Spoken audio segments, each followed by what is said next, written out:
Yo, yo, what's up? He's doing a perfect loop of hitting the corners. Is it because it always starts in the same exact position? Is it possible for me to randomize in CSS where it appears initially?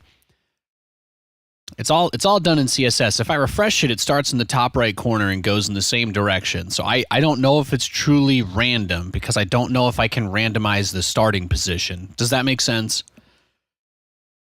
I built this in CSS this morning. I used like 20 different tutorials. I didn't want to use JavaScript. I asked ChatGPT to write it for me. It failed. I did so much stuff to get it to work and bounce within the constraints of the screen, but I do not know if I can. I do not really know. So maybe somewhere in the code, there's something that I can adjust. I'm really not 100% sure. My plan was if people come into the chat and talk about it or call it out, this is where I'm like, maybe you guys don't know too much about the broadcasting stuff that I do, but I'm sure a lot more of you are like web designers or coders, so maybe this gets a little bit more into the realm of competence for a random guy in chat who says, "Oh, Nate, I know how to make sure that thing starts in a random place on your viewport every time, so it's never, repeating." I just don't know how to do that. I don't know how to do that. So, let's see. Position random CSS. Let's see. Can you put random in there?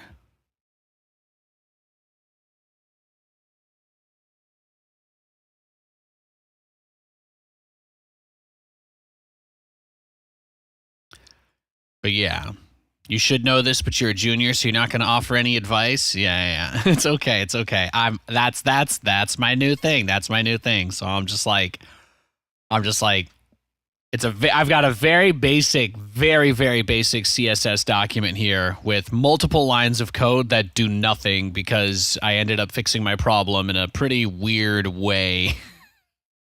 I ended up fixing my code problem in a fairly weird way. So I don't blame you. I'm not mad at you. You don't have anything to worry about. I can adjust the speed of it. I can change the size of the image. Changing the dimensions of the image will cause me to have to change a few other things, but it's not impossible.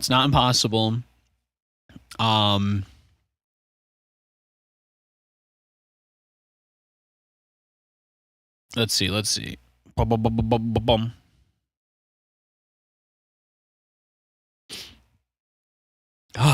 Yeah. So I was kind of excited about that. I did some coding today. I don't know. I mean, I did what everybody that doesn't know anything does, right? I just Googled 500 different examples of people doing this, and then I was like, well, I want to do it with CSS. I don't want to, I want to be able to use like WebKit. I don't want to use JavaScript. I don't want to have to run any Java in my browser source. So I was pretty excited that I got this far. I don't know if it's random. I think that it may be completely predetermined because the starting spot is always going to be the same and the speed does not really impact it. So truthfully, I guess the best way to make it random would be if I just never change it because we just lose track of where it is in the sequence. So as long as I don't make it go away at any point, it should just keep bouncing forever. That's all I got.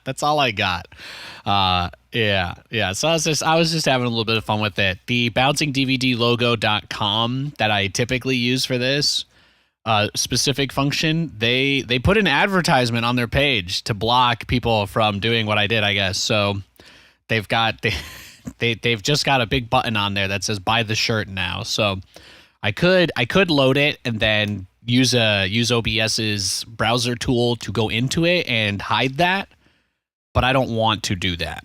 So yeah. Plus, setting it up locally means that I never have to worry about if that website goes down or if they just delete it or if they block embeds. There's definitely some value to making it so that I can't just so that I don't have to rely on their website to do what I want to do. So that's about it. That's about it. But yeah. It's perfect as is because I'm still getting dopamine hits every time it hits a corner. Well, there you go. Maybe the fact that it's less random is a good thing. For all we know, the original one, maybe it never was random. Maybe the original bouncing DVD logo, maybe it was never random at all. It was always a predetermined loop that your television just restarted at a specific location. You know, that could be it. That could be the lore. I don't really have too much else to go off here. I'm not trying to start any more conspiracy theories this week. So there we go. I just wanted to close the blinds. It's a little bit sunnier out today. There's your corner hit. Enjoy your dopamine, bro. Look, even addicted to dopamine is in the chat. It's like the Avengers of Twitch chat. Oh, I need to copyright that. I need to trademark that. I've never heard anyone else say that. Let's put that on a shirt, guys. What graphic do we put on this shirt? You guys can be the first official Avengers of Twitch chat before somebody sues me for the rights. Okay? So just come up with something good. I'll put it on a shirt before somebody else trademarks it, and we'll get in early.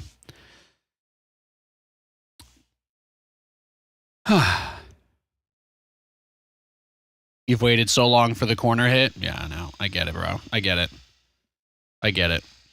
Somebody sent us one of these guys. For Christmas. I do not know why, but it feels really nice to use on my wrists. This is part of how I've been able to play a lot of StarCraft. It's very nice. I just blast the crap out of my hand. Feels so good.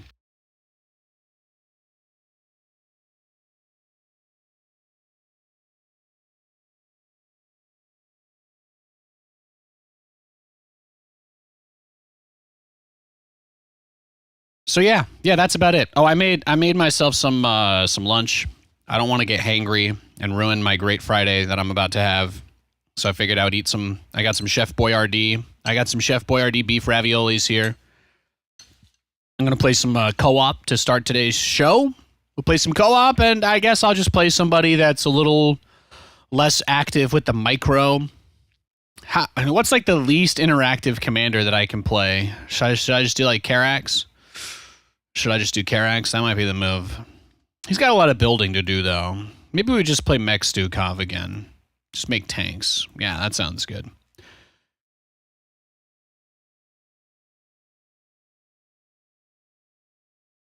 Yeah, Prism knows what's up.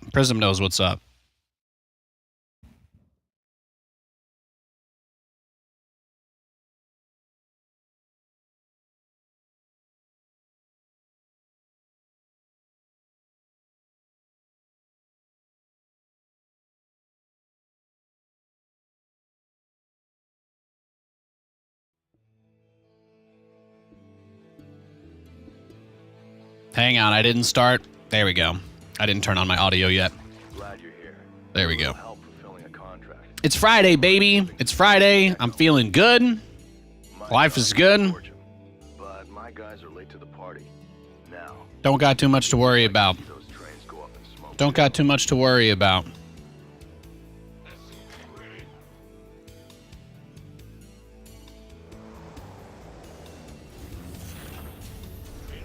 Yeah, I've been trying to look into some places where I can find good resources for how to use it. We've only had the massage gun for like a week, but yeah, I've done the up and down, like the like 5-minute routine or whatever on my wrist. Amazing. Feels amazing. My wrist is so fucked up from playing computer games my whole entire life. Literally my whole entire life has basically been nonstop video gaming outside of, the sports and school stuff, but given this thing, when I get this bad boy on my wrist, it feels divine. Katie tells me I'm addicted to it because I just every morning before I take Lou out for a walk now, when I pet him and I blast myself with the little thing, and it's like, looks like it goes more sideways than up. So technically, I do have control over a few parameters. I do have control over a few parameters for how it moves. I can dictate the amount of time that it takes for it to reach the X and the Y axis.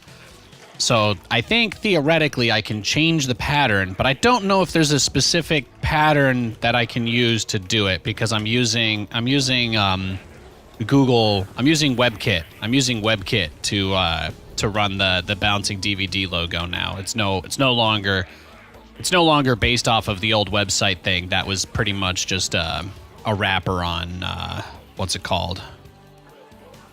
Yeah, the other one uses JavaScript, but I didn't want to use JavaScript because I want to run it locally, which means I think I would need to have Java installed on my computer. I don't know. I couldn't rip off the original website, which was my original attempt. I just wanted to download their whole website and just strip it down and turn it into a browser source, and I just failed at that. And then I was like, well, you know, Nate, that might be a little morally questionable as well. So then I decided to spend about 2 hours putting that together, and as soon as I finished, I made raviolis and turned on the stream.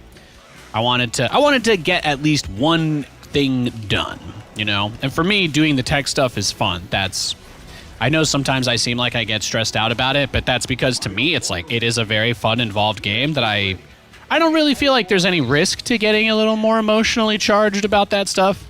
I just can't get emotionally charged about StarCraft because, you know, then it'll be on the top page of Reddit with some guy telling me to die or whatever. So we just, you know, we get excited about things, but just not too much the game.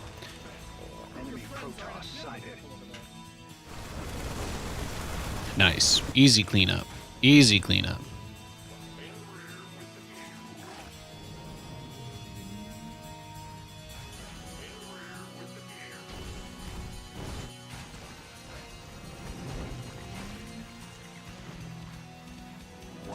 Just get all the macro stuff done in advance. I assume you set up desk ergonomics, but if not, make sure your elbow and wrist are the same height. Yeah, it's I've been putting a good bit of work. I'm very big on my ergonomic stuff. Very big on my ergonomic stuff. I use double wide wristband on my bad hand. I use a single wristband on my good hand. I haven't really had many ergonomics issues recently. I've actually in the last month or two gotten it probably into the best place that it's been in years, but I just, you know, that somebody basically, I think Katie's sister and my brother-in-law, they sent us this Theragun mini guy. It's kind of cool. But yeah, because I told them about my messed up leg and my wrist and stuff, and it was actually, I mean, it's not a cheap thing. It's kind of a really nice thing for them to do for us. So yeah, I've just been trying to use it as much as I can because it makes my hand feel a lot better. I'm not sponsored by those guys though. For all I know, they kill people, so careful. I don't know anything about the Theragun people. There you go. Now you guys know it's not an ad. They definitely wouldn't let me say that.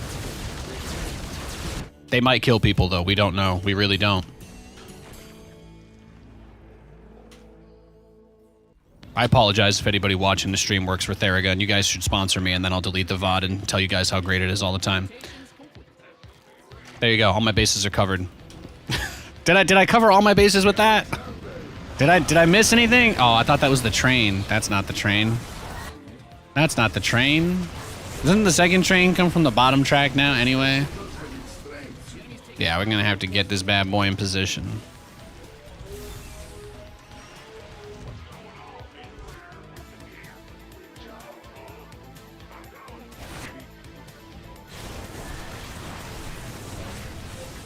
Yep, there it is. There she blows. Mind control the Phoenix, make them destroy themselves. Perfect. Perfect. And then usually the second half of the wave spawns. Usually the second half of the wave spawns after. Your forces are under attack. Oh, I guess not this early. There's only one spawn wave with it, huh? That's good for us. It's very good for us.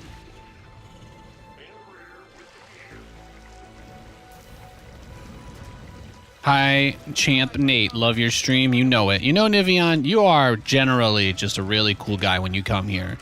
So I believe you. I believe you when you say that. And you always take time to say nice things to me for no reason, even though I'm not sure I give you reason to. So just thank you. Thank you for just being nice to me for no reason at all. That's, it doesn't go unnoticed. Appreciate you. I was feeling good today. I was excited. You know, on Monday I got out of bed. I'm not gonna lie. It was a little tough for me to press go live on Monday. You know, I wasn't feeling good coming into the week. I had some dumb stuff happen to me on like Tuesday that I've been a little salty about.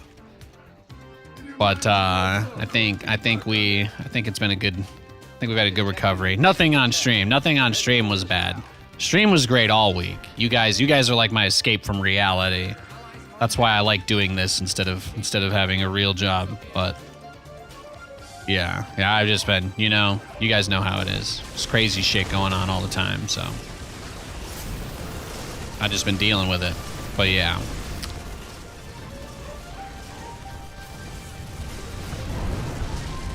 Gonna be taking out a loan for the dentist next week. I'm very excited.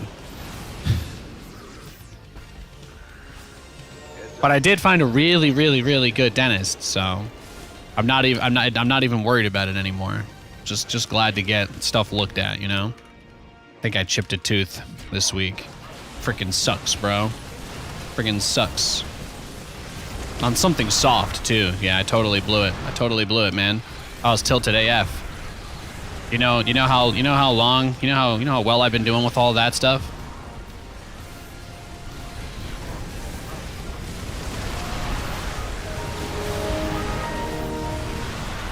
It was rough, it was brutal. But you know what? If that's the worst thing I got going on, then that's not so bad, right? That's manageable.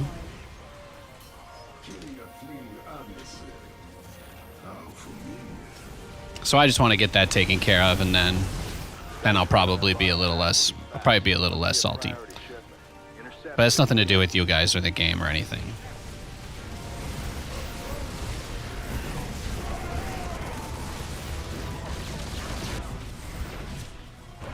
Katie and I made Christmas cookies last night too.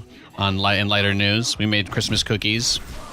We're doing a Christmas cookie exchange with all of her relatives, everybody out here in Washington. So we made 6 batches. We made 6 batches of like peanut butter Hershey Kiss cookies because, you know, we're the newlywed couple and nobody expects us to actually make anything crazy. But it was really fun. It was really fun. We made some peanut butter cookies, put some Hershey Kisses up on them, and you know, Katie also got me a separate giant box of cookies before we started, specifically so that I wouldn't eat all of our supply. She said something about not getting high on her own supply, and I said that I love you. So she got me chocolate cookies as well as a distraction. She got me decoy chocolate cookies, so the peanut butter ones are safe. I thought you all really needed to know that, so that's why I shared that with you. I did it! I was able to spawn stasis wards. It's gonna be Sky Toss though, right? Oracle Void Ray Tempest? Yeah, so we're gonna have to start spamming. We're gonna have to start building some anti-air, Nathaniel. Oh, these guys don't have Disintegrate.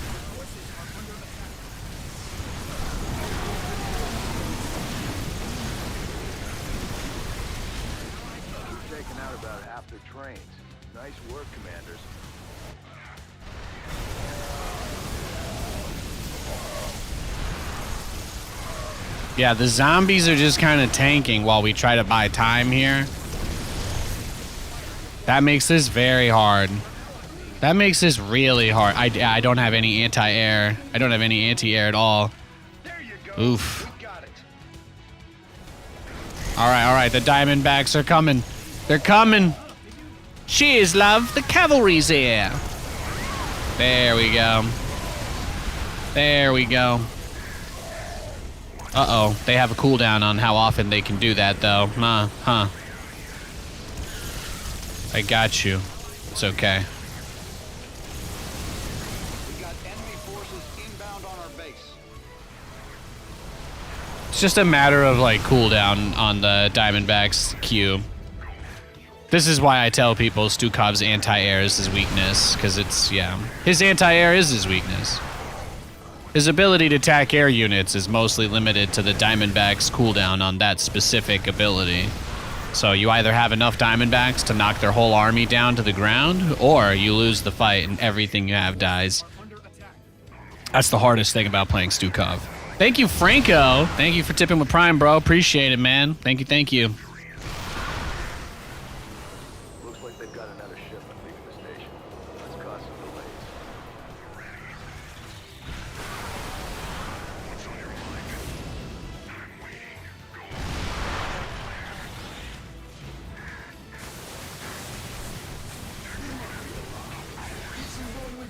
Forces are under attack.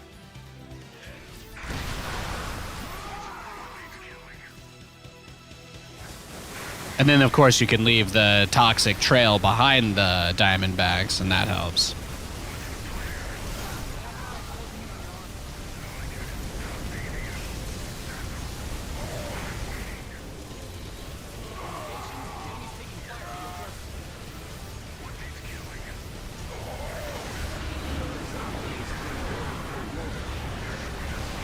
Beautiful. Beautiful. Now that is how you do it.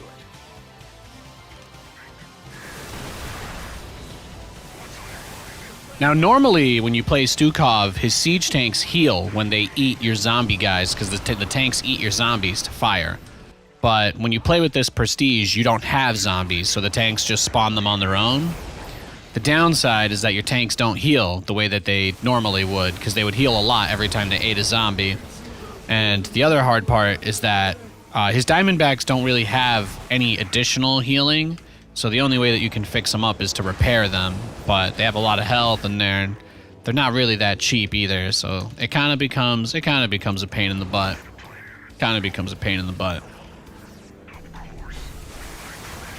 My TGA predictions came true, sort of. Yeah.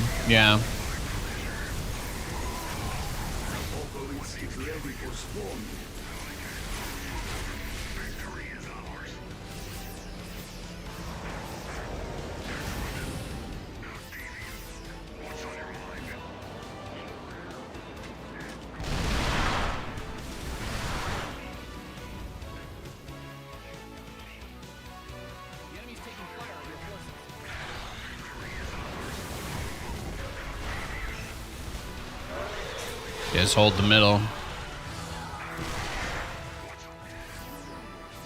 Oh, he has his medics, though. Technically, all of my units are biological, so the medics are quite useful in that regard.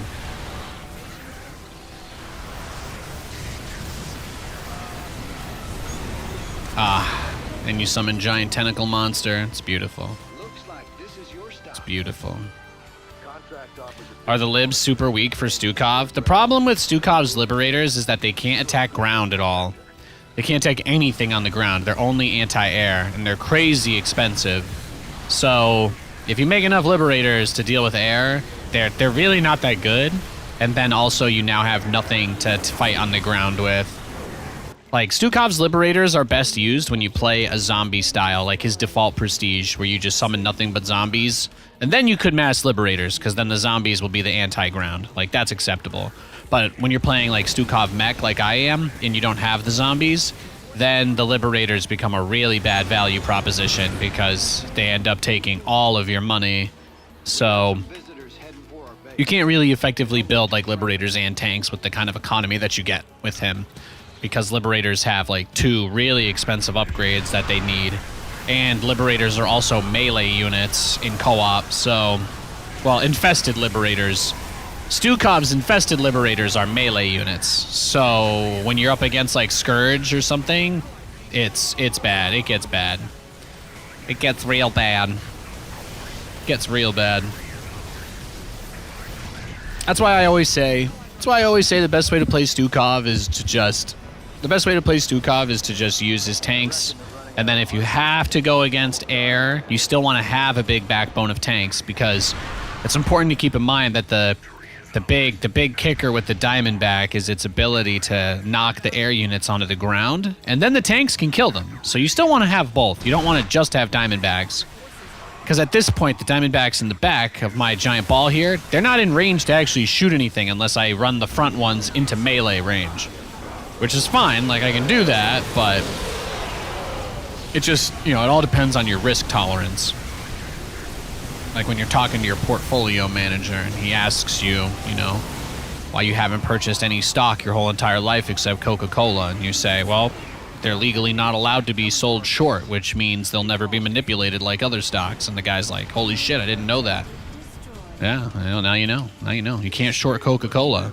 They're up 100% this year, bro. They're at their all-time high. GG.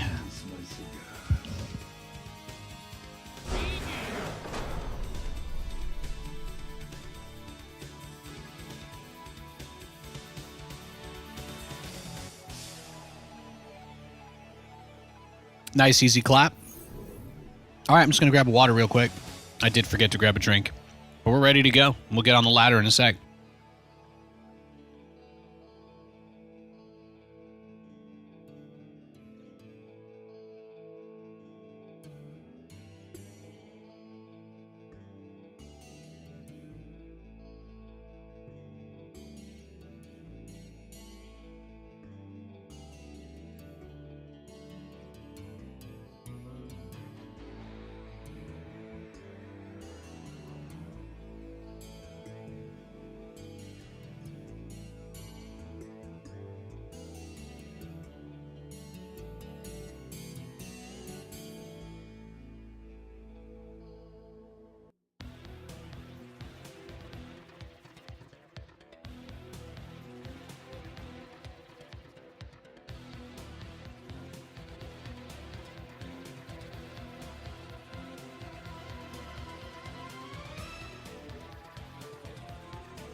At least Resident Evil Village won something.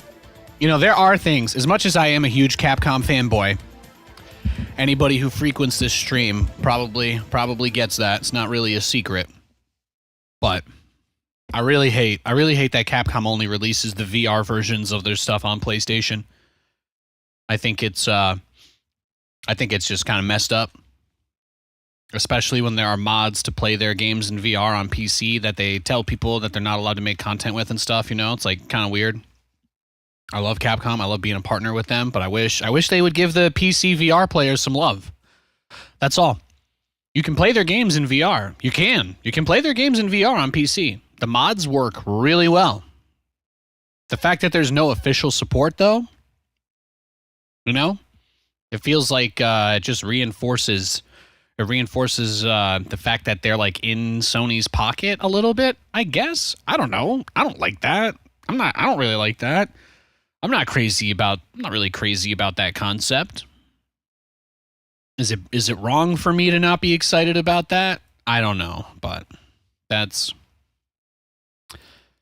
Did you see that they announced Monster Hunter 6 though? They announced Monster Hunter 6 yesterday. Now that is going to be awesome. I'm very excited to play Monster Hunter 6.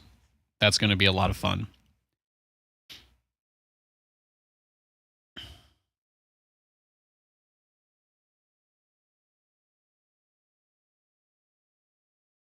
Got text? Hell yeah.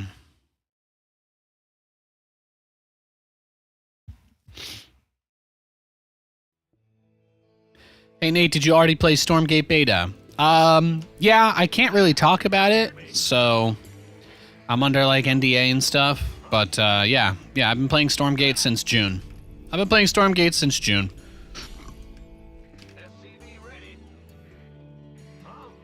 And I've been playing Zero Space for like, I don't know, 2 weeks. I haven't gotten too much time in, but I'm gonna have a little video, I think, prepped at some point in the foreseeable future.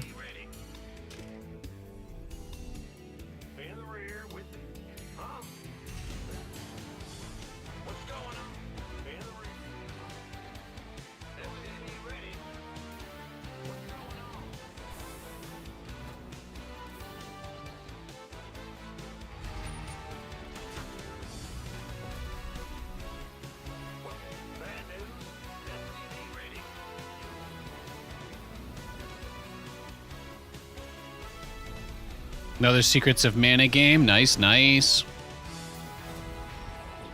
My biggest issue, I'm going to tell you guys something, because I actually did want to try Resident Evil 7 VR when it came out.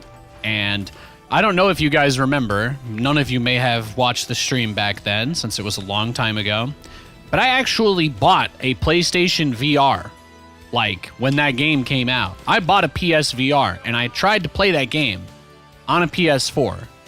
Resident Evil 7 in VR, and it was horrible. It was horrible. Like, the controls were really, really, really bad.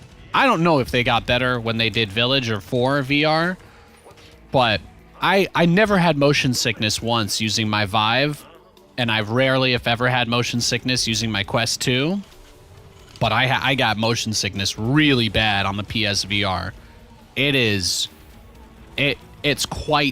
It was quite bad. It was really awful. I don't know if it's way better, if they got a new controller style or what have you, but I've played Resident Evil 2. I've played Resident Evil 2, the remake. I've played that in VR on the PC, and it was a million times better than the official Resident Evil 7 VR supported on the PS4. And I'm not just talking about graphics wise, because obviously a dedicated PC GPU is gonna outperform a console. But I also mean just the controls, just being able to map it to the two little Oculus control guys in my hands. Those little paddles are so much better than trying to use. You couldn't even turn your head on the PSVR. You had to use the controller to, like, it was just bad. You had to use the controller for so much stuff. It was awful. So then I played RE2 Remake, and I'm like, oh, I can actually move my hands around? I can, like, do weird stuff with my gun? The game was never supposed to even... You weren't supposed to be able to do this. And some modder guy just figured it out. They got a huge OpenXR plugin that you can use on any of the the re-engine games. So you can play Resident Evil 2, 3, 4, Village, 7. You can play all of those in VR with no extra payment required on your PC. There's just mods for all of that, and they work really well. They work really well. You can even load into your existing save games and just be like, oh, I wanted to see what this part would look like in VR. You know? Like, you can do that. To me, that is fucking crazy. Like, that's amazing to me. I don't know any other way to put it, but to me that is incredible. I genuinely find that to be a truly amazing thing, that you can just do that. So I really wish that Capcom would enlighten more of its player base that's not, familiar with modding their games. I wish that they would open the door a little bit for those people to see the light and maybe officially adopt support of one of those mods, or compensate them for their time, or just develop official support. Because it would be awesome. It would be so freaking cool. I love VR shit. There's just not enough of it.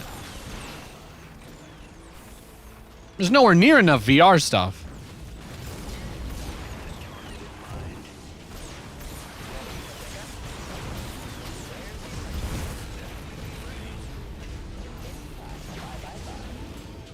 Talk to me. There's just not enough.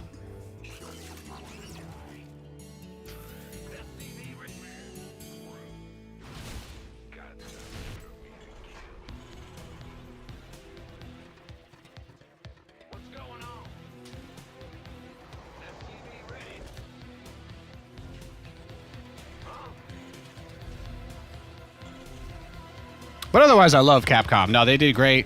I loved hearing the RE4 soundtrack on the, the grand finalist reveal yesterday. That was great. That was fun.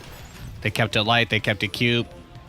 I thought the Paul Newman, the Astarion actor, getting best performance was amazing. Considering that, like, Idris Elba was also nominated, even though people always, they'll always just go, they'll kind of minimize the significance of it. People don't even realize they're minimizing the significance of it when they say this, but they're like, oh yeah, well, there's a difference between real acting and voice acting. And it's like, yeah, but it's still Idris Elba, They could have just given him the award for the publicity. Like, you think that never happens? Really? Like, you think they wouldn't try to get some clickbait going by using this guy's name to sell some shit? Honestly? I don't think so. So I thought it was really impressive. He did a great job. Baldur's Gate 3 won Game of the Year. Hands down, deserved it. Absolutely. One of the best games I've ever played, legitimately. It is up there. It is that good. It is that good. He's making charge lots. Cabs are here. Cabs are here. Cabs are here.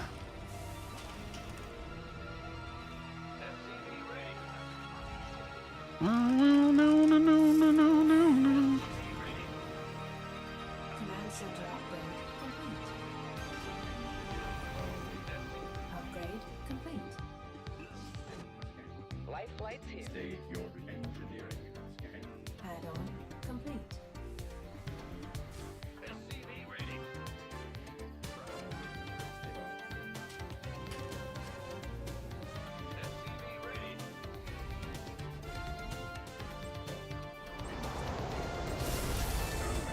All right, this is it. We're approaching the event horizon.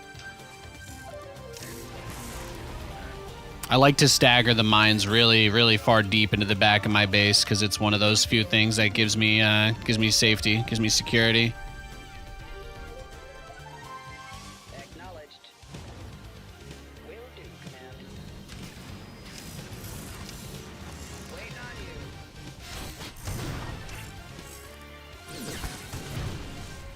Mineral field depleted. Look how many gateways this guy has.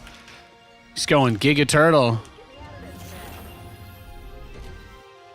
Giga Turtle. Your forces are under attack.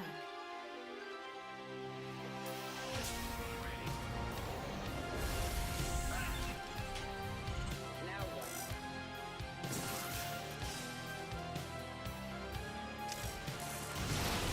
Research complete. Huh.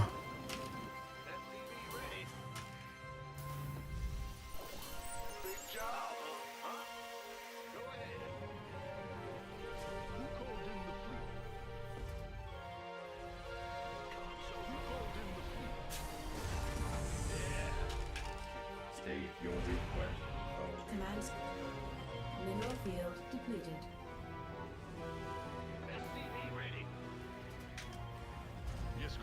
Waiting on you. Engineering at your disposal. Engineering at your Let's see. There's nothing else over there? Okay. Well, he's ready for the mine drop possibility. We got some good upgrades on the Cyclones. Maybe we just have to go just straight Giga Cruiser, nothing else. That might be the move here. Mineral field depleted. Yeah, he's just gonna turtle. So he probably thinks he just beat us if he gets to air or whatever, right? state your request. Scanning back. Combat engineering at your state. Ready. Mineral field depleted.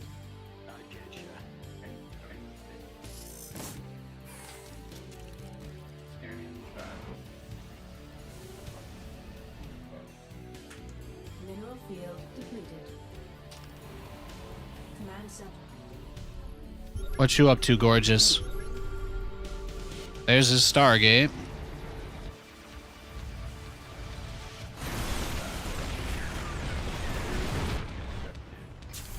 State your request. State Oh, snap.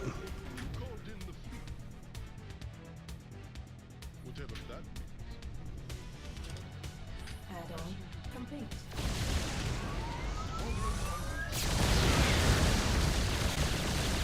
Base is under attack. Your forces are under attack.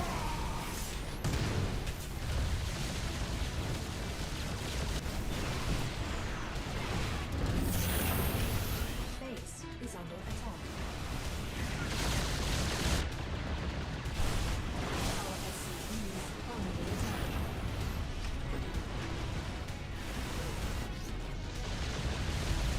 Our SCVs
I never got more BC upgrades. Yeah, that's a mistake, huh?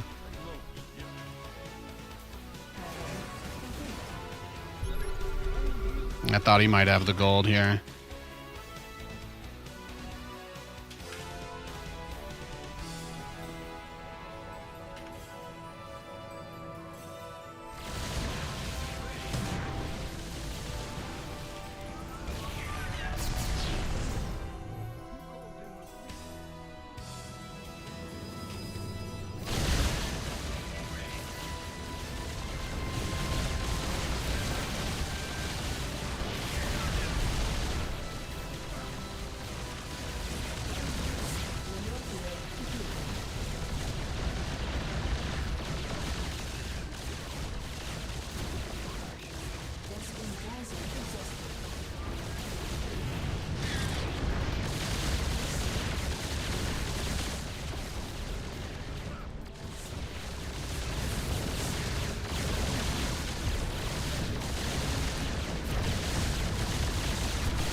Nice. Base is under attack.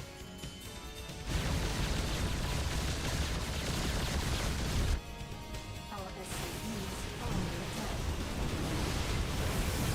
Base is under attack.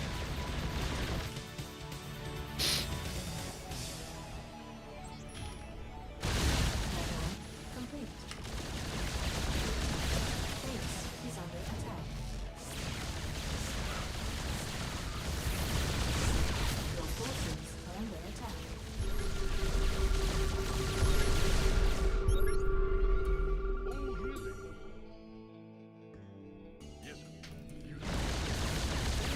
Huh. I don't know where he is. He's hiding somewhere, though. Right? He's got a base. He's got a nexus somewhere.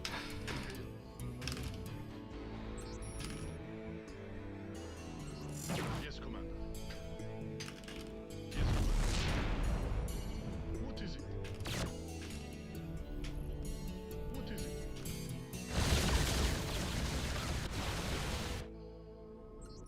Ah, that's where he is, huh? That's where he is. He's right there. Oh, really? Whatever that is.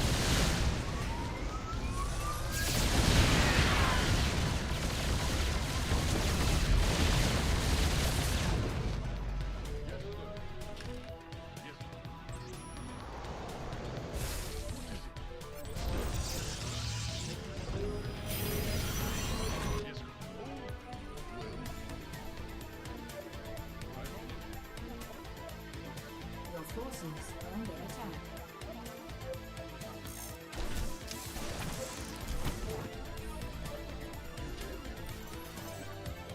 He's waiting. He's waiting.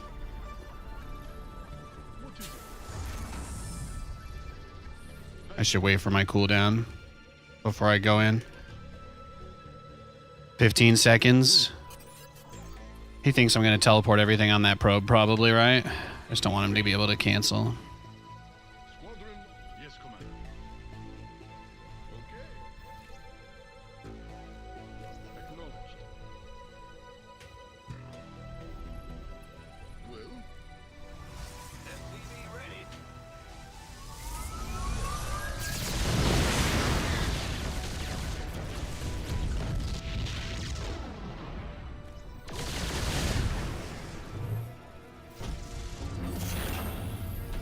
What's going on?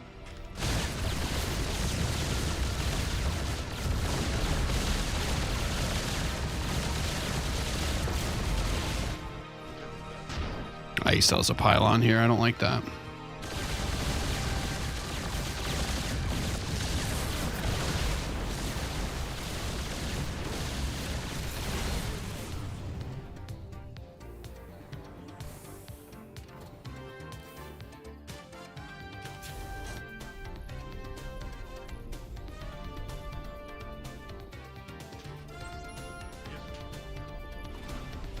Go ahead.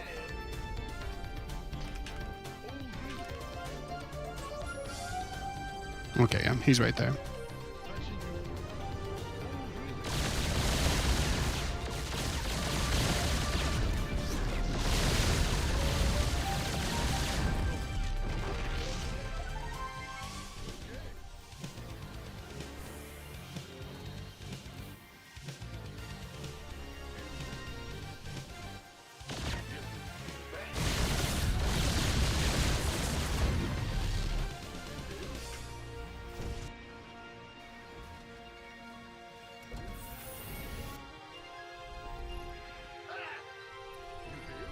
yes, Commander.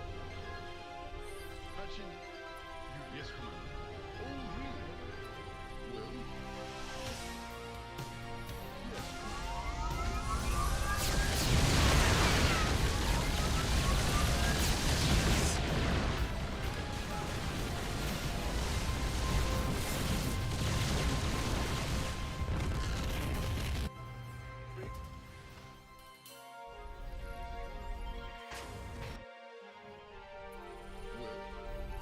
In the rear with the How much more money do you have? Bow, bow, now, now, now. How much money do you have? Bow, da, da, da, da, bow, bow, now, now, now. This is the first game of the day, huh? Man, I should have took a shot before I started the stream, huh? Oh.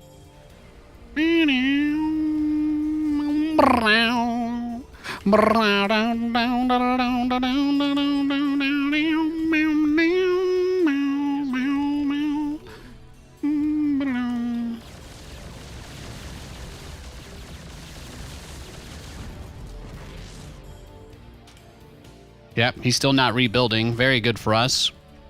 The correct move in this situation is to just try and get out some mines, keep building depots that are hidden, and then get out like a Banshee and try to maybe Yamato as observer. If I want to win this game anyway, that's what I got to do. Add-on. Crazy. Cray cray.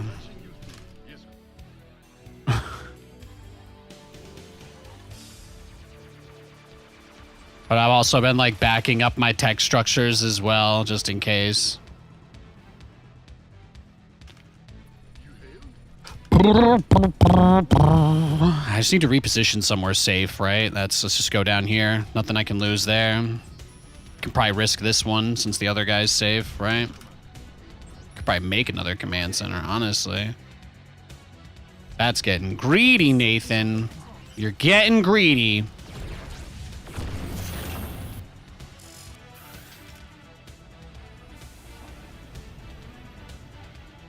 Yeah, he has no idea how much money I have. That makes the game a little easier. How much health is on that? Enough to just Yamato it down, can I? Oh, I'm working you down, Sonny Jim. I'm working you down, boy.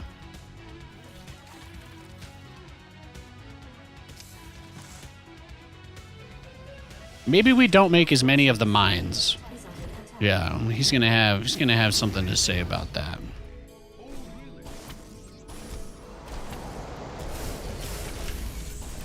Research complete.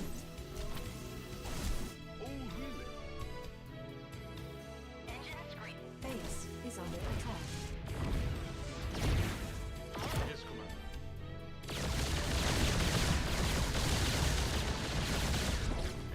Our SCVs are under attack.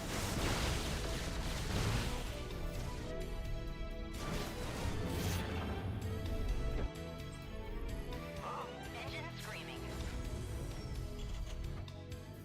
I got my ears on. Call the ball. Yeah? Receiving. Yes, Commander. SCV ready. Right. Done and done. Loud and clear. Engine screaming. SCV ready.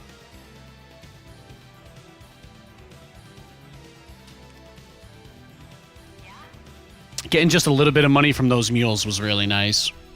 That was really, really nice. He'll probably feedback me. I don't know if he has an observer.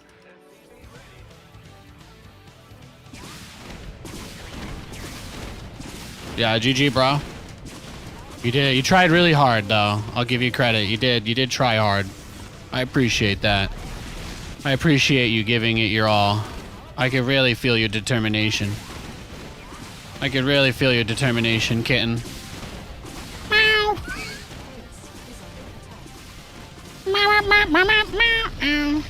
Wait, what? Where's his last building? Oh.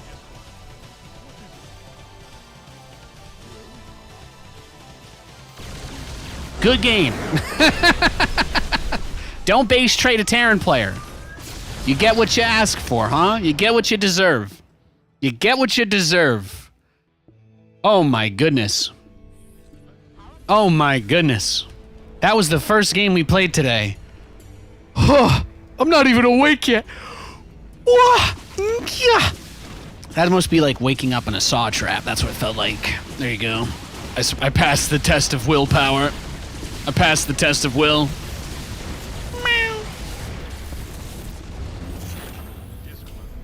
20 kills, 2 kills, 0.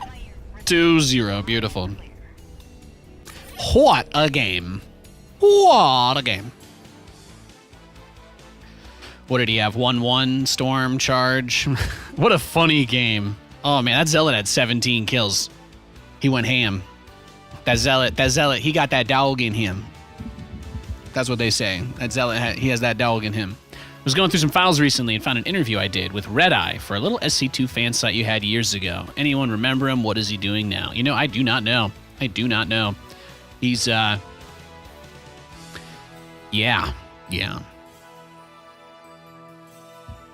Don't keep up too much with peeps, you know. In this industry, most people never call you unless they need something, so I don't interact with most other esports people.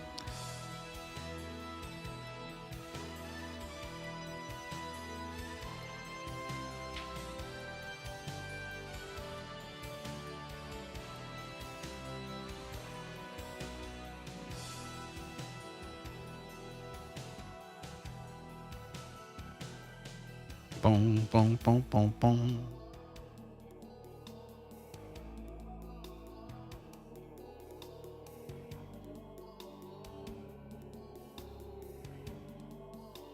Great game. How much workers did we kill? 85 resources lost.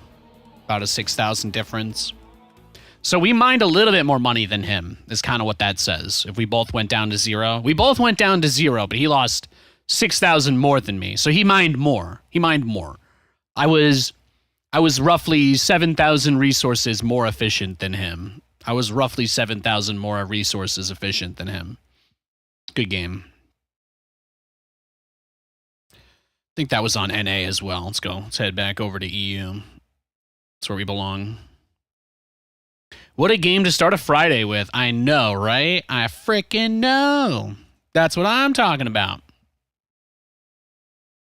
Do I stay in touch with Kev? No, not really. He lives really far away. I think he was pretty disappointed in me with all that stuff a couple years ago. He doesn't talk to me that much. Sometimes he raids me. I think we're on like okay terms, but when you live on opposite sides of the planet and you know his friends are all those guys that really don't like me, so I can understand why he would never want to put himself in a position to get, you know, in the crossfire there. So that's like the hard part about work, right? Because everything is so work related. Most people don't reach out to me anymore since that stuff happened because no one really wants to be associated with me. And also because everyone talks shit about me, so it's like can't really do too much there.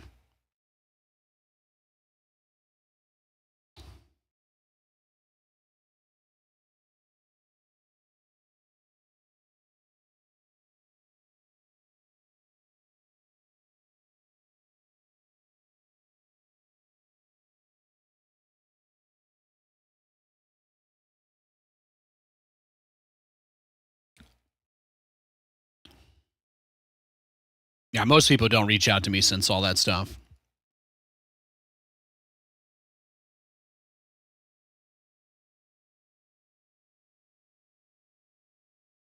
I think in those guys' minds, they already gave me like 100 chances, so that's why, you know, that's why many years later, many years later, it is still one of the most talked about things.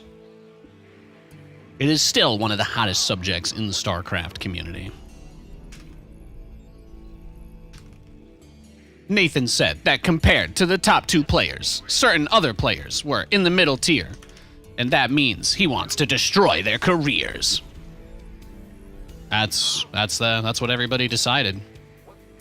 Not much I can do about that. Not much I can do about that.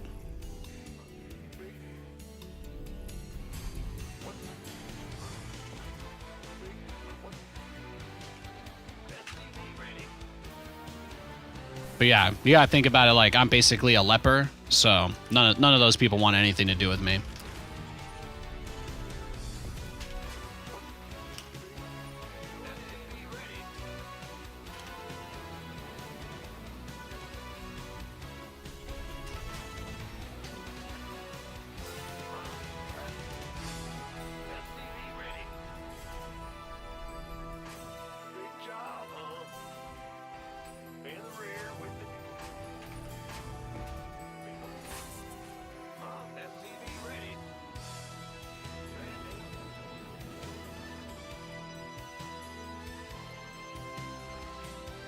Another TVP. Here we go.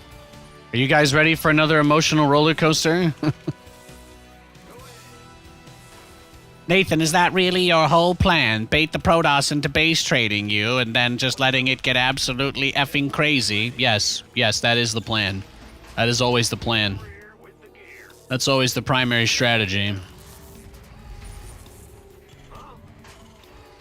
You're great. Thanks. That's nice. I mean, it was years ago. I've been over it for a long time, but people, I mean, even today, right? People still ask about that stuff all the time.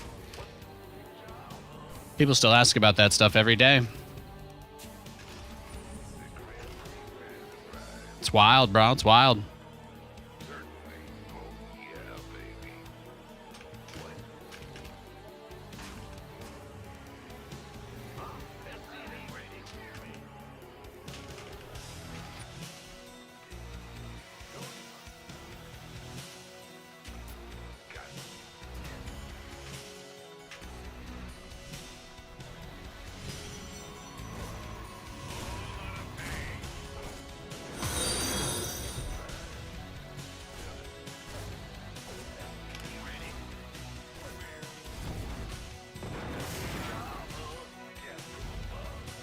All right, go check for proxies again. That's a pretty good pickup, though. We got 2 probes in his main. Should have another pylon, though. I think he should have another pylon. I'm not sure. Why, leopard? Sorry, I don't know what the word is in non-English languages. Sorry. A leper, it's spelled L-E-P-E-R, and it's basically a reference to, like, old biblical diseased people that were so sick that nobody would get close to them for fear of it spreading. But yeah, that's how I'm generally treated in StarCraft. Like a forced quarantine sort of thing.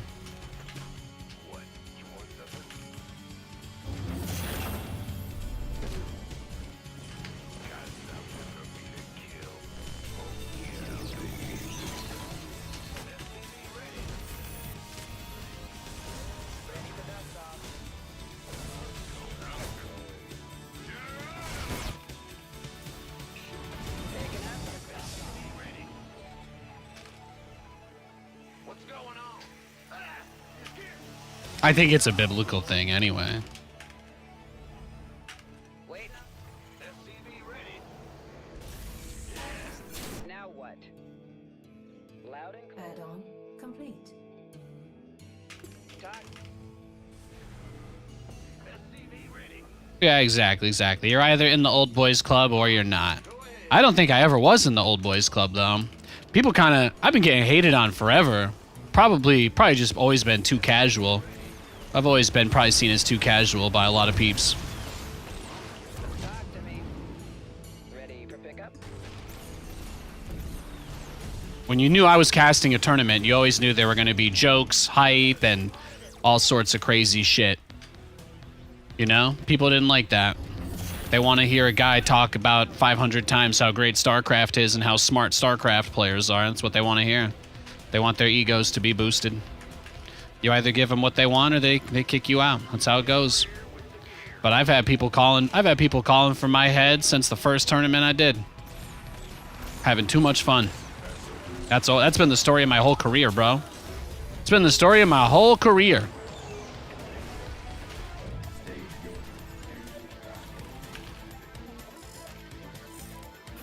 People act like this shit is like the NFL Hall of Fame, you know?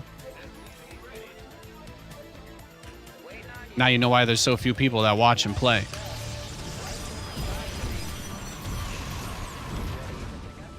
Command center. Bad news. Channel's clear. SCV ready.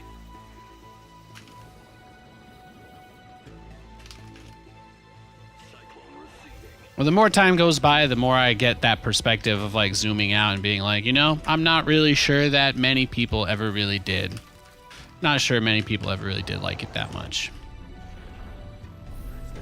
People have been looking for reasons to get rid of me for a long time. It's probably something I should have been a little more aware of.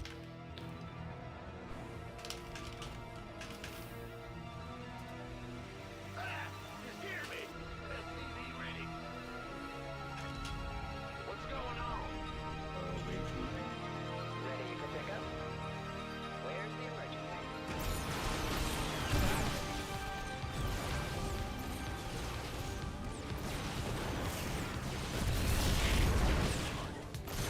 You can't target fire with Cyclones. They're bugged, sadly. I tried though. I think I got a little close there.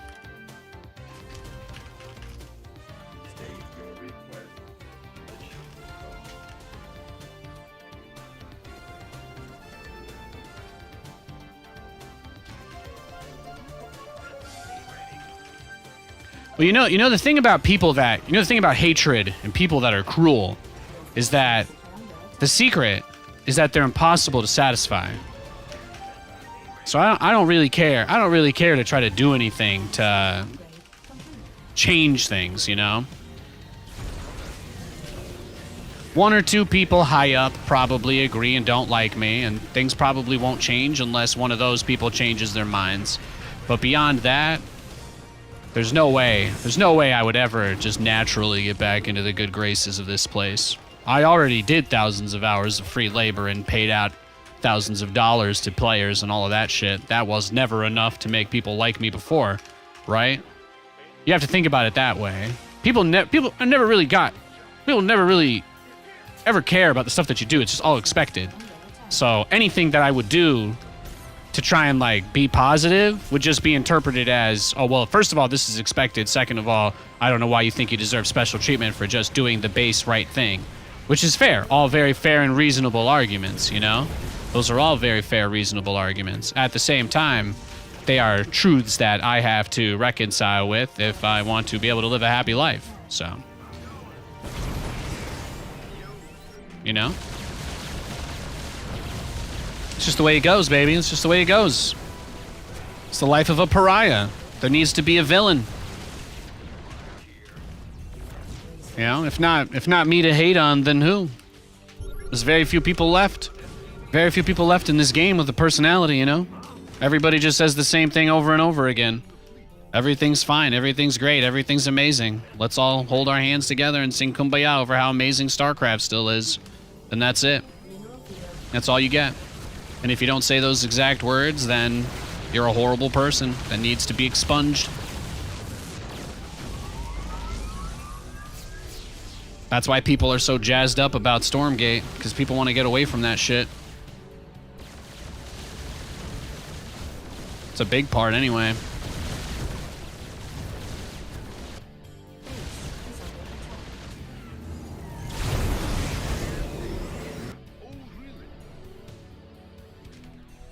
Mineral field depleted.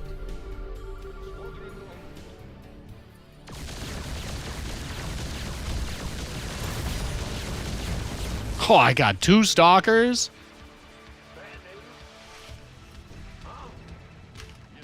Ready for service. Big job. Who called in the fleet?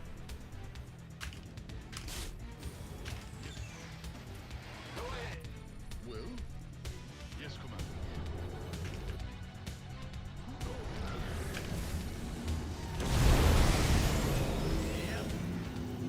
You're the bomb. Yes, Commander. What's going on? Engineering at your disposal. Command center upgrade complete.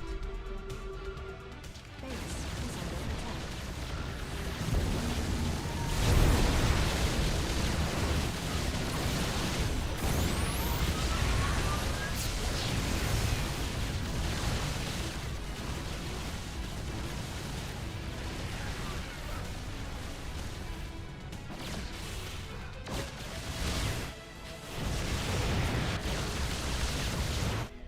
Patching you through. You hail? I was not expecting him to jump me like that. I thought he was just leaving those guys out there and trolling me. It's not bad. Not a bad move.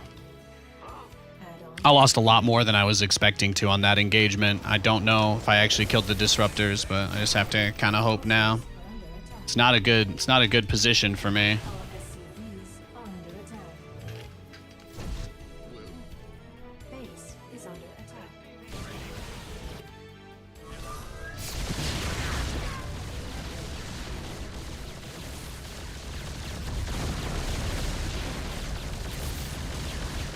Base is under attack.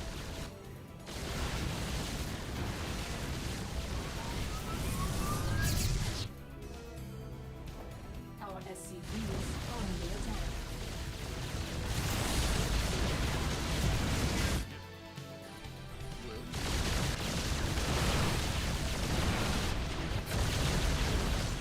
Oh, he's got a fleet beacon. Oh, we did.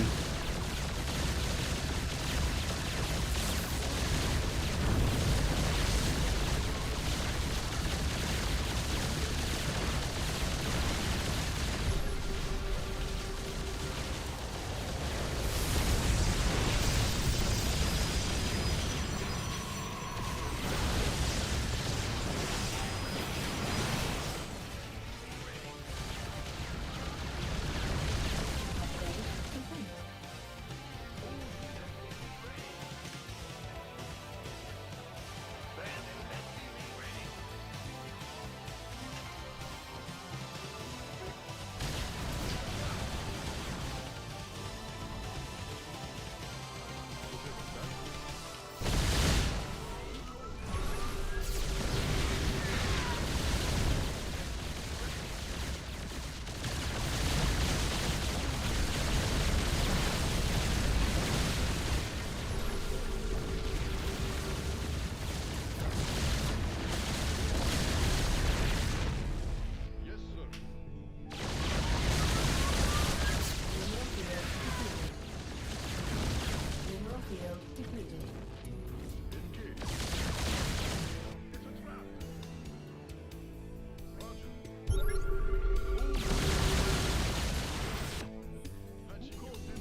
Steam geyser exhausted. Command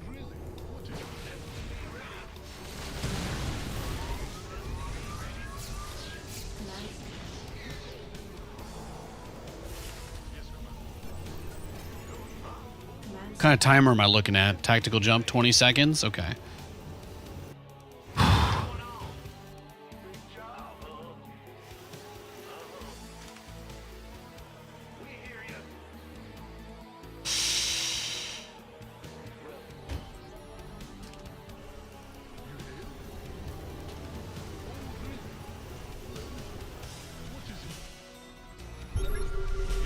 Fuck it, bro. I'm going in.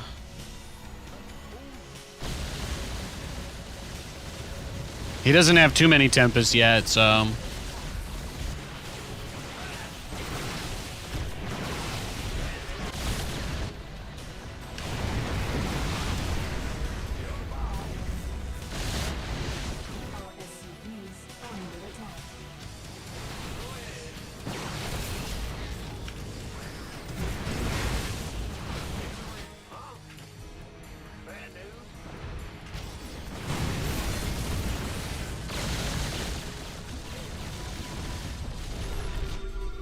Our SCVs are under attack.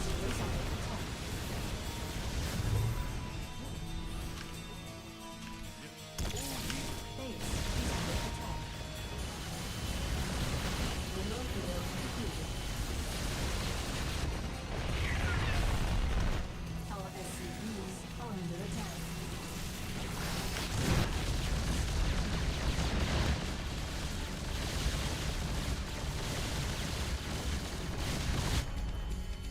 Base is under attack. Our SCVs are under attack.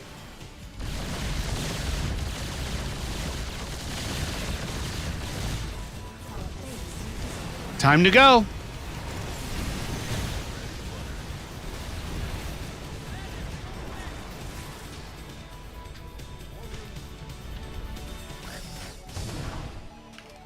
What's going? Our SCVs are under attack. Big job, huh? Oh, really? You're such a buffoon, dude. Mineral field depleted. Ready to plunder. Mineral field depleted. Our SCVs are under attack. Like, really? Your plan was to just take ninja bases everywhere? Really? Really, dog? Oh yeah, he realized at the end he didn't have a cyber core. Nice.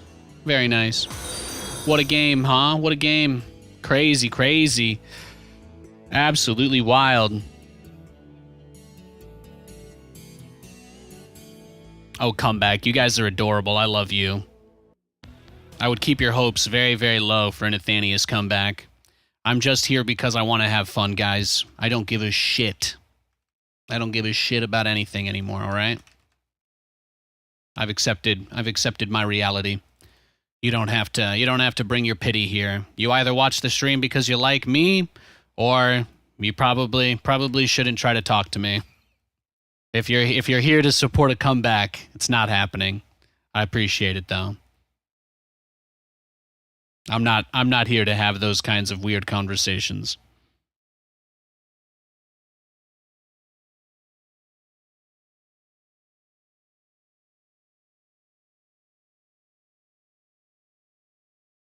Whatever happens, happens, but I expect absolutely nothing. I appreciate the support, though.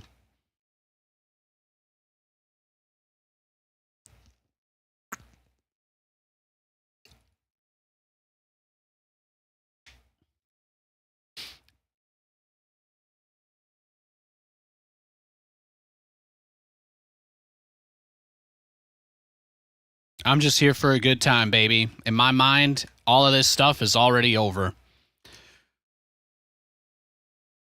It's a hard thing to express to people without it coming across as sad, but, you know, it's like, hey, man, would you like me to lie to you, you know? I could do what everybody else did and just silently disappear and never talk to you again.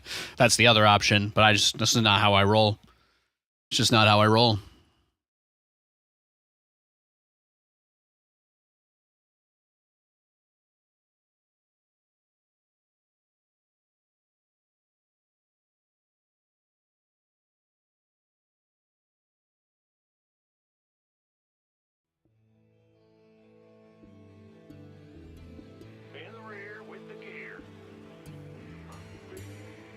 What's...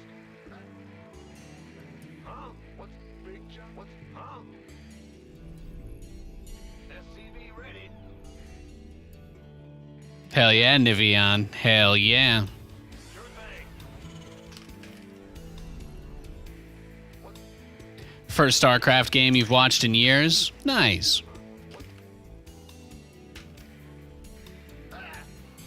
It's all Protoss today, huh? Lots of Protoss.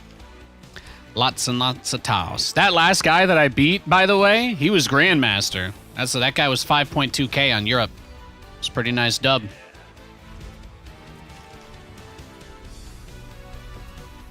What's going on? SCV ready. SCV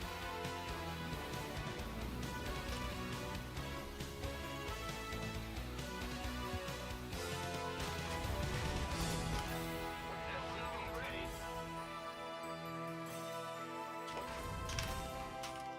Yeah, to get the DVD logo thing to work, to get it to bounce within the bounds of the image, I had to set the browser source resolution to 1080p, but I also added to the width and height of it the exact dimensions of the image itself.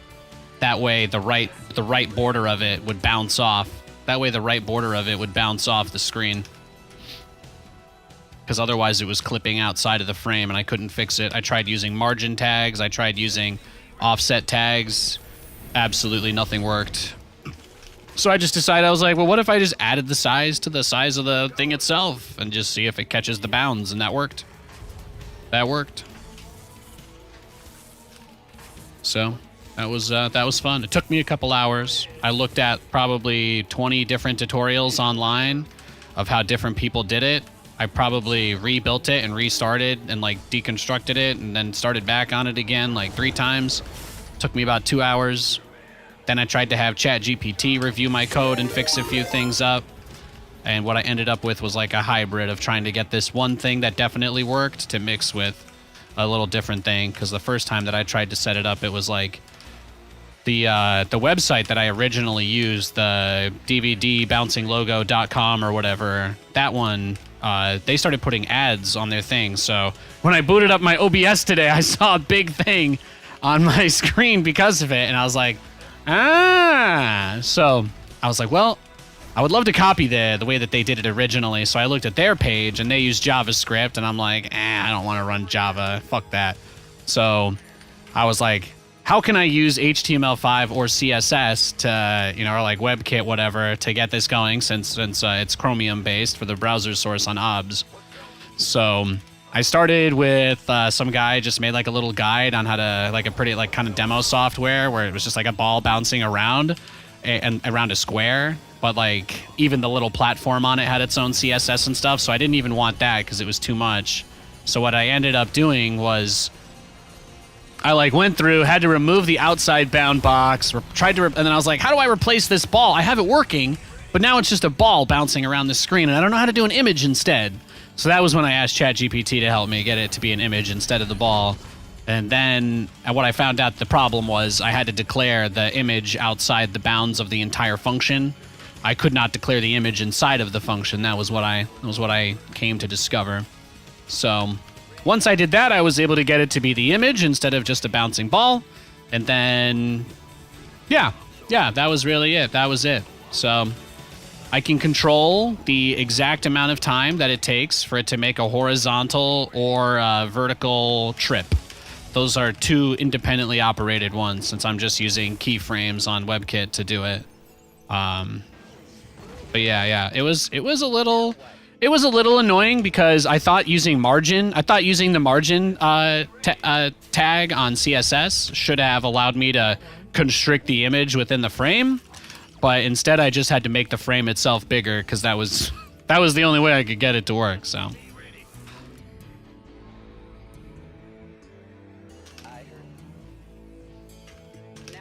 that's about it. That's what I was up to. Thanks to the raid, Sal. Hope you had a nice stream, brother. Hello.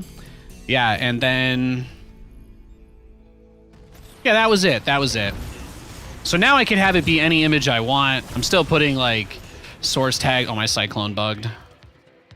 One of my Cyclones wasn't shooting. I hate that bug. Oh well. I'm just gonna GG. Probably dead after that. As a Bears fan, that Pats win was amazing. You know, the only reason I'm happy the Patriots won... Oh, that was the Grandmaster as well.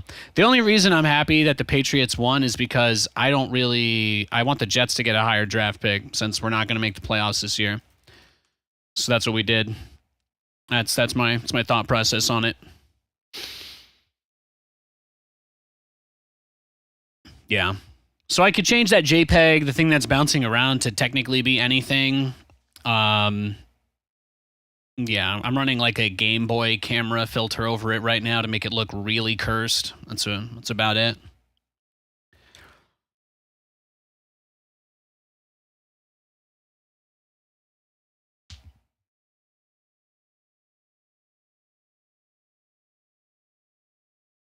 I don't know if you heard, but it basically got confirmed yesterday what I said.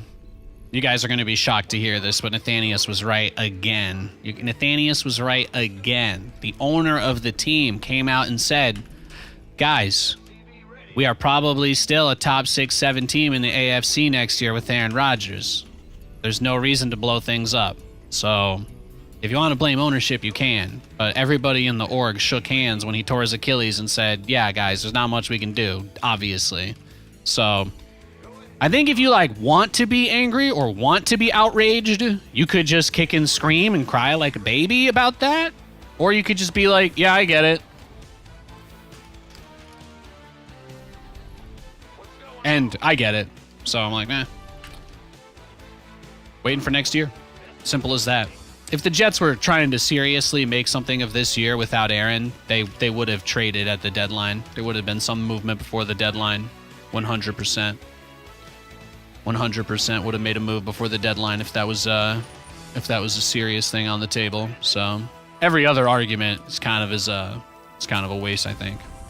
Unless, of course, you want to argue for the sake of arguing, in which case, yeah, you could argue forever if that's what you want to do. Welcome to the internet. That's the only thing people do here. So look for people saying things that are marginally off and then going, well, actually, and then it just goes in a repeating loop forever, all around in a circle.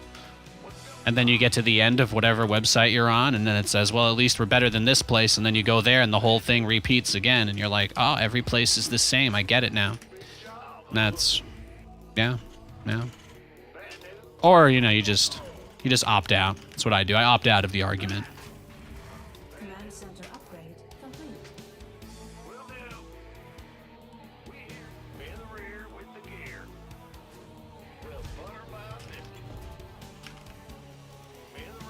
Hope Sal had a good stream, though. Hope you guys are having a nice Friday. I'm just having fun.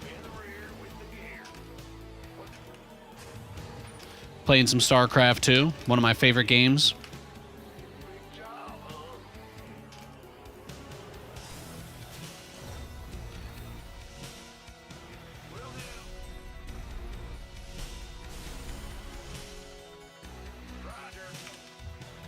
Yeah, I guess we should see if he's taking the third base.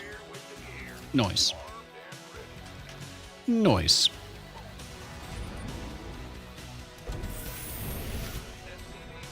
Cheers, got beer. Hell yeah.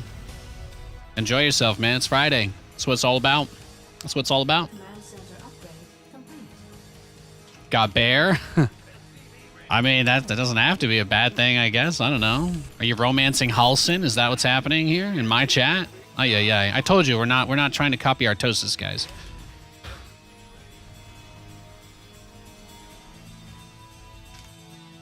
I don't think that's a wall off.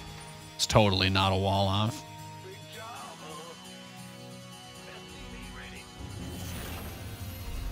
Add-on complete. No, we don't have too many weekend plans. I think we have cookie exchange, and then that's it. I think that's the only thing we have to do this weekend.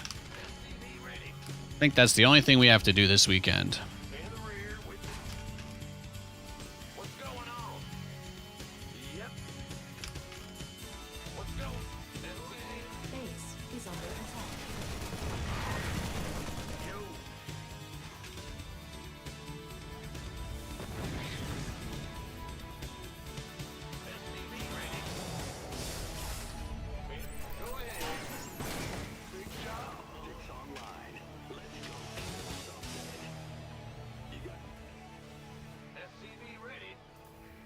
Path of Exile season is starting. Nice. Nice, nice.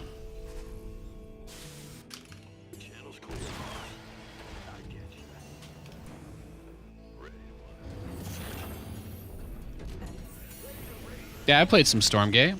Pretty excited about it. I can't really make content or anything with it, and I spend most of my free time applying for jobs these days, so I have not had a lot of time to play Stormgate, but I played a little bit of it. I was in the first alpha tournament that they did a couple months back over the summer. Scarlet hard carried our team. I got my ass beat by Mana. I know you guys all find that very shocking. Mana, pretty good at the game.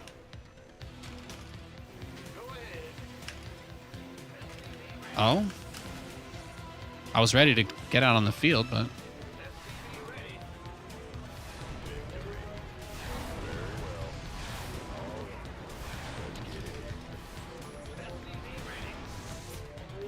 Bro, if that's how you want to spend your energy, I'm not going to get in your way.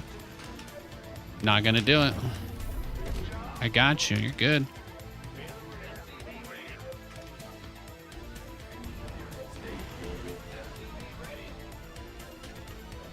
That's what I thought.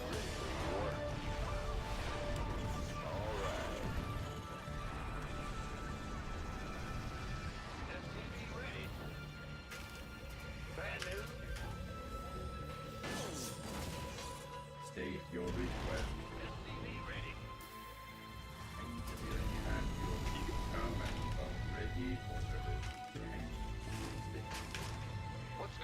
Like getting a few Hellions and a Raven, just trying to go on the map and clear some creep out. Check the towers, etc. Just want to put a little bit of pressure on him so that he doesn't feel like he can just spread creep completely scot-free. You know, that's really important.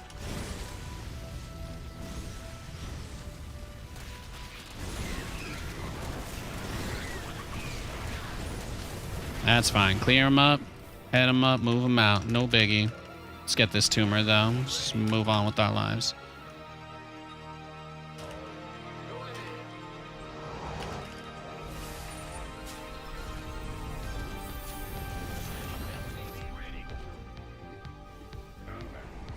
Add-on complete.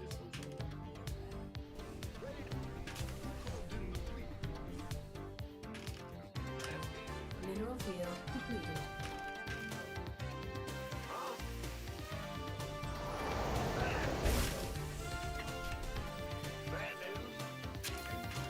I'll have to see if he's gonna switch into like quick swarm host or something. But if he doesn't, I think we're fine here. I think we're pretty good shape. Let's just send the Battlecruiser across the map with the Raven. Since he saw it, it's like kind of. He saw the fusion core, so we should expect him. We should expect him to.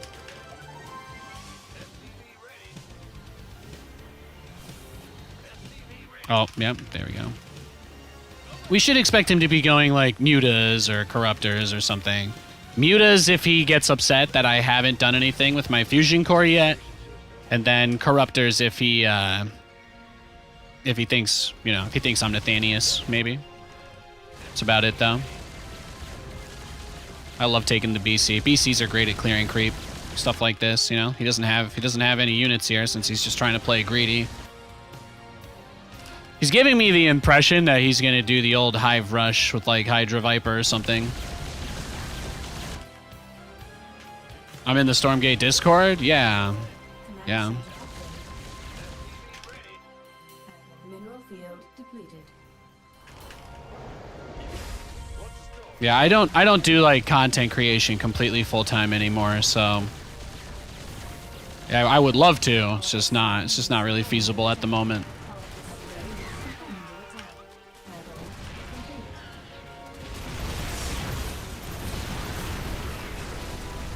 Been looking for my next thing. Been looking for my next thing recently. Probably do some Stormgate when it comes out, but we'll just see. It's gonna be a little while, right? I think they announced the early access for it begins in what, next summer or some shit like that. It's coming. It's coming.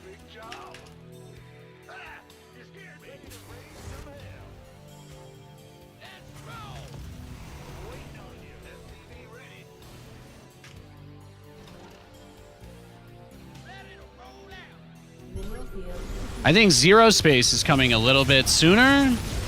I'll probably check that out too, but obviously I don't know. You know, don't ever know how much people are going to be into stuff. So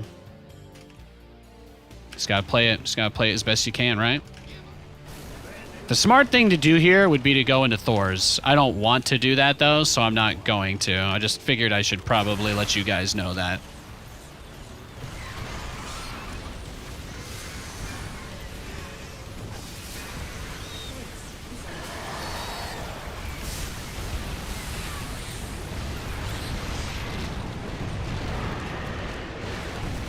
Okay, Nate, he killed your Battlecruiser.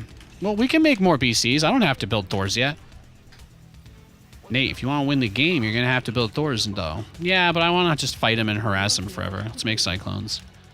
Let's make Cyclones and more Battlecruisers. We've got a lot of money. We could play. We could drag this out a little. We can milk him.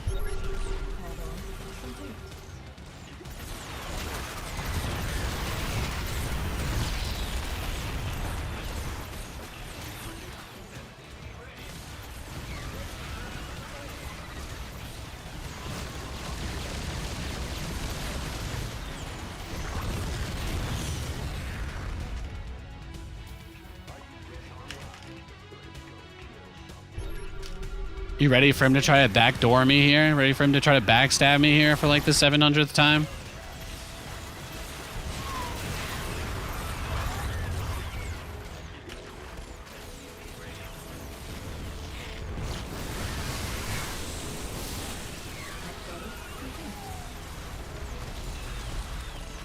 Should probably get Yamato though, if that's what I want to do.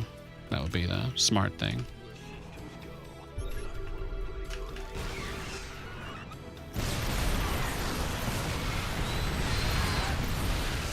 Aw, beautiful. Beautiful, Tasteless.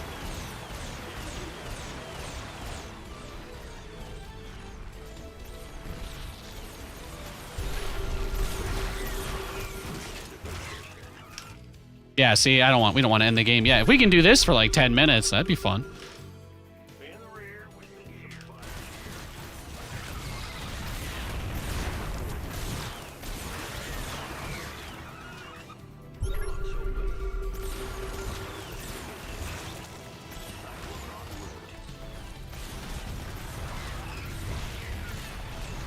Should probably start building some Thors though. I think we're there, Nathan. I think we're there. Okay. We can make Thors.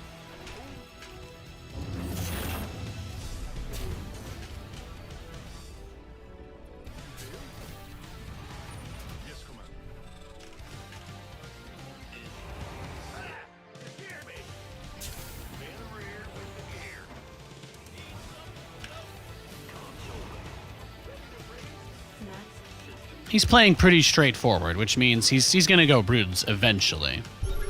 Eventually, he's gonna go Broods.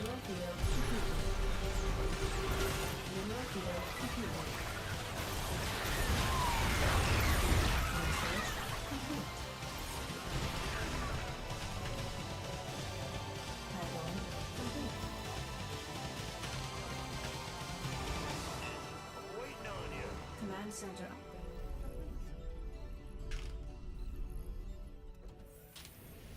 I know that command center's off center. I don't care. I don't care enough to change it. Research complete. I need to focus on getting everything else set up here. There we go.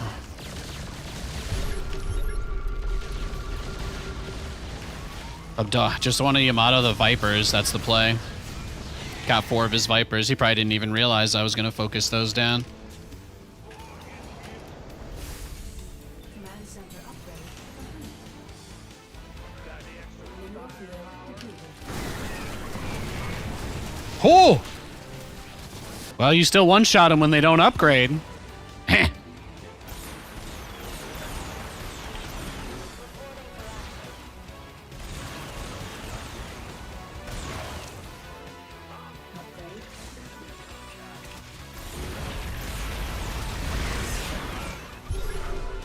I mean, he just doesn't have anything, Nate. This is getting sad. Yeah, we should Alright. At least Mercy kill him. At least Mercy kill him. This doesn't have to take 500,000 years.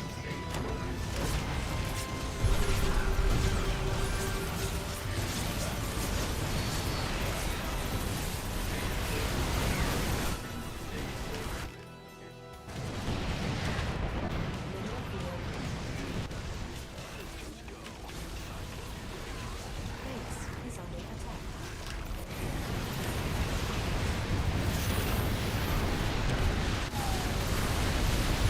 Yeah.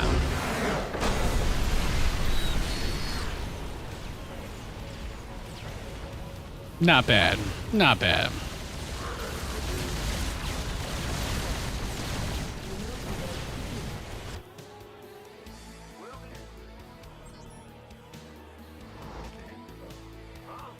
What's going on?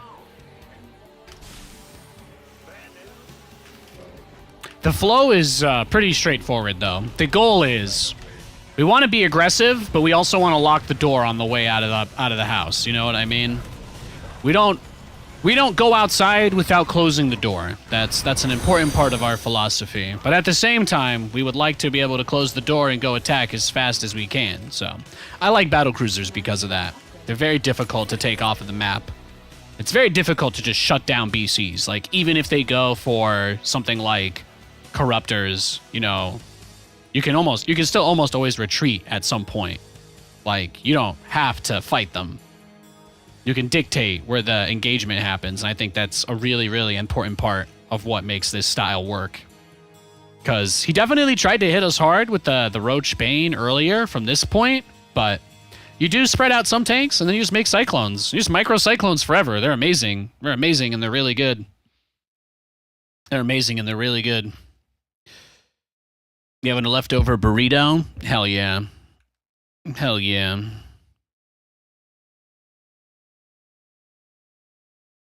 How many hours I have in StarCraft? I have over 20,000 hours played. I have over 20,000 hours played in StarCraft 2, if you're curious. You can download your GDPR data from Blizzard's website if you go to their customer support page. They sent me an HTML file that was like 300 megabytes. Had every single game of SC2 I've ever played. Only on this account. Only on this account. Well, not this account. This isn't the account that I play on. I don't play on my Nathanias account anymore. Because people are just really mean. But I do... That account still has over 20,000 hours. So I'm probably, across all my accounts, maybe I'm at like 25,000. But yeah, something like that.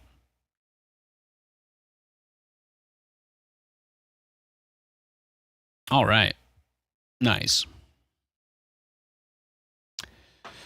Why would Thors be the better choice? Well, Cyclones can't do anything against most armies. Like, Cyclones are actually just bad units. They're very good in the open field when you can kind of kite and fight melee units, but you can't win a game just moving Cyclones. That's not really how it works, so... When you want to drive the knife into a Zerg that you've leveraged an economic advantage over, one of the best ways that you can do that is you have to make sure your army is well-rounded, but max out and push.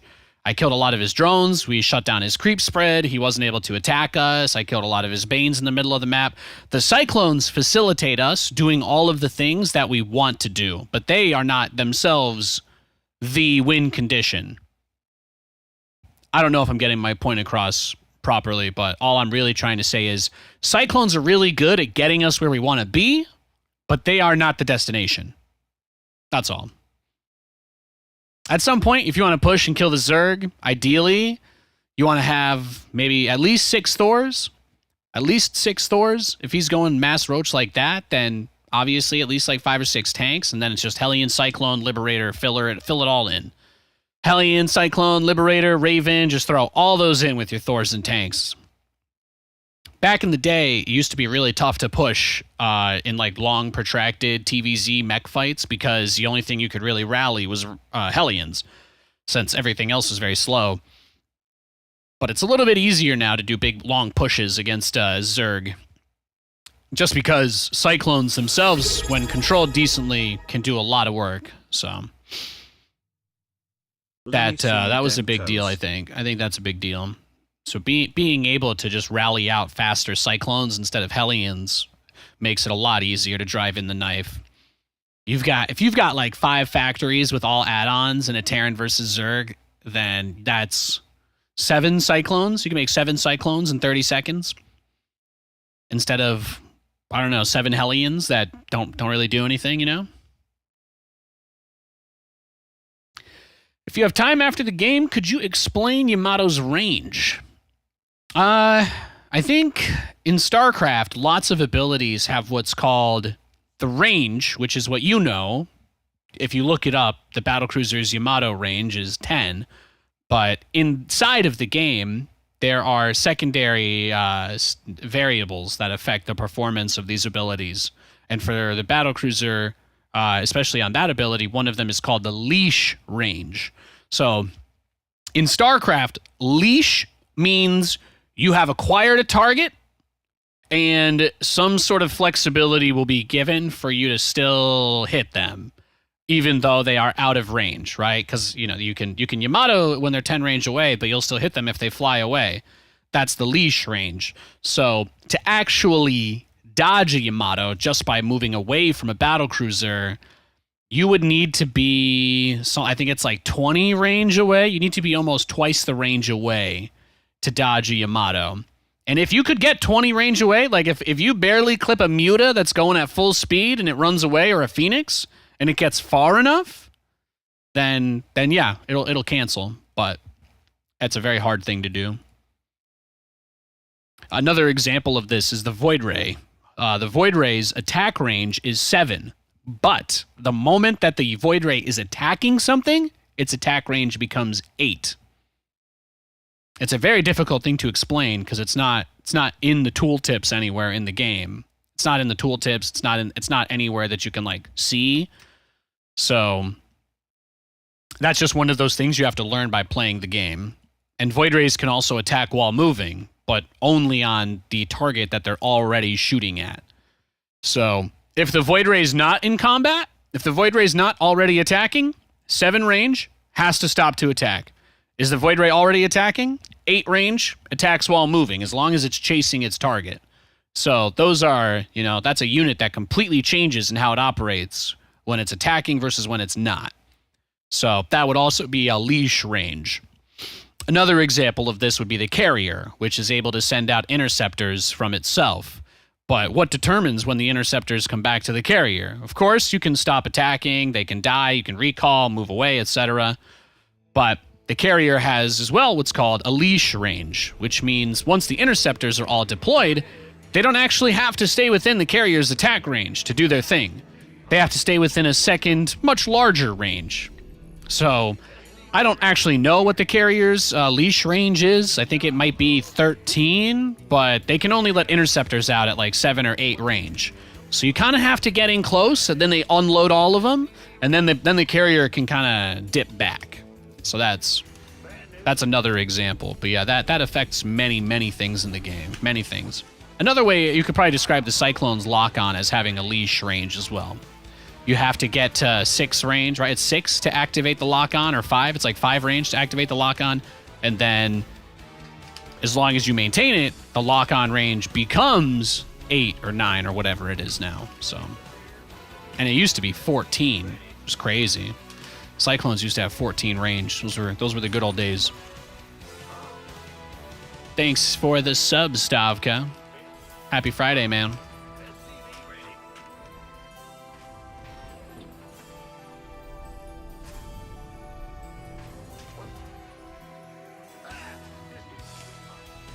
Yeah, lots of units have abilities and attacks that are longer range than their vision. Yeah. Most units in the game can only see 9 range. Most units can only see 9 range. The Mothership, for example, can see 14 range. It has the longest vision range of, well, it used to. Now, the longest vision range goes to Overseers and Observers. If you put an Overseer or an Observer in like the easy mode, where they just siege up, then they have the longest vision range in the game.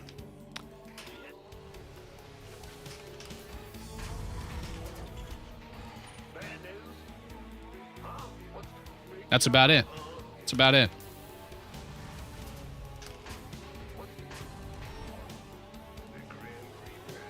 That's one of the reasons why I hate using the Ghost. It's such a boring unit, because its snipe is 10 range, which feels like a lot, but the leash range on snipe is only 13. So it's like really easy to get away. It's like really easy to run out away from snipe range now, especially since every unit has gotten a speed buff in the last 2 years, you know? So in some ways it can be useful, in some ways it can be bad. For the Ghost, it turns the unit into a pretty boring unit, in my opinion anyway. And then for the Cyclone, it helps, or the Void Ray, you know, Cyclone or Void Ray helps kind of augment how their abilities or their attacks work.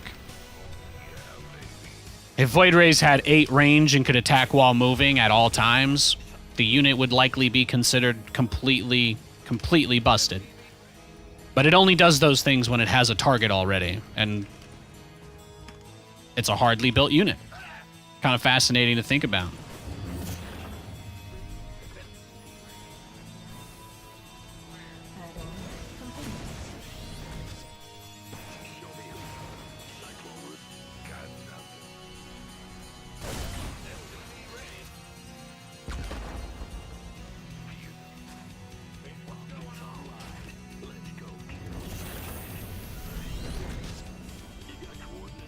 Ready for dust off.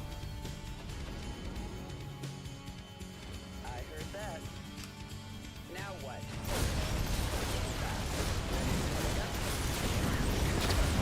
Oh, nice boop.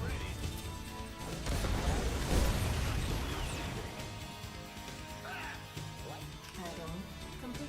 Base is under attack.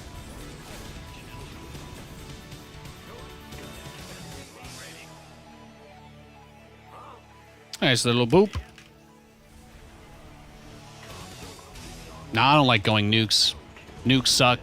Nukes suck, and then you have to make ghosts to use them, and I hate ghosts. I've already explained that. I don't like units that can't move on the field and attack. It's kind of a personal thing. Ready. I wish they would just gut the ghost snipe. I wish they would cut the snipe damage back down to like 30 or some shit and just let people rapid fire it. Life flight's here. I'd much prefer that over the garbage we have now with the cancellation. The Ghost, the sad thing is the Ghost is still one of the strongest units in the game. And it's like, it's almost borderline OP still. That's how good it is. But it's just the most fucking boring unit in the game.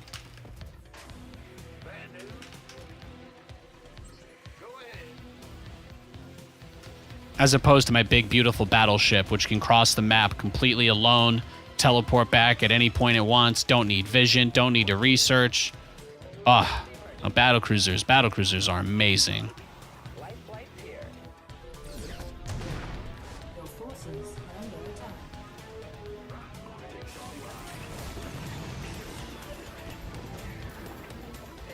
Frickin' love Battlecruisers, man.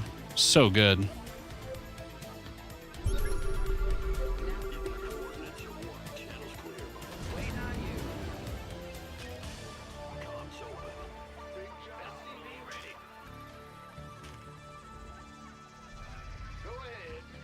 Command center upgrade complete. BC moved out of his parents' home at 17. Yeah, you get it. You get it. Talk to me. We're gonna try to do some little cray-cray.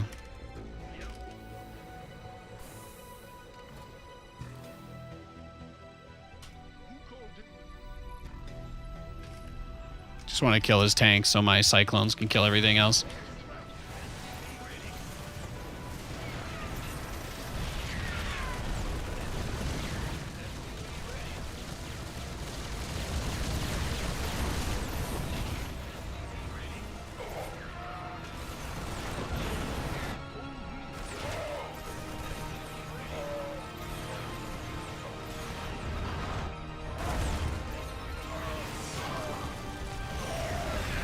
Yeah, you can't manually lock on. That's another bug with the Cyclone, unfortunately. Might have just cost me that game. I clicked on the Viking a bunch of times, but Yeah, well, you guys know. I'm sure you guys all know. Shit like this is what's killing the player base. Just pushing out buggy patches every fucking other week. It's crazy. That could have been a really cool opportunity to use micro to win the game, but instead I clicked on his Viking twice and it locked onto a Marine. Feels bad, man.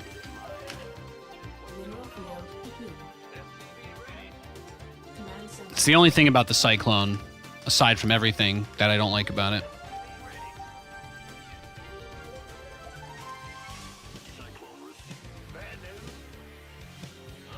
I think that's probably the biggest thing that's killing my boner for SC2. Is just that the game's getting like buggy and stuff and they keep making these weird patches.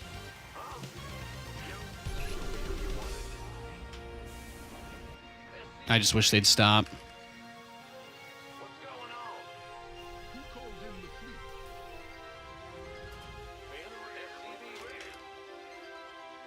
Mineral field depleted. Add-on complete.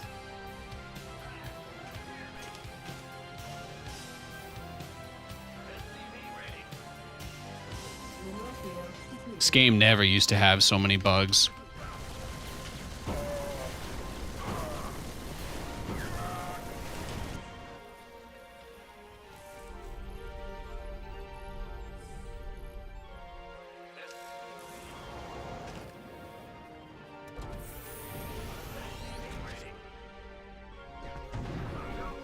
Your forces under attack.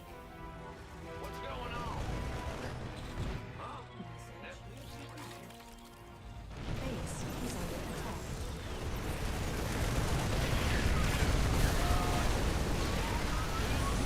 Can this be saved? No, we might be donezo, boys and girls. This might be it. Oh, they're not repairing, rip. Try to just Yamato the tank and hope that the SCVs can out-repair the Marines. I didn't get the tank. Damn. Did I really not get the tank? Maybe he had two? He might have had two.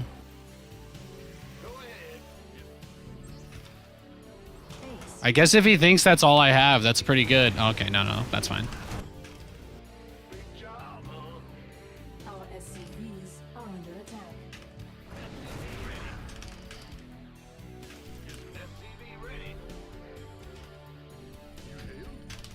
Oh, he's gaming. He's got the sweat dripping off his brow. Let's go, baby. Let's go. Yeah, lift your dudes up. Let's go.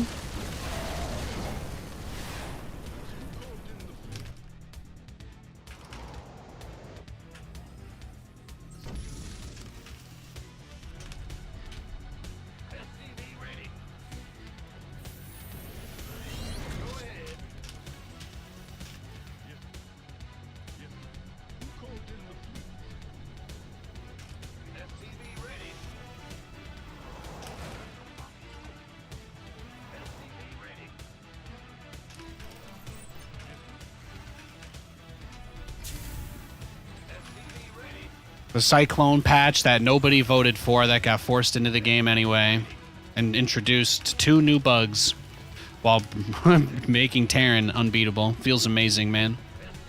Feels amazing, man. Under attack. Base is under attack.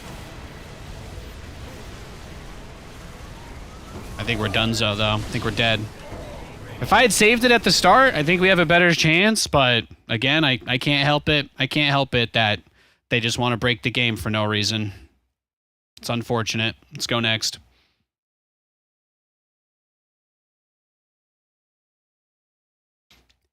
Happy Friday, Kegler.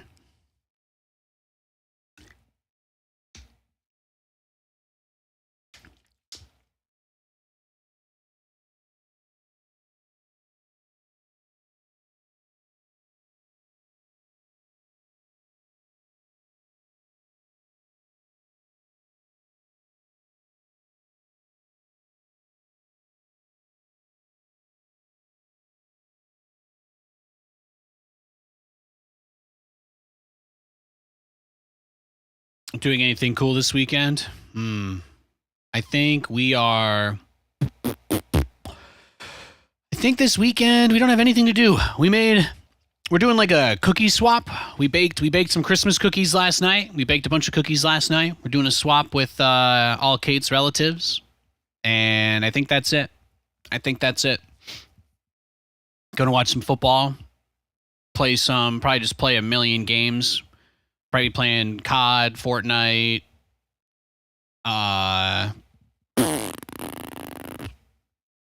Baldur's Gate, League. Probably be playing all those this weekend. Just be chilling.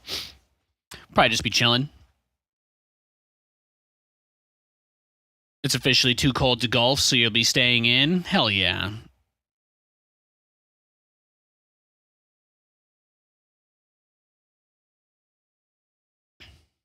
That's what I like to hear. You're a spectator fan who's never played. Hey, I think a lot of people are like that. There's nothing wrong with that at all. You don't ever have to feel bad about asking basic questions.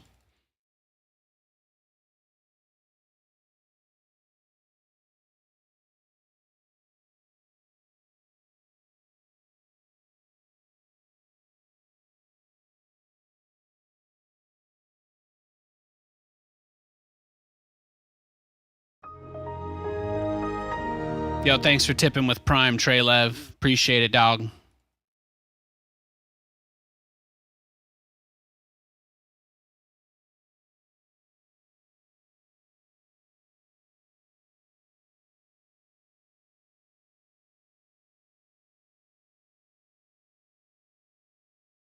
Yeah, I don't think we have anything else. Going on.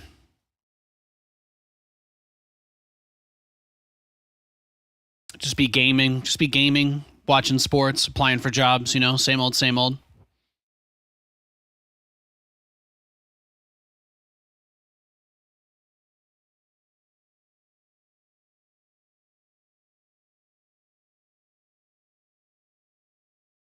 I'll restart the queue at, what time is it at? 3 minutes? Oh shit, we've been queued for 3 minutes? Okay, I'm going to restart it now.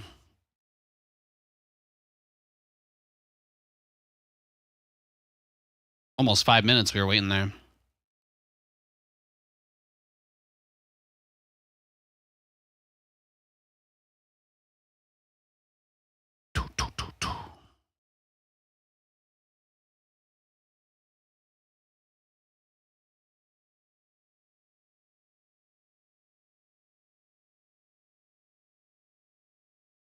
I love this song.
If my queue hits 3 minutes again, I'll restart it. We're at 1 minute and 40 seconds. We're at 1 minute and 40 seconds searching for a game.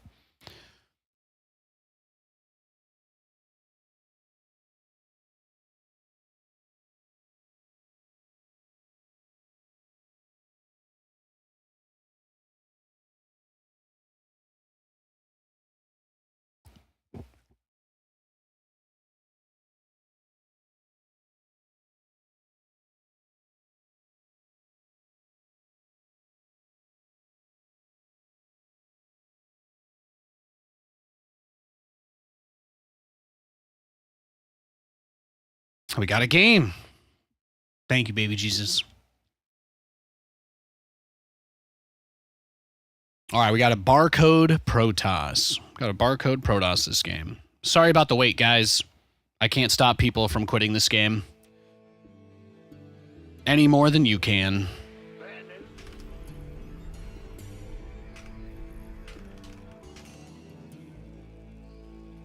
Man, what? Huh? Ah, big jump. Go ahead. SCV ready. Yes, sir. Oops. Hear me. SCV ready. I'm going. Huh? What's big job? What's SCV ready.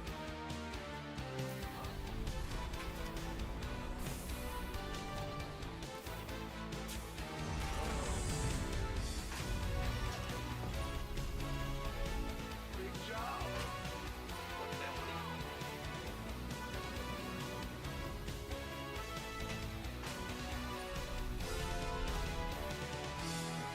What's going on? Yeah, SCV ready to hear.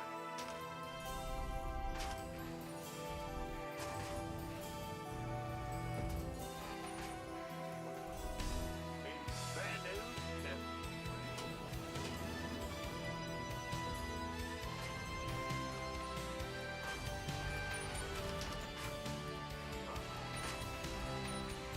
SCV ready. No probe scout typically means they're proxying, so we'll be a little extra careful this game.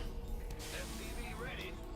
Very, very rare for a Protoss player to just not scout. Go ahead. Every single pro, I've never seen a competitive match of SC2 where a pro toss has not scouted. It literally never happens. It's a huge tell.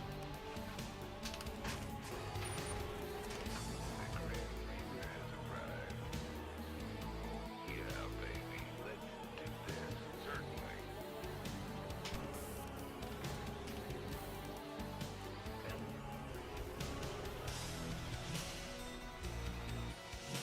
He might have snuck something back there. Go over there. In the rear with the gear. SCV ready. He's a reader man. Done. On the way. You think he's cheating? I don't think he's cheating. What would anybody have to gain beating me, you know, of all people? I don't think that's happening. And if it is, then let him. Just because there are people out there that like to poop on the floor doesn't mean that I should live in fear of them, you know? You just have to accept that sometimes there's things you can't do anything about. And that's it. He is cheesing me, though.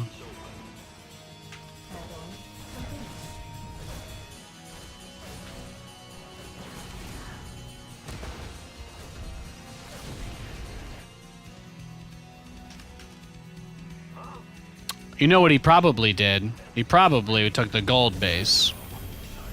Right? That makes more sense.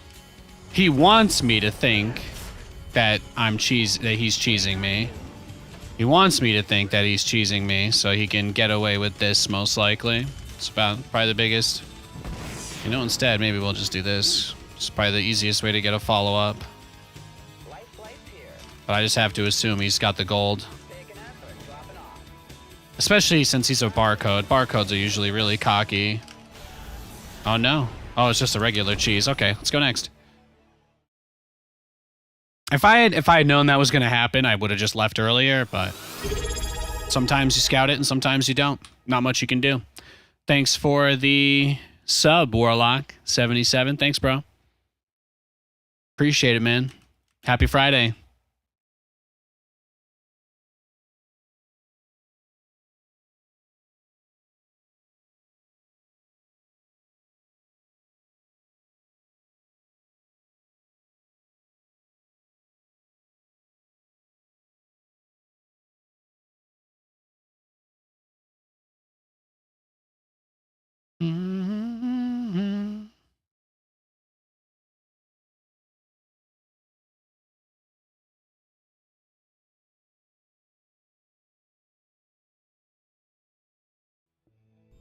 All right. We got another game. Let's see, who is it? Barcode Protoss again. I'm going to do the same thing. At first I thought he was cheesing me, then I thought he was faking me out, and he was cheesing me anyway, so let him. That's our plan.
Where do you guys think he proxied it? Here?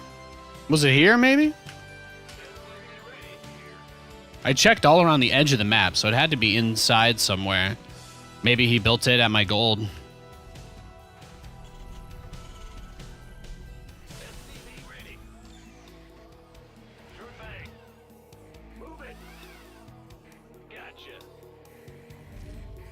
Oh, we'll see. It's on him if he wants to do that again anyway, I suppose. It's on him if that's what he wants to do. We can't control other people. Remember that. We can't control other people. It's not possible. Command center upgrade complete.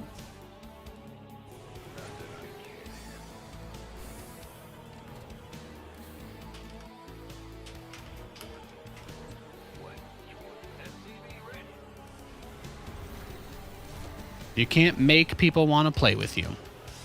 It's an important lesson to learn in this game.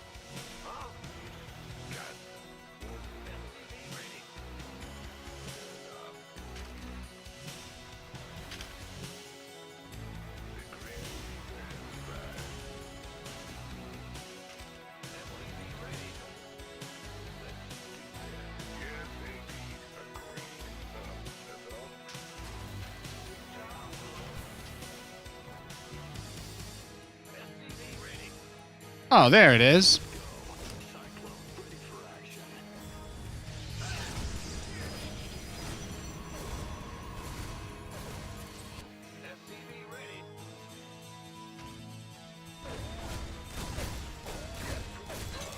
Add-on complete.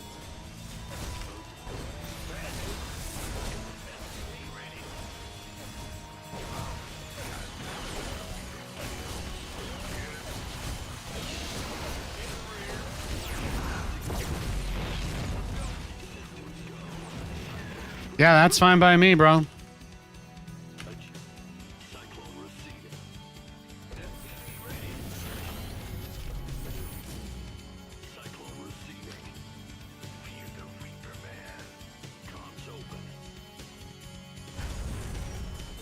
for action. Attention. Full speed. You're the guy that doesn't want to play, not me. I'm happy to grind this out. You're the only one in a rush, brother.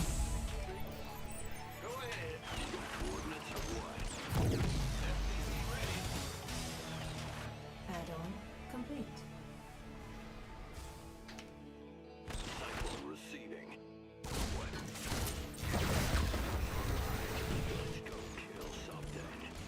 Adjusting for new coordinates. Cyclone en route. Enemy contact. All right, then. There you go.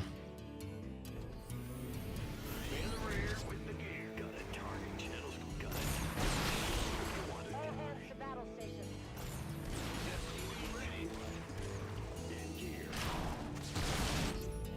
What's going on?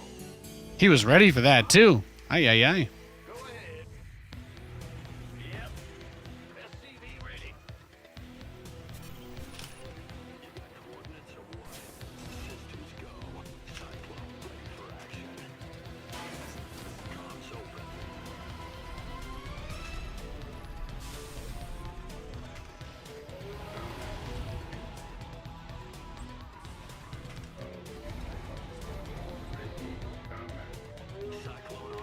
Base is under attack. Almost Christmas and no StarCraft Linux tutorial. Yeah, sorry, I don't really have time to do stuff like that. I want to. I want to. But, yeah.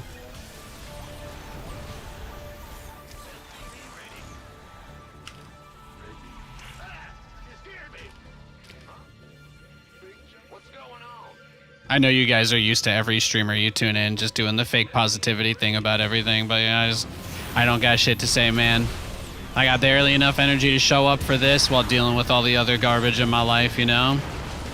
I appreciate that you guys expect so much of me, but I just can't. I can't live up to your expectations. You don't have to forgive me, but please try to take your expectations off. Thank you. Here's what I'm gonna do, because that was kind of boring, right? Let's wait for this guy to queue up for a game, and then we'll search for another one, okay? I think that's the easy solution here, since he doesn't seem to want to play with us. I'll let you guys watch him as well, if you guys want to see. He's, you guys will know. As soon as he goes to red or gray, he'll be offline or in-game. I'll search for a match as soon as he's in a game, but I'm kind of done with that. I'm done with him. Or someone could pay me $20 and I'll queue anyway. I don't give a shit. My time's worth more than the 10 cents in ad revenue I'll get from playing him, though.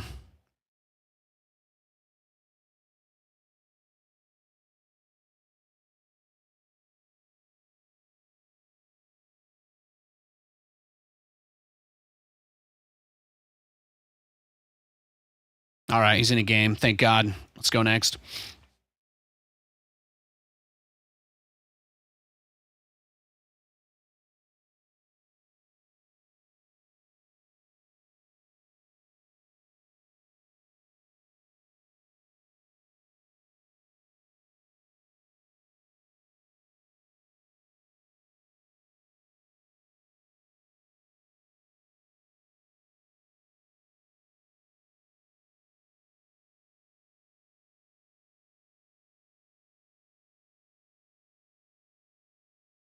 We got our first Zerg in hours. It's nice. I think the very first game we played today was like a crazy TVP. Have we played any Zergs today? We had one. We had one TVZ. We had one TVZ, I think. SCV ready. You guys only say nice things to me when things are going well for me anyway, so I don't have to worry about that. I know that. I know when I give you what you want, you'll tell me I'm doing a good job. I'm very aware of how that works. In the rear with the gear.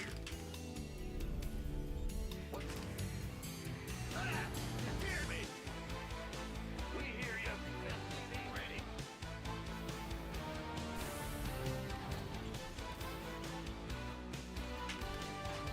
What's going on?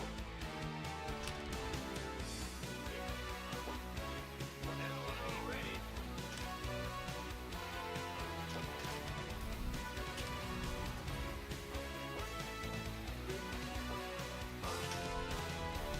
SCV ready.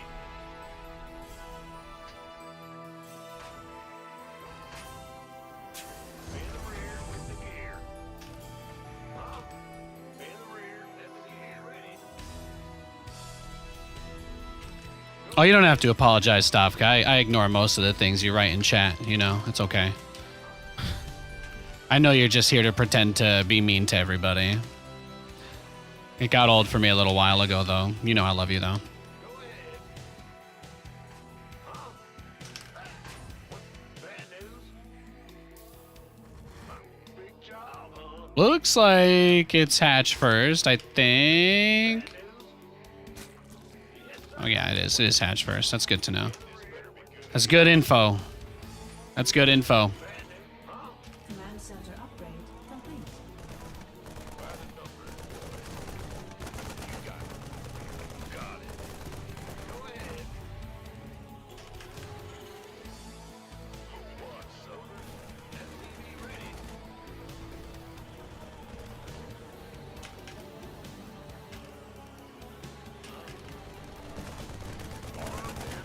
Free Overlord? Nice.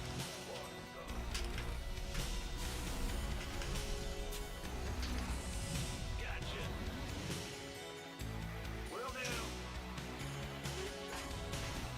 Bad news. SCV ready. What's going on? Want a piece of me, boy?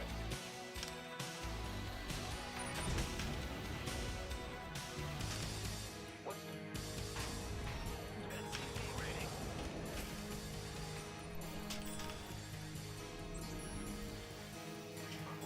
This better be good. Did the rain break yet? I think it lightened up this morning. I think it finally slowed down a little bit this morning. There was, man, it was like a foot deep. It was a foot deep by Katie's parking spot. Getting the groceries out last night was a bit of a challenge. Flooding was kind of wild. SCV ready. Bad news. I was hearing that the freeway by the Tulalip was flooded, or the area around there was flooded. It's crazy.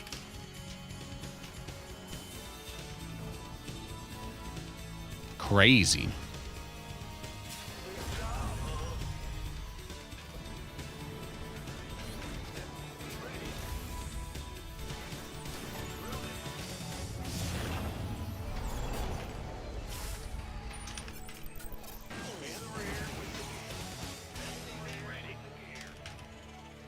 Go ahead. Huh? Systems go. Cyclones ready for action. SCV ready.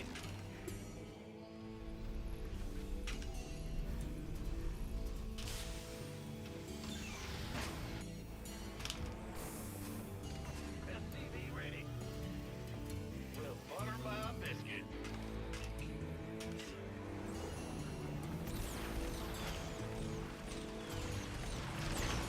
SCV ready. Ready? Command center upgrade complete. We can try to go and do a double out of this. Be a little greedy, be a little crazy. Send some Hellions out to check the perimeter, poke his base. Lou tired of getting wet paws. He was soaked. He was soaked coming in. It was still wet everywhere, but yeah, it was a little bit less rainy. I think it was still coming down a tiny bit this morning. I haven't had my blinds up. It was a little bit sunnier today too, so.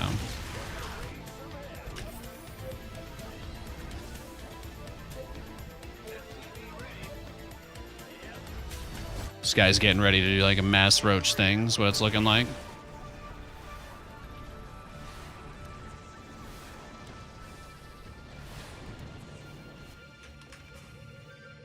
We'll start the BCs when the tech lab is done. There we go. Complete. Add-on complete. Big job, huh? Daylight burning. Bad news. Go ahead. Send your roaches, man. Where's your roach all in? Come on, bring it, dog. Talk to me, boss.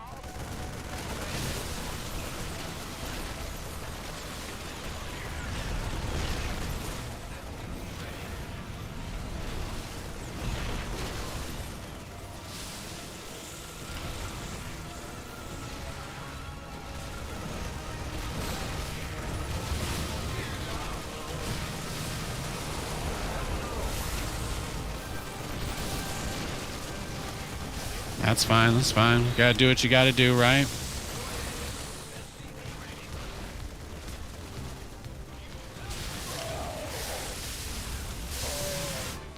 Our SCVs on base is under attack.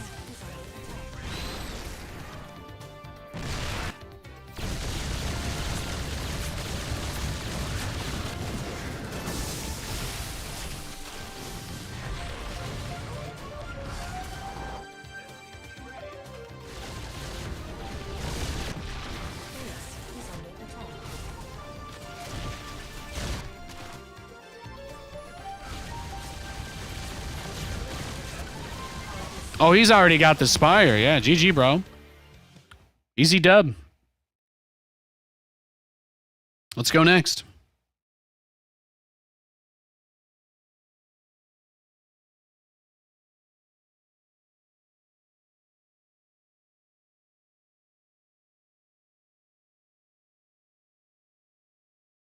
Quiet day, huh? Hope you guys are having a nice day. There's like qualifiers or something going on, right? For Katowice, I think. Hi, Nate. Hope you're having fun. I love you. I'm having a great time. I'm having a great time.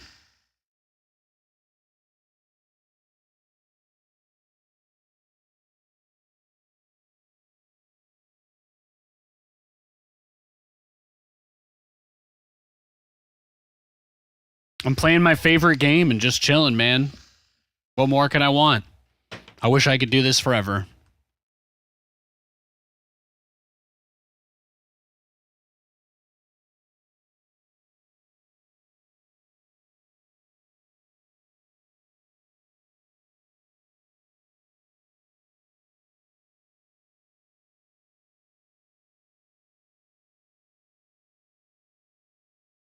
All right, we got a Zerg. You never seen Warzone and you enjoyed watching? Really cool. Thanks, man. Yeah. That game we played, the first game we played yesterday was gnarly. That was amazing. That was really, really something. I was shocked. I was truly shocked at how unhinged that first game was last night. It was amazing.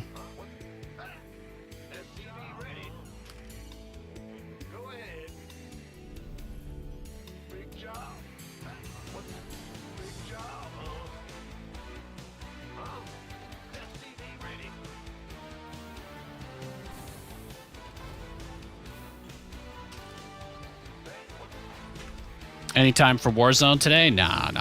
I just did that because I wanted to yesterday. We're just going to play StarCraft today till Kate gets home. Then I'm going to go spend the night with her. That's my plan. That's my plan.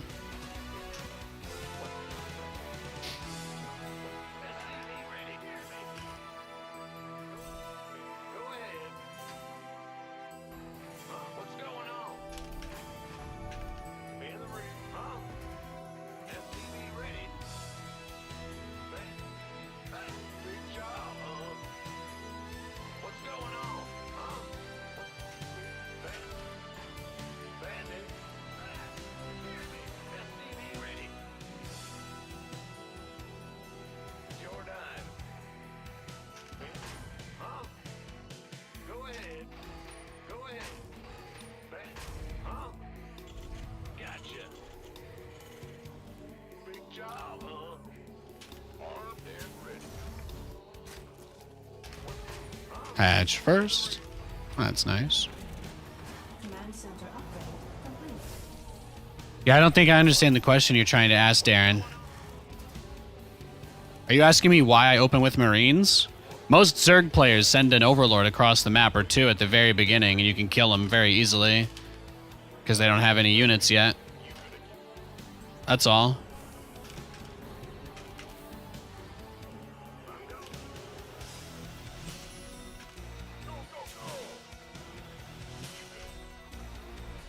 If you're wondering why I don't like build a Reaper, they don't really do anything, you know?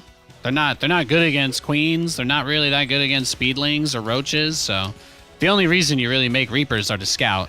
And Zerg only has like 3 builds they can do, so it doesn't really, you know? It's not really a significant thing, if that makes sense. Damn, he got me good with that. I gotta give him credit there. I'm just gonna give him the game. I'm just going to give him the game for that. That was well done. He timed that perfectly. Let's go next.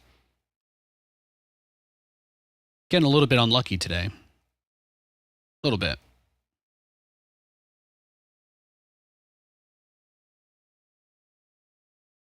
Needed to have all 4 of them together. That was the mistake there.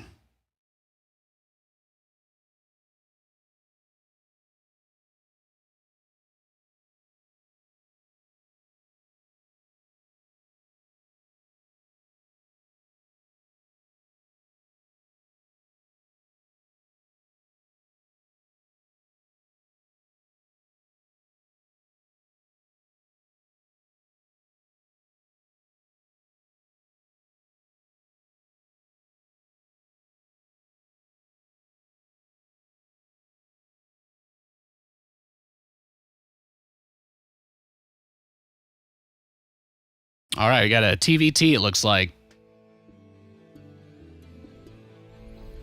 What's going on? Big job. Man. What's huh? Huh? SCV ready. Move it. Yep.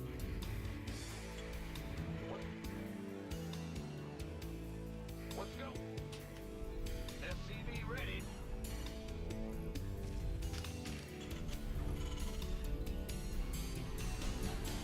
Bad news. In the rear. SCV ready.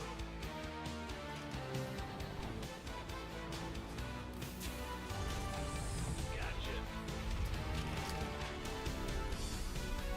What's going on? SCV ready.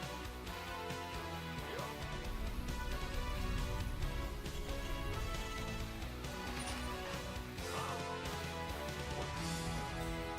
SCV ready. In the rear. Ah! Big job. What's going? Ah! What's going on? SCV ready.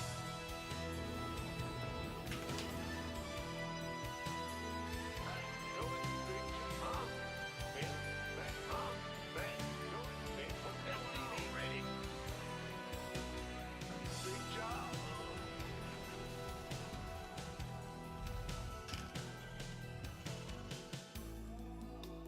SCV ready.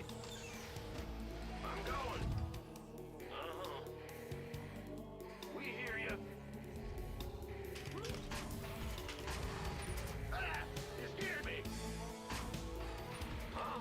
First Reaper is just going to check around our base, see if he's proxying us with anything, and we'll check around the outside of the map. Second Reaper will check the other side of the map, and then Cyclone drop. And then we'll try to go into BCs. Hopefully we don't get screwed by the bug like we did against that last Terran.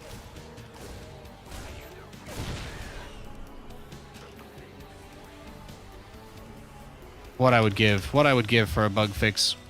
What's going on? Got something for me to kill. SCV ready. Got something for me to kill. SCV ready. What? You want something? He's a weaker man. Optics online. Let's go. SCV ready.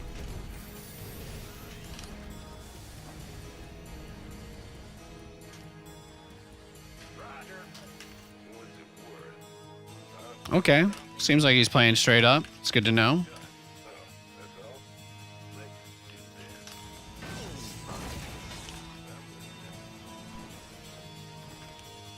SCV ready. What's it worth? Systems go. Huh. Ready for dust off. SCV ready.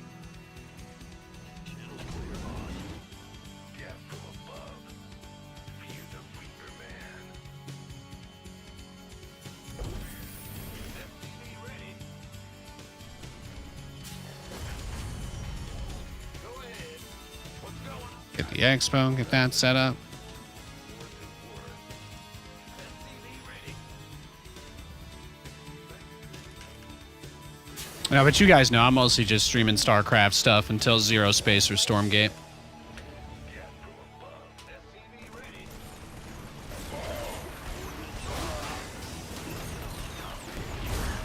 That's the goal anyway, so make it to that point. Crushed him. What did he have? Did he just do like a greedy 3cc build? Is that it? Yeah. Yeah, seems about right. Go ahead. SCV ready.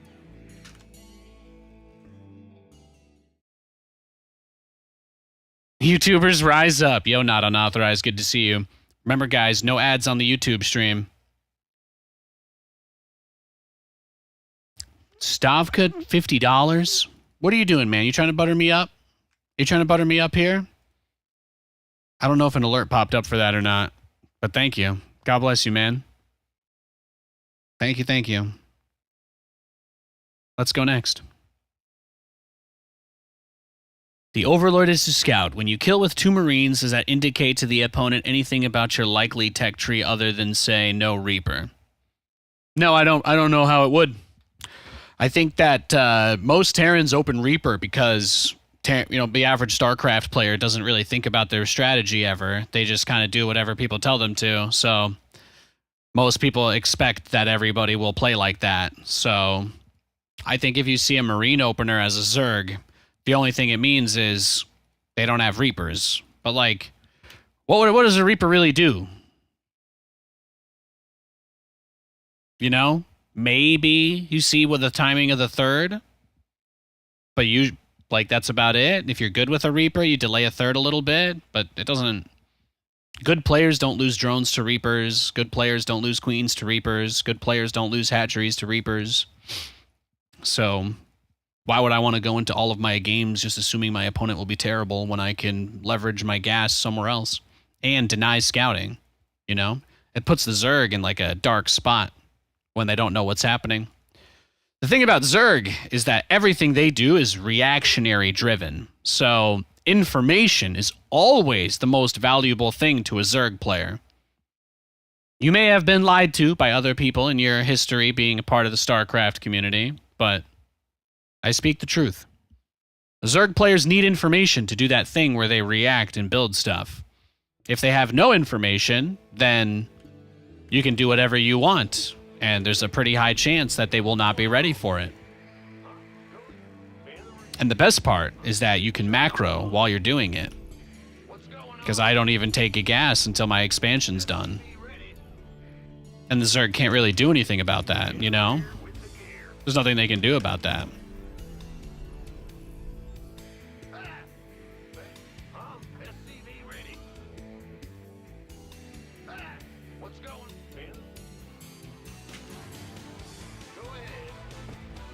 But like StarCraft is like culty in that way. You either do what everybody says you're supposed to do, or you just get shit on constantly.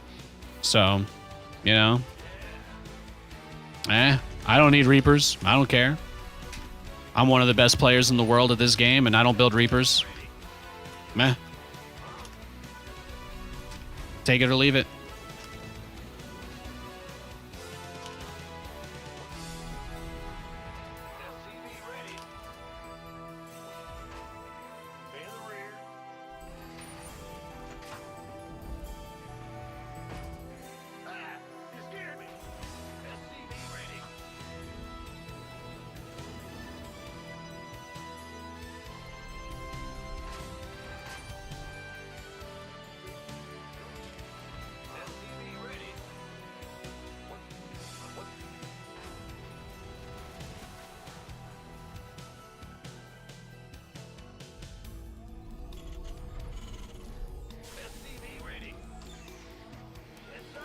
Cyril the Scoutmaster, yeah. That was probably one of my favorite things about Cyril is that no matter how many games he won, no matter how good he was, everybody always are like, what's his secret? I don't understand. Every single time you're casting a game of Cyril or watching a commentator, you know, Cyril just, you know, that Overlord speed early on is really expensive. Imagine having your Ling speed 20 seconds earlier. What does Overlord speed do? Good players always get the Scout. And you know, like, that's actually just a wrong way of thinking that has just been repeated by people because no one wants to be outcast, right? But, like, Overlord speed is a fucking amazing early investment. You get to completely circumvent most of the traditional things that people do to hide info from you, you know? For a long time, Cyril was the only guy that would go Overlord speed every game. And meanwhile, everybody's like, I just don't understand how he wins. He has all the information in front of him. He's never caught off guard. But man, he can't. 50 minerals and gas. Oh, at the start of the game? Are you kidding me? No. Maybe they just never wanted ladder players to start scouting more. Like, if people on the ladder went Overlord speed every game, they'd almost never get caught off guard by anything. But, like, people don't want you to know that? I don't know. It's the same reason why I lifted Command Center to kill an Overlord by a pillar. Somebody's like, but Nathan, you could have had your mule like 8 seconds faster. And I'm like, yeah, but now he has to spend 100 minerals and a larva, and he can't make anything until that's done. So like, and he has no information about what I'm doing. So is it really that bad? Is it really that bad to do what I do? Well, again, I'm one of the highest ranked players, so you can discern whatever meaning you want from that. And all I do is fuck around. I just do horrible builds for the lulz. That's the only thing I do. Screw around just for fun. Still one of the top players. It's quite a conundrum.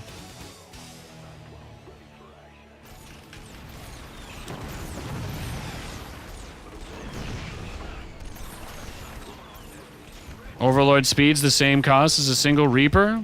Yeah, I think so. Our SCVs are under attack. Literally learning to do anything new, though, is like the scariest thing that you can tell a StarCraft player, though, so.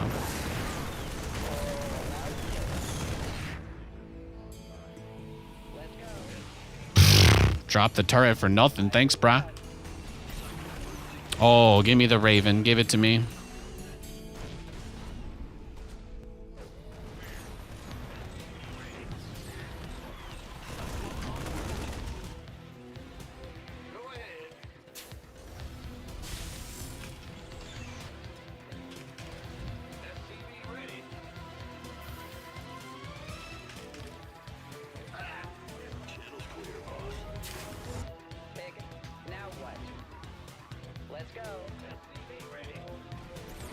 Got him.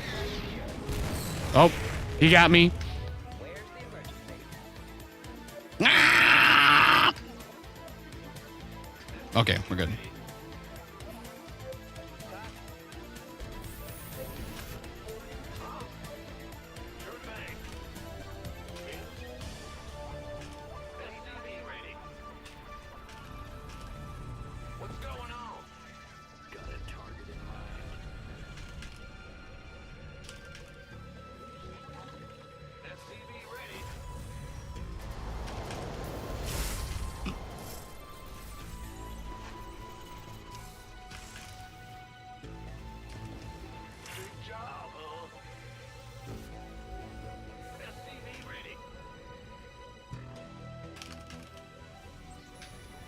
Now, since he's going so fast into bio, there could be a big push or drop.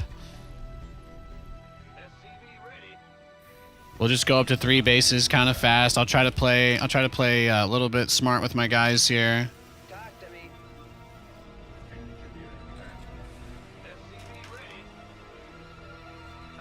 Really, I think the biggest risk now would be maybe a Doom drop into my main.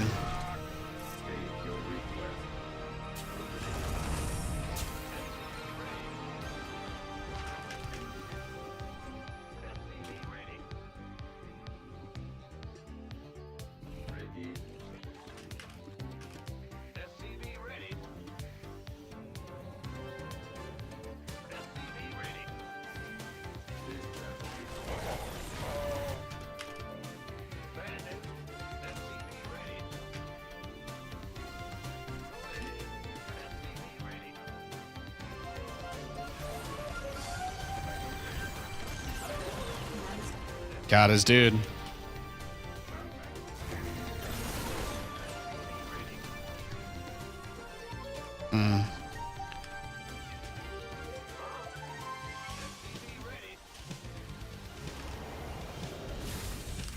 Seems like he has some level of awareness with the Viking poke, so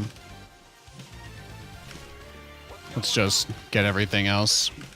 He's being pretty careful. He's being pretty careful, so we need to respect that.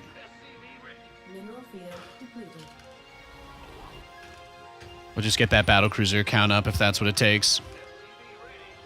Let's make sure he's not trying to sneak the gold or anything, you know? Another great thing we can do to stop a marine-based army is get building armor.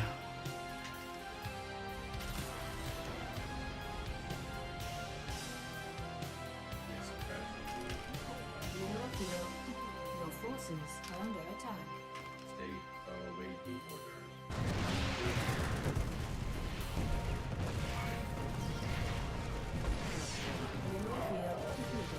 Oh, he's already got a bunch of starports? Is that what I see? No, no, no, okay. Your forces are under attack. Systems are waiting. YOLO then. Cowabunga it is!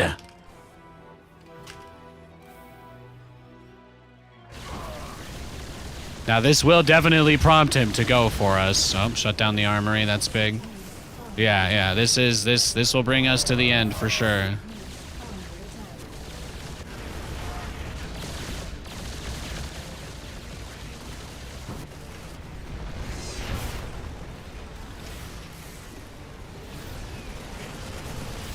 Base is under attack.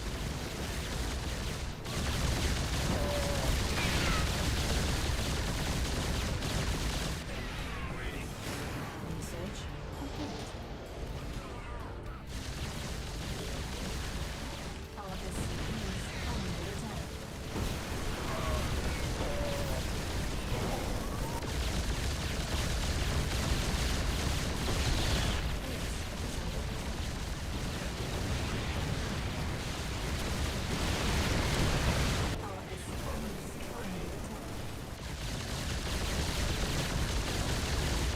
Good effort.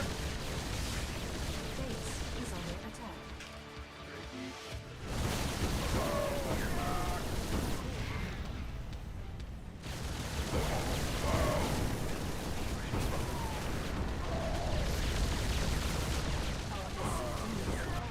Base is under attack.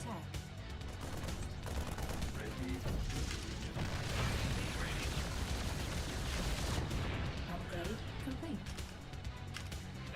Our SCVs are under attack.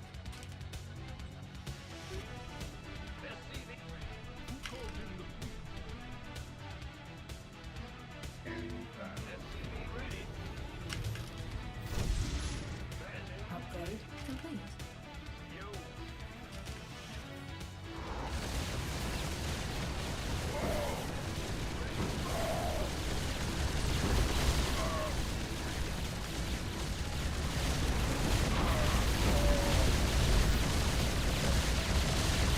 Our SCVs are under attack.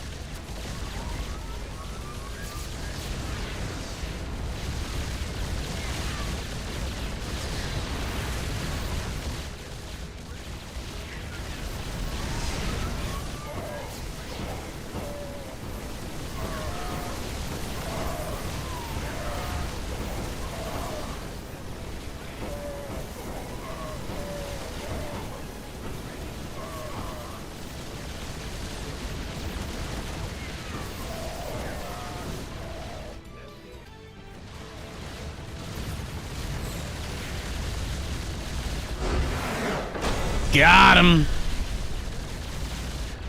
Beautiful. They try to go for that base trade before that planetary's done. Things get a little bit dicey, but I think we made the most of it. No ninja bases, nothing hidden. Love to see it. Love to see it. Yeah. Believe how cheap Overlord speed is and how the guy that came up to become the greatest StarCraft 2 player of all time researched Overlord speed every game on his rise to power and everybody just pretended like it wasn't significant.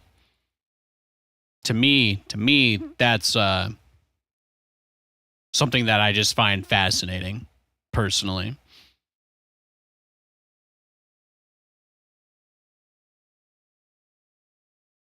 Be wild.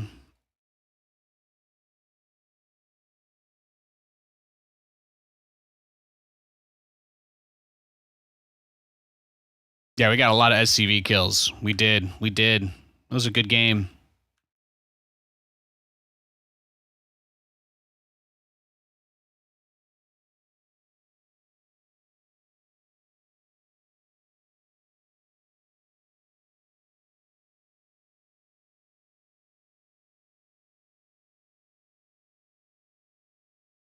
Give me a trash can, so sick. Hell yeah. Fruit dealer? I don't really know who that is. He played like 10, 20 years ago, right?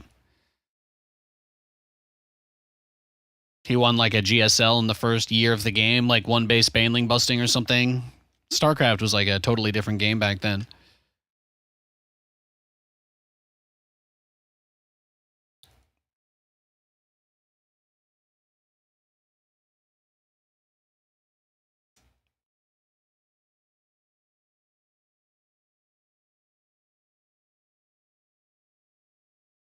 We got a Zerg.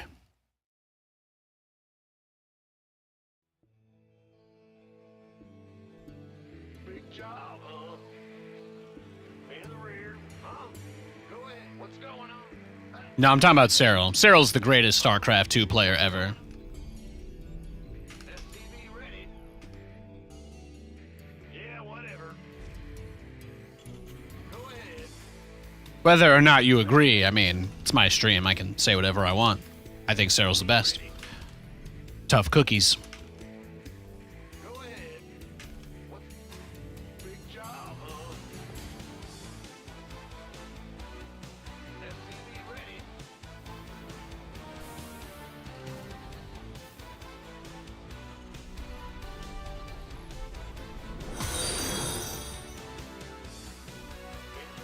Thanks for the follow, brah. Go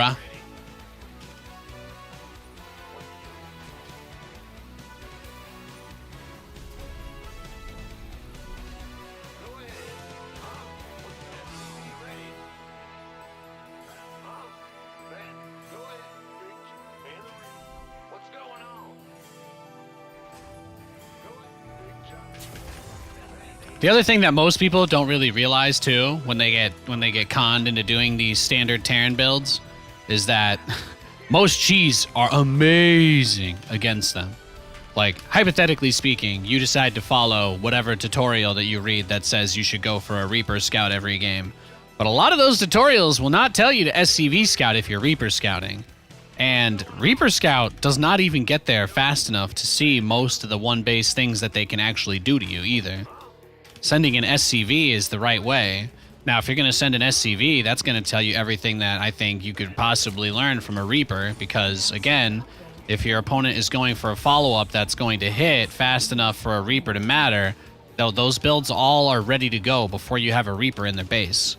So, the time it takes for you to make your barracks and make a Reaper and then make one Marine back home and send that Reaper across the map is enough time for a guy that's Ravager rushing you to already have roaches out and on their way to your base.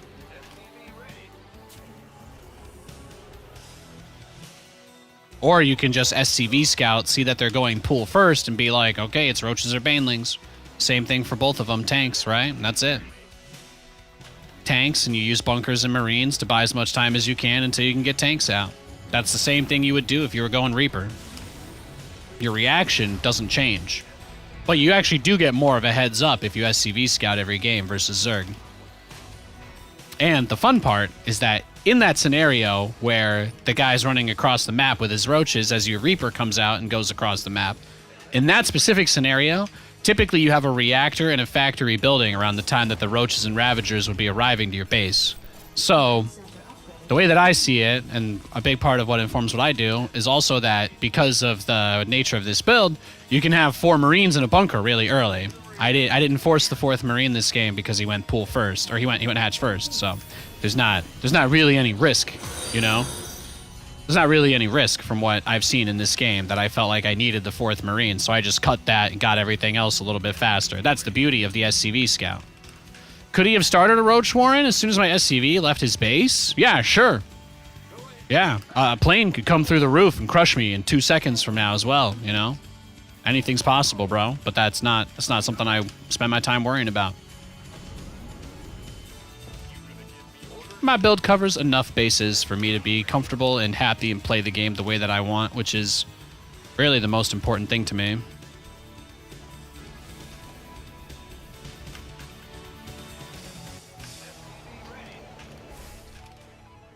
Ladder isn't really balanced the way that competitive StarCraft is, so it's really not worth getting worked up over these games.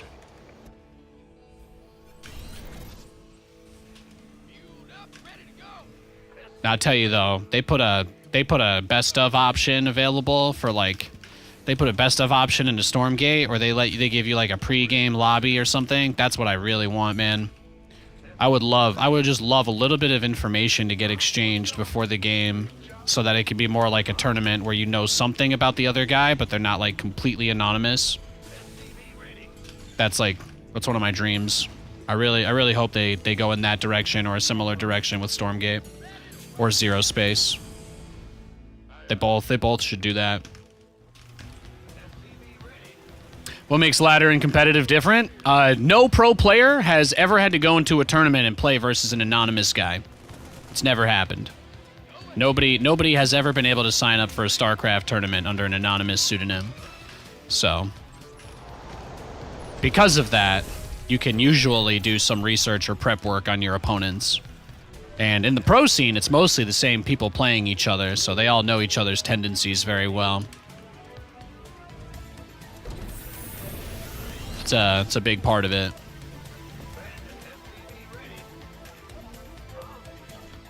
It's one of the reasons why I say, you got to be careful about taking things too seriously, because again, if you convince yourself that ladder is like competitive, then you're just setting your expectations up. You're setting up your expectations to be much worse.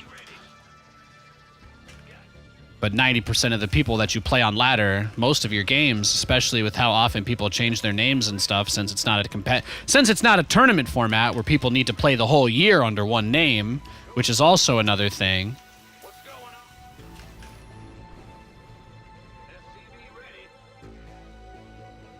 That there's a lot of things that make the ladder very different. But the biggest one, truthfully, is that there are no anonymous pros.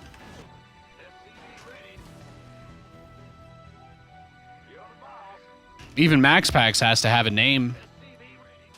Upgrade. Even Max Packs has to have a name.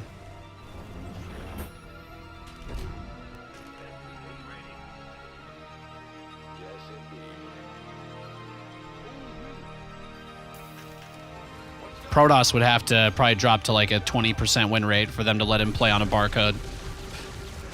We're getting there. We're getting there.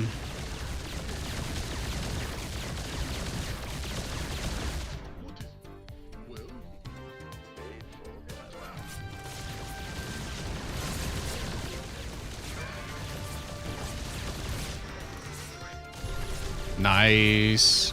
Yeah, this guy's just massing queens. That's it. That's all he's doing. He's playing very turtley. Super turtle style.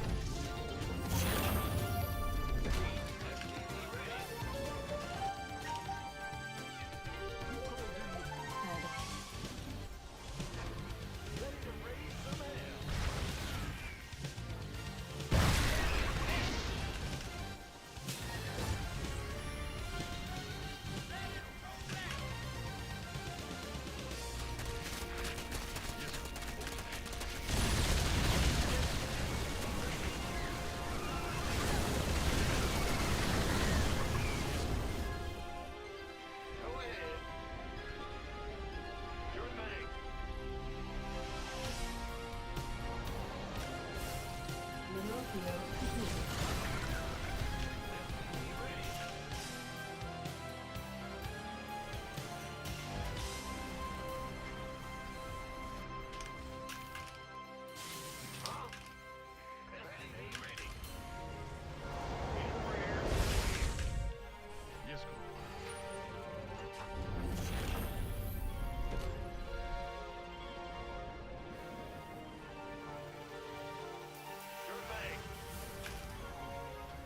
Since he's playing like Turtle Zerg, we can't really like get out on the map or be aggressive because he's basically just gonna hope to catch us with the Corruptors. That's like his plan.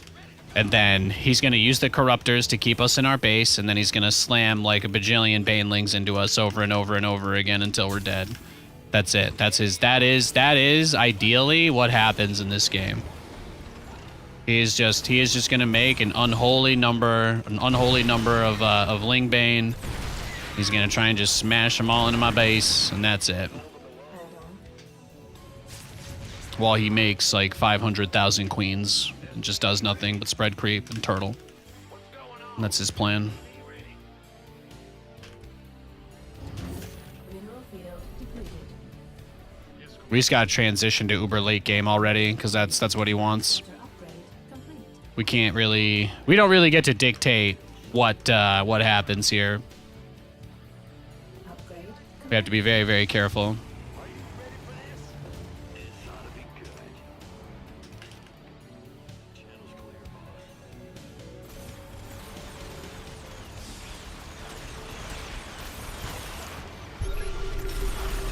Yeah, see, look at this. Look at that.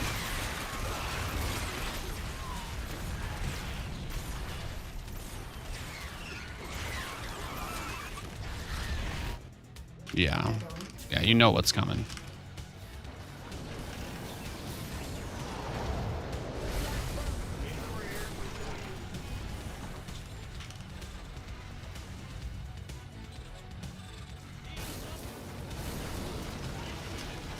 What's the story? Yes, Huh? Sure thing.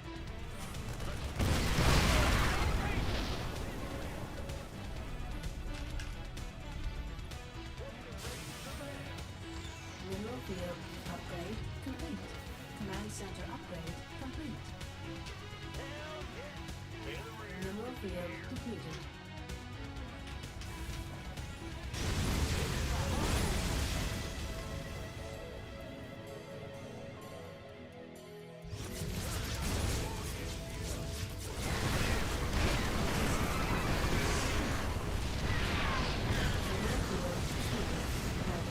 Complete.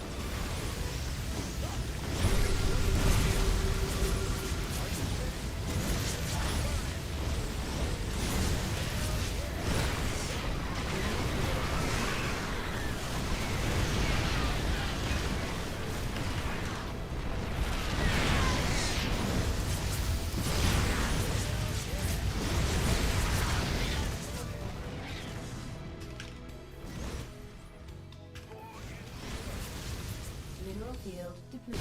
But you see, the only thing that he wants to do is just spam Ravager Bane. He wants me to make as many tanks as possible so he can just come kill me. That's his plan. He just wants me to make nothing but tanks so I can't ever leave my base.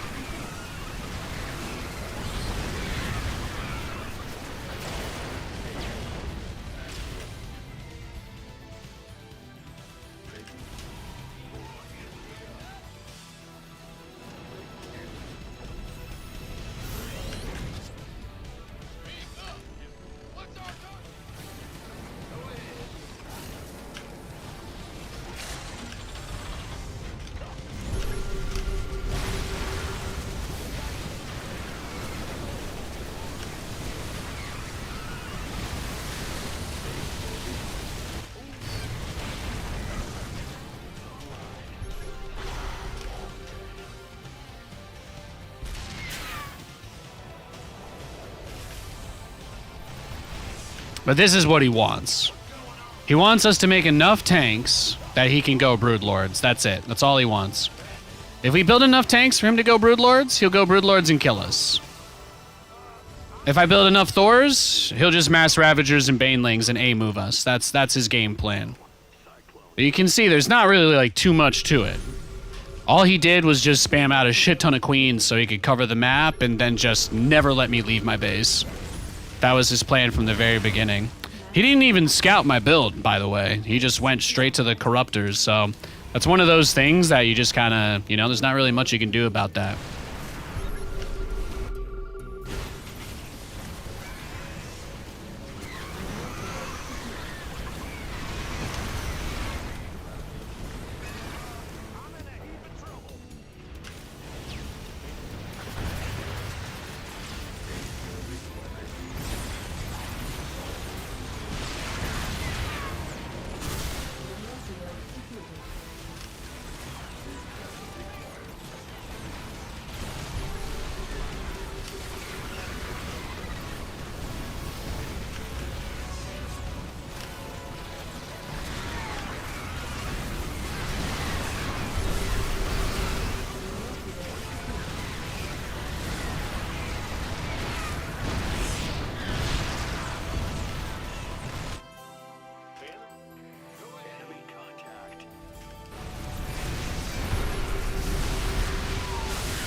And now the game is over. I did exactly what he wanted me to do. I moved out my tanks, he killed him, and I mean, he's got the whole map, right? Like, this map is a nightmare to play versus Zergon. We are super, super dead. Super duper dead.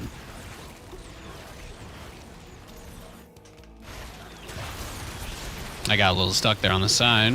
Try and slip out here. Take as many with me as I can.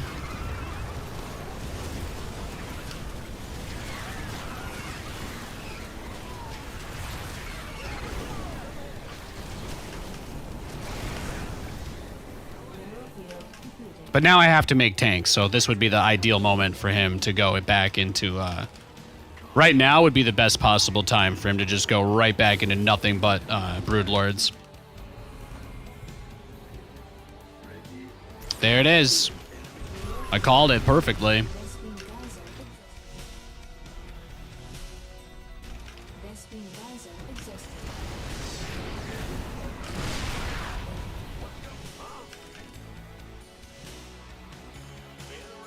I don't think there's anything we can do, but we do have money, so we can try to max out, maybe.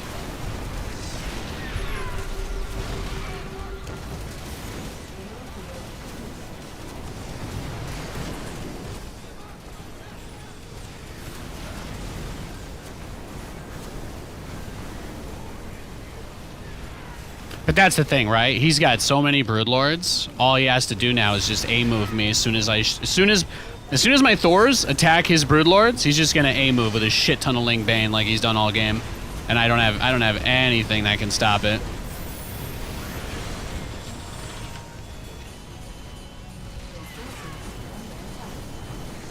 Because again, he has the creep everywhere, so there's just not really anything we can do.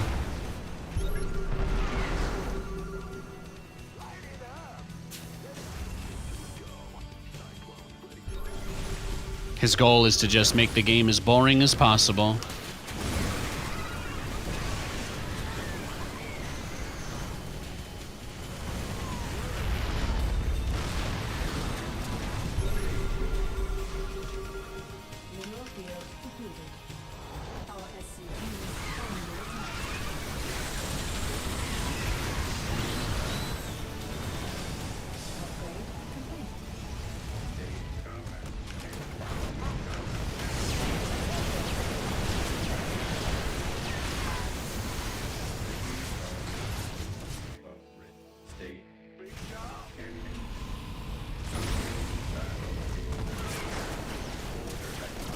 But, you know, he's got every base on the map now. Literally every base. So it's like, how could I ever get out of this situation? I'm just going to go next. Just going to go next. It was pretty clear that he wasn't going to try to end the game, but he also wasn't going to let me do anything, so... When people blind hard counter Battlecruisers when they without scouting, to me, it just says immediately that the game isn't really worth, you know? It's just not really worth it. I'm going to wait for that guy to queue up so we don't get a rematch and waste our time again. But while I'm doing that, I'll give you guys some ads to watch. I'll be right back.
All right, we are back. Thankfully, that guy is in a game. I think we're safe.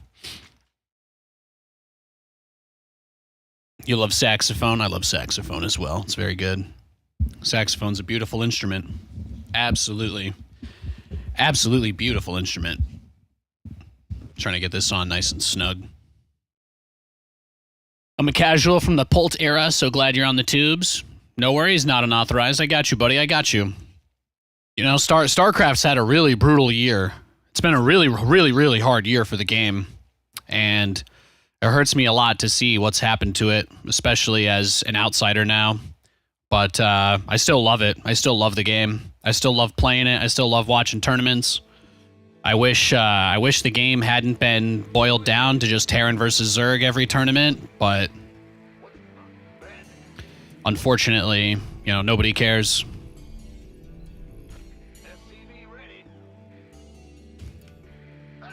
We have spent the majority of the year with StarCraft 2 having large bugs. There have been bugs in this game causing a detrimental experience to players almost the entire year now. It's very sad. And people think that that has nothing to do with the player base or the viewer counts. It's very sad. This game deserves a lot better. This game deserves a lot better than to be carved up into a, I don't know, some sort of zombie puppet thing. It's tough.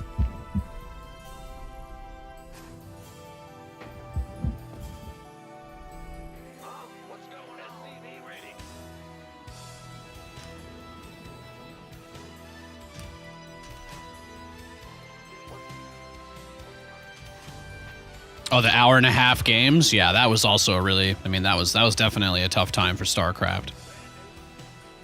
At least at that point, it could be changed, though, right? That was a big thing. We're at the point now where the Cyclone may never get fixed. We don't know. It's hard to tell.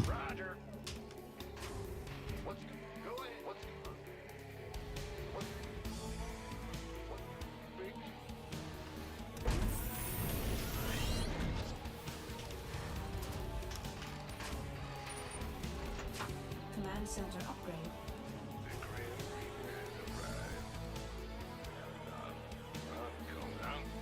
I just don't like patches being written by tournament organizers and stuff, you know, and then passed off as the communities. You know what I mean? Bunch of pro players and commentators and stuff all got thrown under the bus this year for a lot of this crap, too.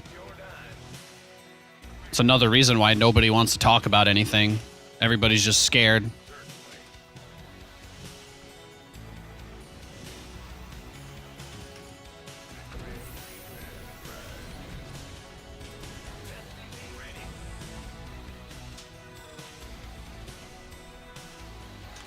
Yeah, Solaris is bugged. The Cyclone has 2 bugs. I don't even know what the other bugs are. I'd assume there are a few more. There are a few more in the game that maybe we haven't found yet.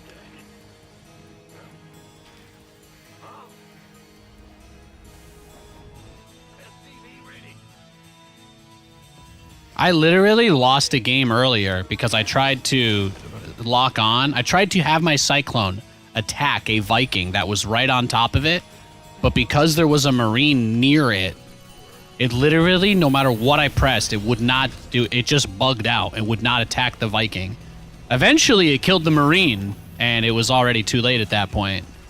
But, like, I literally lost a game because I could not attack a unit that was right in front of me, you know? I don't think there's really any balance issues left, again, aside from Protoss being really weak, but... losing because of something like that is just like, man, that's just sad. I'm not even angry. It's just very sad. It's just very sad. The things we just have to be okay with now all the time forever because a bunch of people said so. Now what? Optics online. Let's go. Add-on complete. Talk to me. Wait on. Life flight's here. Inbound.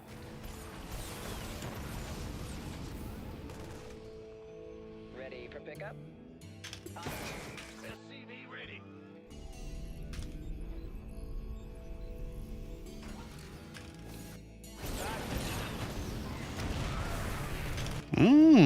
Look at him go. SCV ready. I heard that. Light flight's here. Let's go.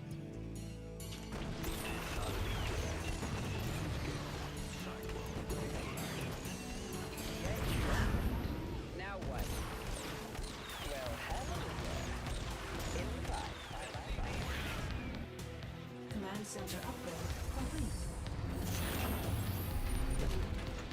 Taking effort. Drop. What's going on? SCV ready.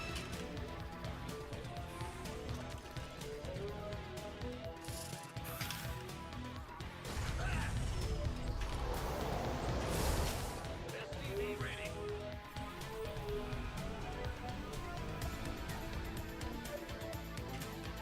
State your request. SCV ready.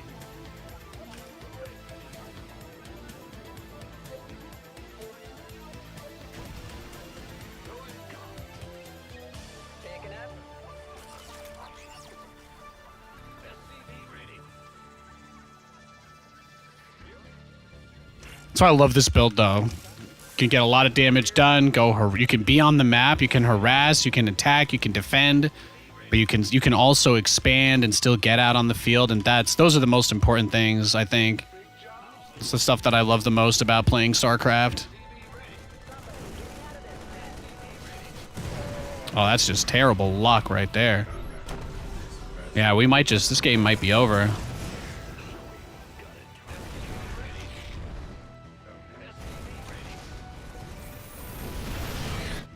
We'll have to see what we can do with the BCs, with the BC.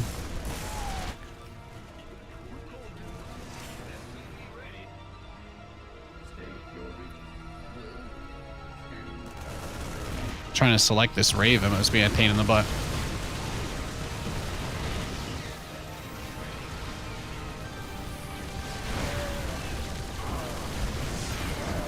Man, he even got my Widow Mine. You know what? This guy deserves it. Let's just go next.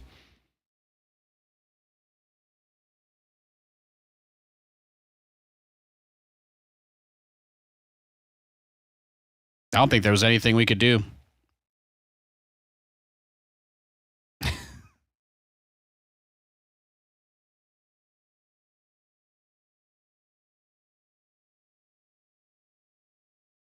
All right, we got a Zerg player this game. Got a Zerg player now.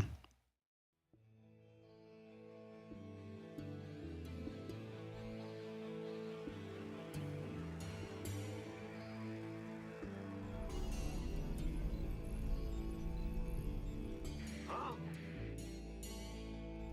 SCV ready. Ah! You scared me.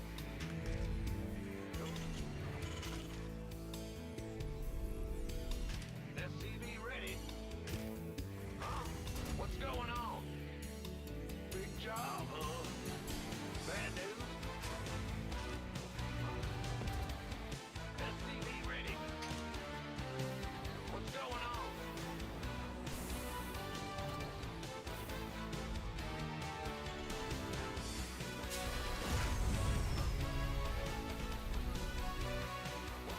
SCV ready.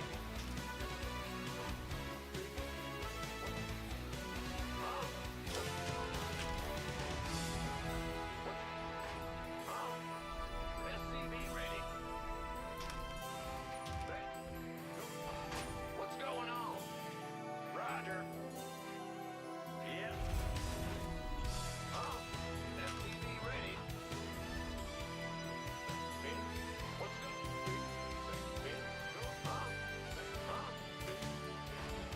What's going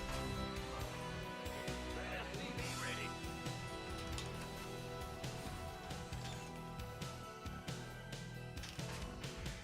In the rear with the Let's see. Will do. Pool first? Yeah, he's cheesing. He's cheesing us.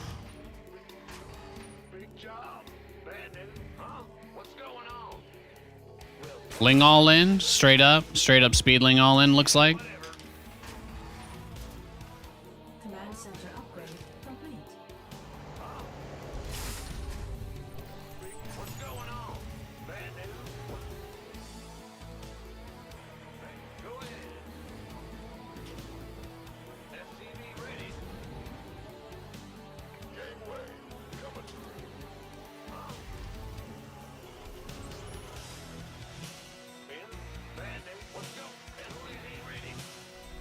Yeah, it definitely looks like a speedling all in. Can I block it with this? Probably not. Well, these lings will see it anyway. Guess there's no point. How about this? If he all-ins us, we just leave the game and we queue up again. Does that sound good? I'm not gonna like drop 500 minerals of a wall here in desperation or whatever. I'm not really feeling that.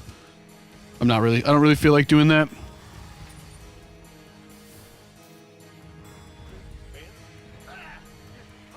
If he wants to play a 3-minute game, he can have it.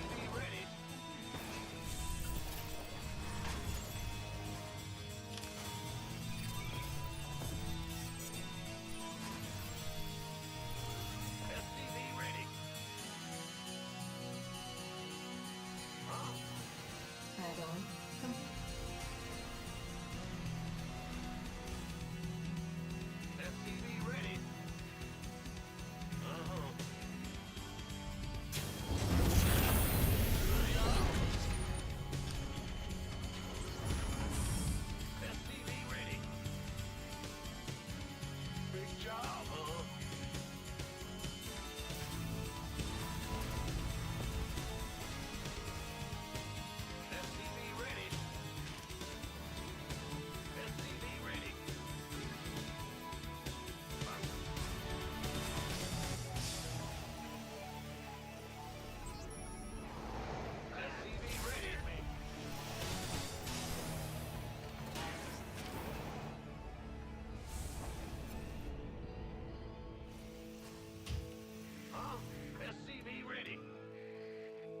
Systems go. Cyclone ready for action.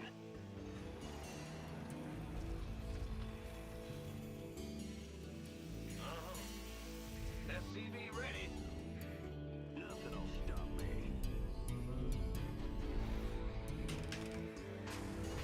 Cyclone. SCV ready. Ready to plunder. You got cool. Fight or flight. What's going on? SCV ready. Yo. Go ahead. Let's get into the fight. Agreed. It's out. In the rear. SCV ready.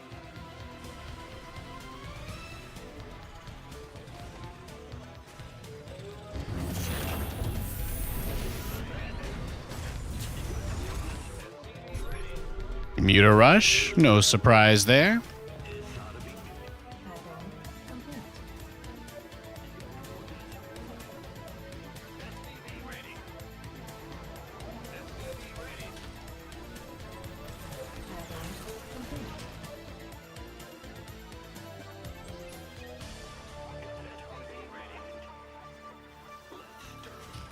SCV ready.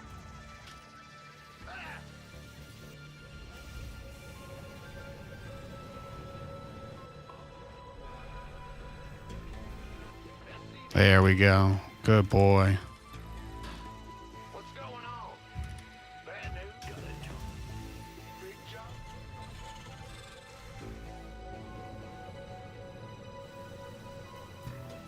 Systems go. Cyclone ready for action. Yeah, what's going on, bro? How you doing? Cyclone receiving. Channels clear. Research complete.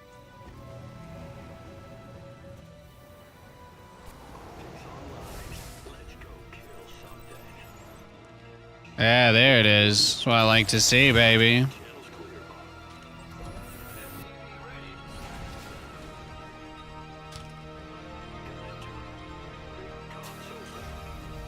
Look at this guy with his 7 million Banes just waiting. He rushed the Spire. What did he do with it? Nothing. Cyclone ready for action. Bad news.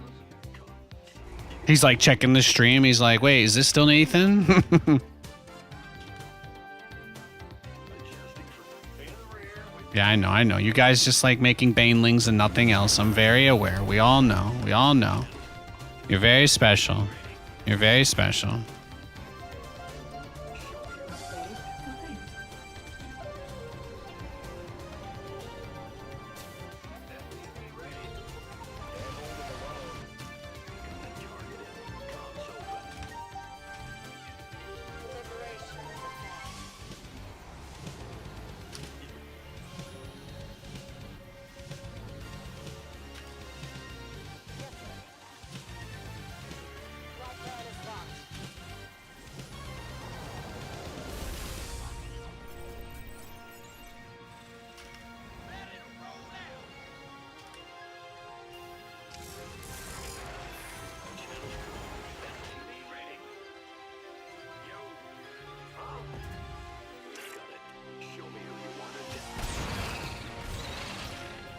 Is that his first attempt at scouting the whole game? I think that's the first time he's put in any effort to get info the whole match.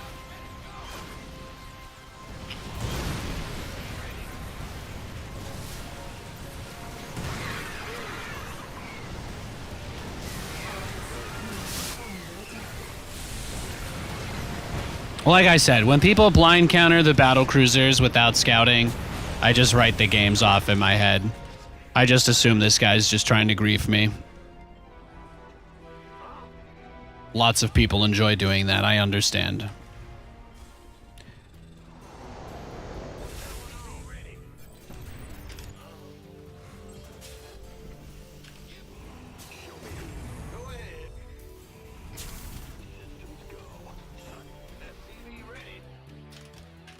Add-on complete. Add-on.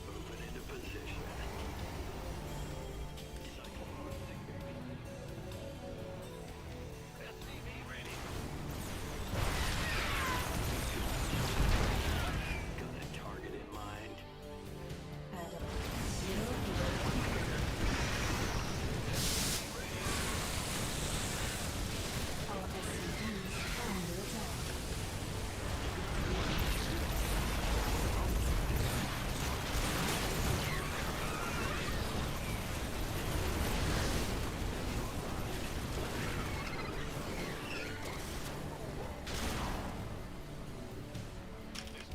Our SCVs are under attack. Mineral field. All right, I think we like tolerated enough, right? We can go next. I hope you guys are okay with that. That game kind of felt kind of like a waste of time. Just another guy blind hard countering. There's not really much to say. There's nothing you can do about it. Just got to let him. Here's what I'm going to do for you, though, so you guys don't have to deal with that a second time. I am going to wait for him to get into... Okay, he's in a game. We're good. We should be safe then. Let's go next. Can never be too sure, right? Can never be too sure if they're watching or not. Games like that are pretty boring, though. I apologize for you having to sit through that.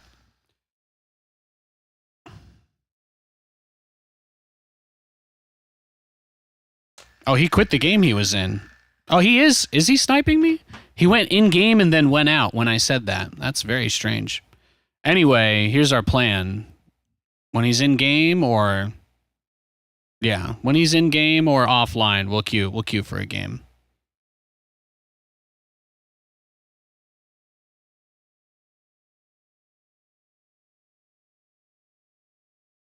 Yeah, I got time.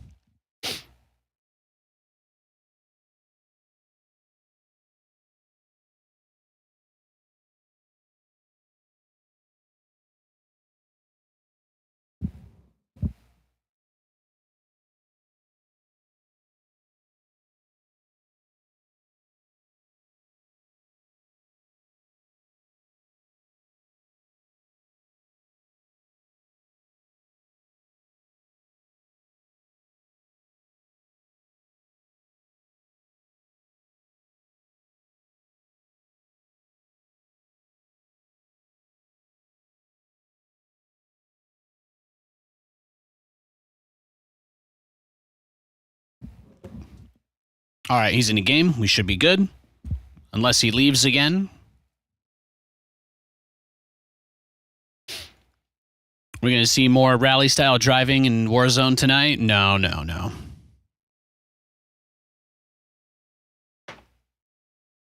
I just did that to make sure I didn't ladder too much yesterday. That's all.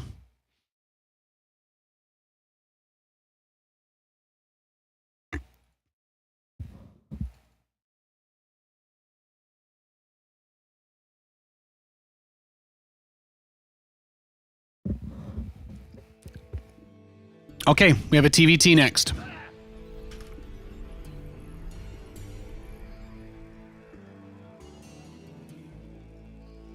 Bad news? Go ahead. SCV ready. Yeah. I'm going. Huh? What's... SCV ready. Go ahead.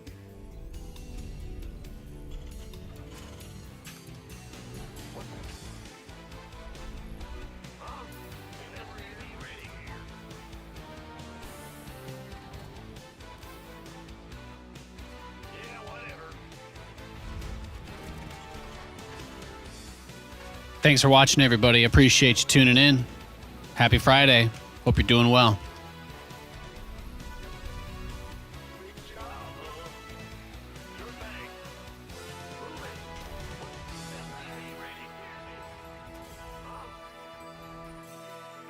What's going on? Go ahead. SCV ready? Yep.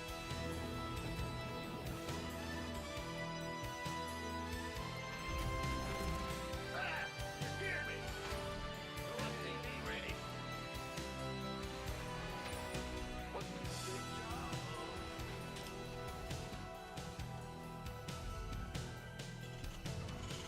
SCV ready? What's going? Ah! You scared me!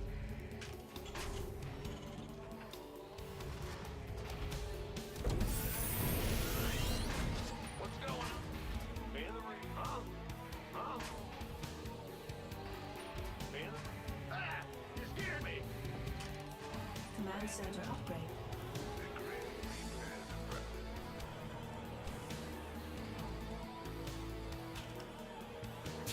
What's going on? Go ahead. SCV.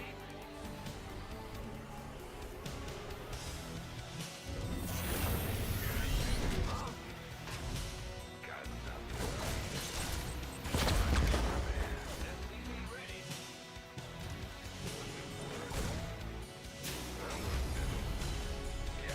Ah, that delay. Huh, got him. I was going to say, he almost got saved by the ping.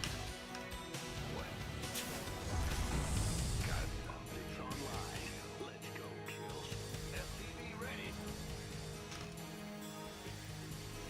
Ah! You scared me!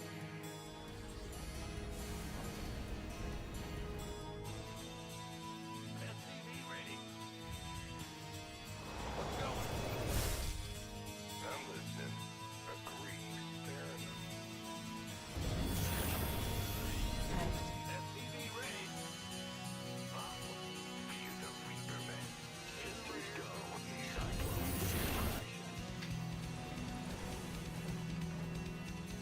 SCV ready? Ready for dust off. Picking up. Yeah, from above. Our way. Certainly. Nothing. SCV ready? Got it.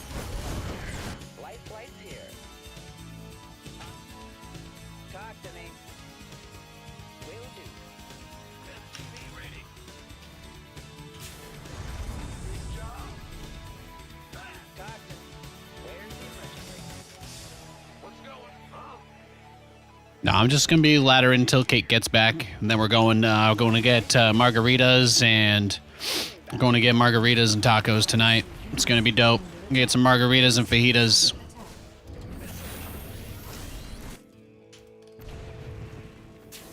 Go ahead.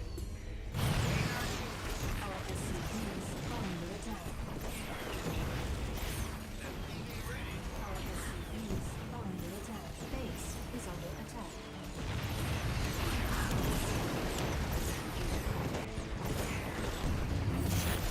SCV ready?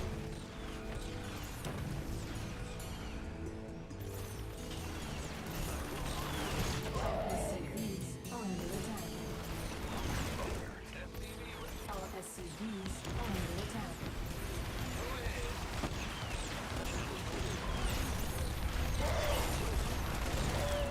I get you.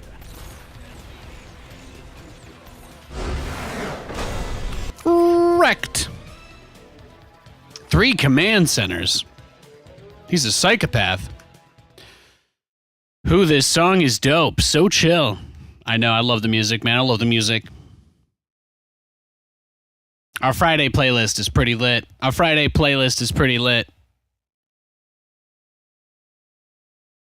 GG, thank you. It's a good game. It was short, but sometimes that's the way it goes. Hey, Kate. Let's make sure we don't get a rematch against him. Okay, he's in game. Thank God. He'll be channeling the voice of his elders or some shit. Obliterate me if I rematch him. Guy can't do that.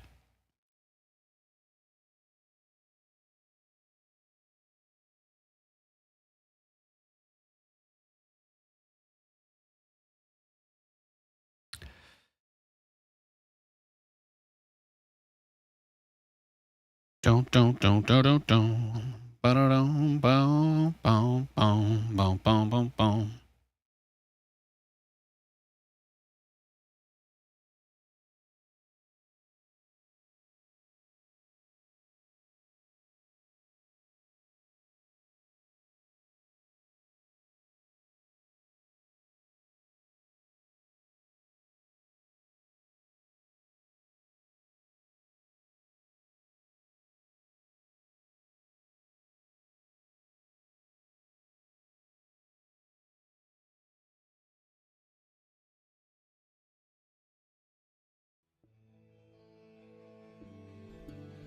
In the rear with the gear. I still had that guy on the in-game screen. Sorry about that. It's Friday. I'm taking it easy. We're not worrying about anything. SCV ready. Yeah, whatever. We've got absolutely nothing but the road up ahead. What's going on? SCV ready. In the rear with the gear. Ah! In the rear with the gear. SCV ready.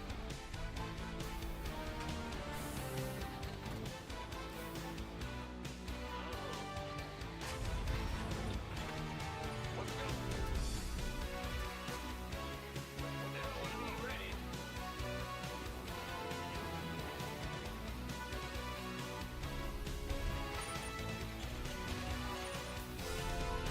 In the rear with SCV ready. What's going on?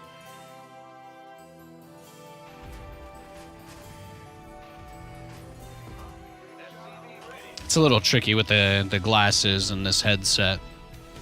If I get it in the wrong spot, it's usually my right earlobe. It gets a little too much pressure on. SCV ready.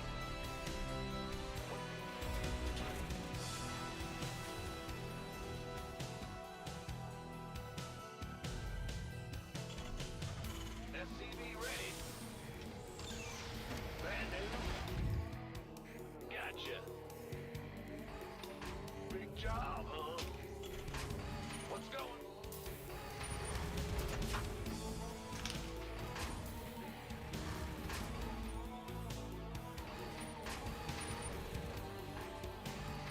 Ah! You scared me. Command center upgrade complete. Terran. This is probably one of my favorite songs in this playlist. Yeah, baby. SCV ready.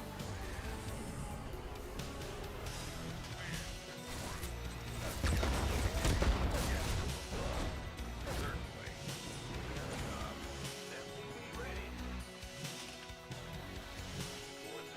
Got something for me. On the way. All right. SCV ready. Go ahead. SCV ready.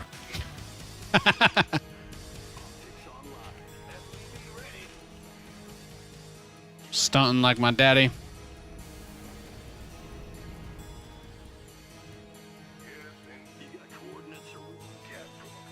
Just waiting for whichever direction the Reapers come back from.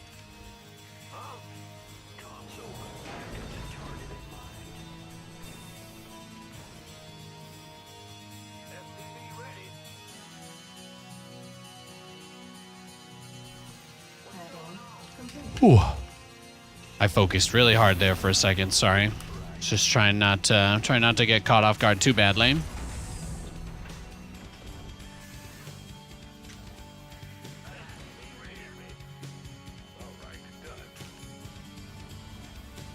Ready for dust off.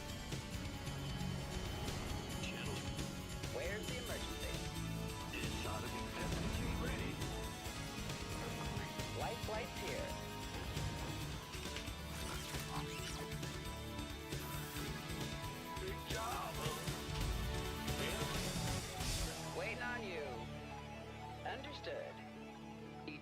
1 minute.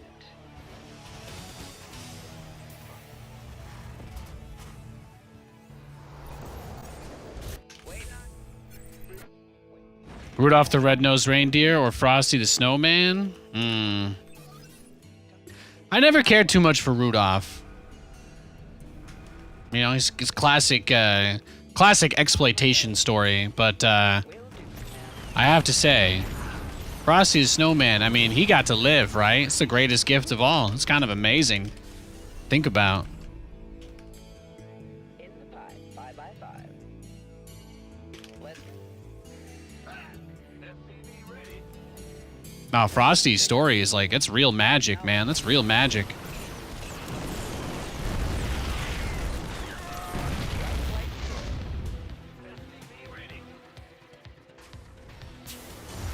Command center upgrade complete.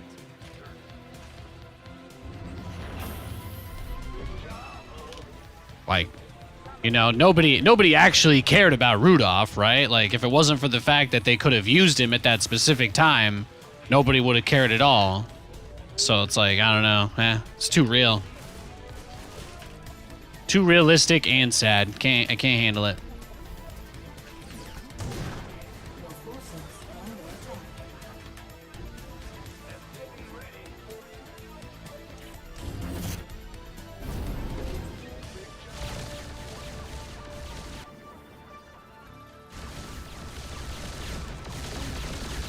Your forces are under attack.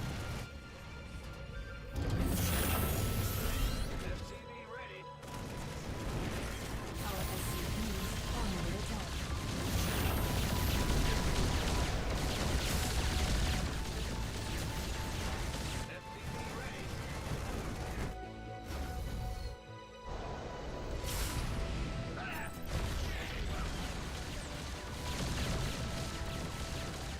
He can't lock on manually to the mule because that's the Cyclone bug. There's no manual lock on possible with the unit. Your forces are under attack.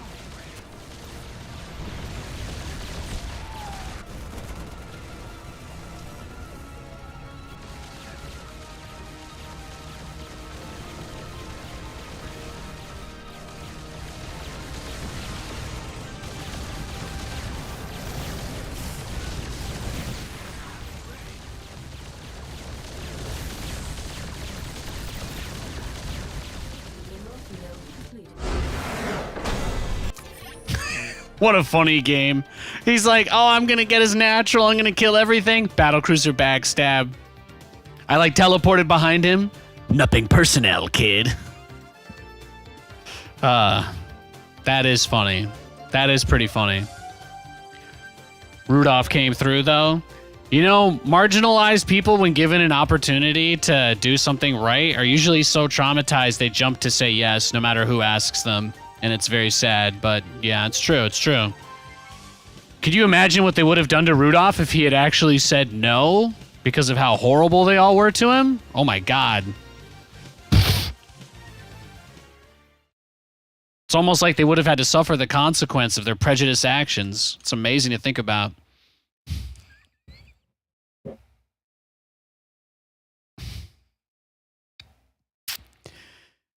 Also has the direct connect to Santa, which is an advantage. That's true. That's true. I mean, if we're just comparing, if we're not talking about stories, like characters themselves, I mean, yeah, Rudolph can fly. I think there's an implication that reindeer, like, live forever or something, like Santa's reindeer, you know? You know what I mean? Damn, Nate, I was not ready for this. I'm just saying. I'm just saying.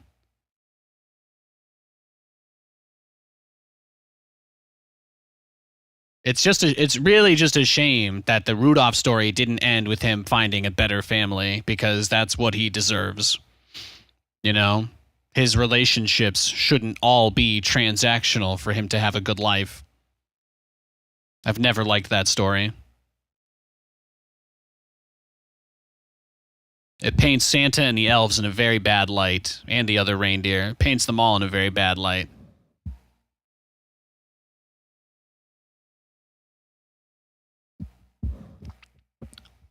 But you know, Frosty had nothing, and he got everything. He got to experience the greatest joy of all, to see all the crazy shit in the world. He's Frosty's pretty based. Frosty's pretty based. You guys seen the horror movie where he kills everybody? It's pretty awesome.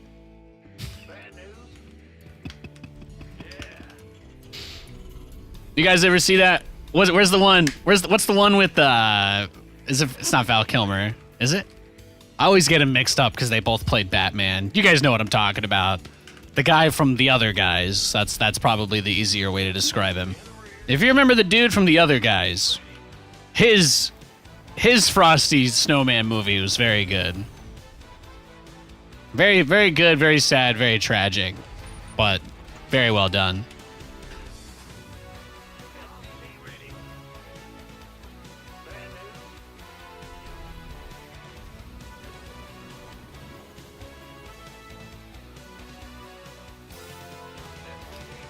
You love this song? It's a banger.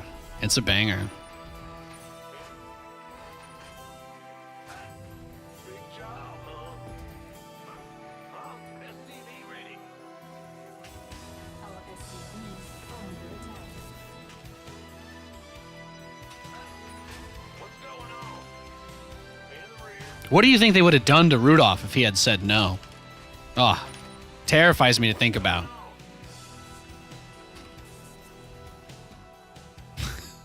Terrifies me. Frosty, the Christmas version of Arnold Schwarzenegger Terminator equivalent, throwing out the "I'll be back again someday" Jingle Bells.mp3 in the background. Oh.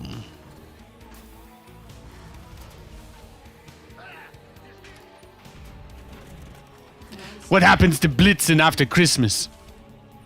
Oh, we know a guy's upstate with a farm. He's going to go back. We're going to release him into the wild. I found a nice family of deer he can assimilate into. Hopefully, all things going well, nature will take him in as one of their own.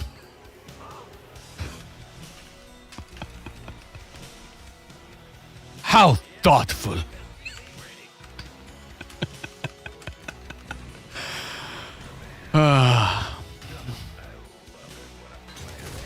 Katie, we got to pick up some good tonight and watch that movie this weekend, please. In bed with hot chocolate. On repeat. For 4 hours. Oh.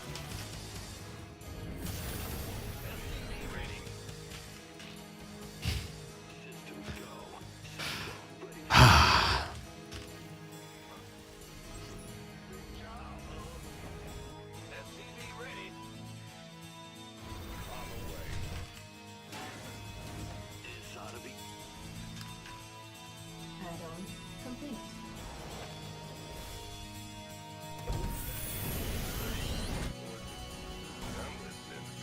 Wow, he sent that adept straight for my Reaper. Did he have something at the tower? I checked it. I didn't see anything.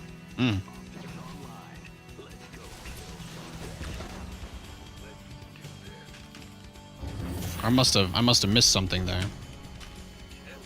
Ready for dust off. Light flight here. My favorite thing about this build is I think even if somebody knew everything I was doing, they still have to be careful around the mines, right? Like they don't really get a choice. They don't really get a choice. Now that the timing on that, by the way. Picking. This guy is sus AF. Talk to me.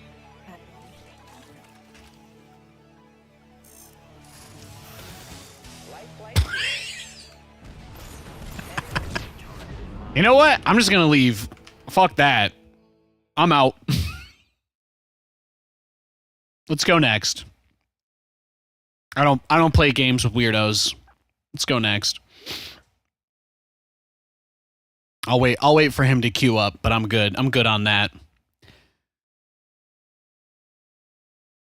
You're talking about Michael Keaton? Michael Keaton. Ah, I love Michael Keaton. He's great. He's great. Michael Keaton could be my dad. When I think of movie stars that make me think about my dad, I think about Michael Keaton and I think about Tom Hanks. My dad's like I think my dad's like 53. He looks just like Tobey Maguire did in that Spider-Man movie. That hit so hard. That was like probably one of the strangest like mental thread connections. This guy's switching his status between busy and away. How about this? This way it's all cards on the table, guys. As soon as he says in-game or offline, we will search for a game. All right? The choice is his. If he wants to stay online idle forever, we'll wait. We'll wait forever with him. Best Batman out of all of them. He was pretty good. He was pretty good. I'm kind of a freak because I don't you know, I'm one of those people that hates saying things are better than everything else. Creep watch. That's right. That's what we need. We need to make like a scene. I need to make like special scene or assets for Creep Watch when we do this. It's always very fun. I'm just blasting my calves right now with this thing, and it feels really good.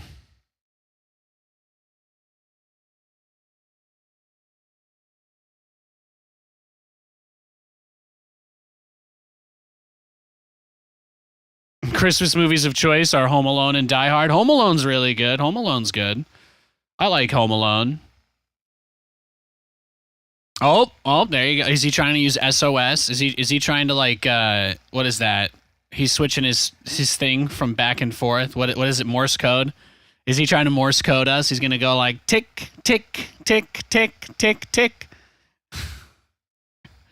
Bro, the longer that you take to sign off or queue for a game, the worse you make yourself look. That's all I'm saying. That's all I'm saying. I'm going to play like 20 more games no matter what you do. You might as well just move on. Thank you. That's what I thought. They always break eventually. I say let them. Let them.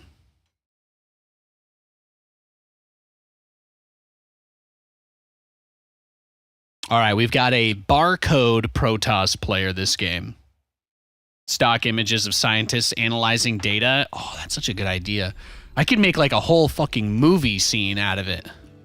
Just put them right in the middle. Give them the attention they want. Why not? SCV ready. Yo. Yep. I gotta get that. You guys remember that 1990s movie, Analyze This, and then the sequel, Analyze That? We gotta get the lab scene. We gotta get that lab set up. I need to find some stock footage, some set photos. Gotta find some set photos out there. Maybe I'll take the hacking scene from Swordfish. Everybody knows half-naked assassin murderers are also elite hacksaws. You guys have all seen that, right? Swordfish, Halle Berry, no? You guys aren't into hacking movies, I guess. That's okay. Doing hardcore research on them? Yeah. Or I get the Umbrella Lab. Get the Umbrella Lab from that Resident Evil movie in 2002. Just gotta get some stills. We need some stills. It's a little bit easier to do that.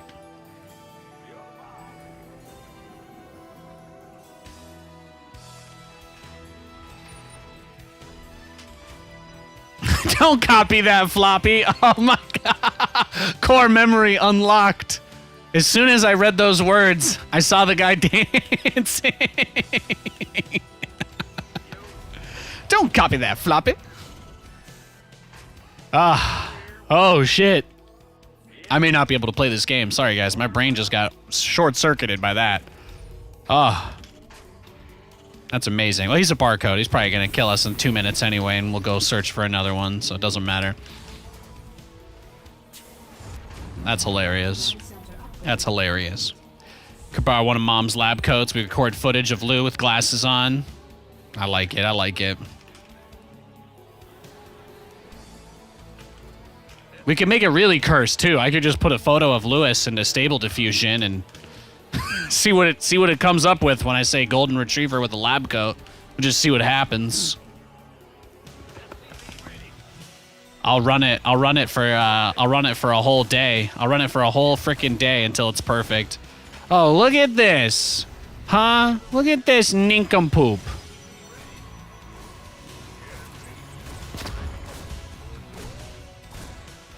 Will I ever know rest from the cheese?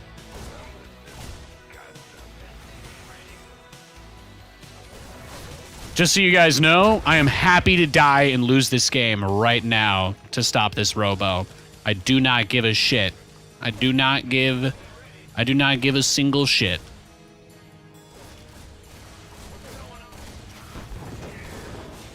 If he finishes his immortals, I'll leave the game.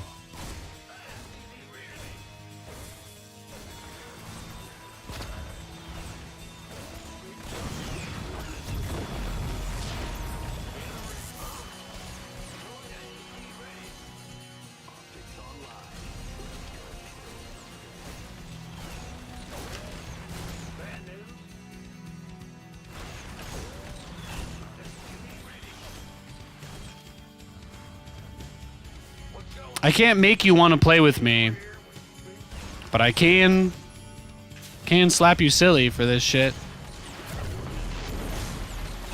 Why don't you go build 2 more robo facilities at home now, huh?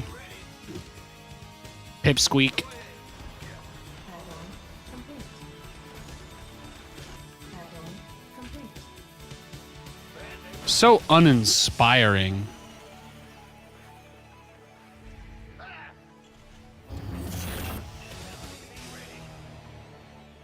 Got something for me to channels clear, boss. What's going on? Show me. Comms open. What you want? Was it big job? Yeah, from above. He did just make 2 more robos at home.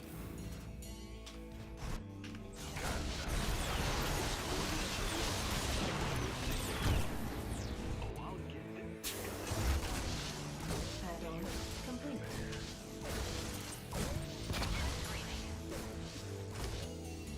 Loud and clear. Yeah? Holla back.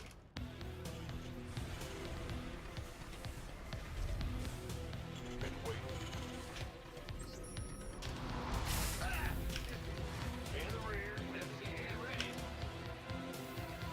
Comms open. Armed and ready. You got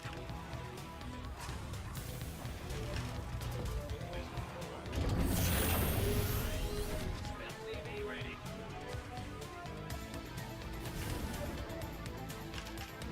Engine screaming. Research complete.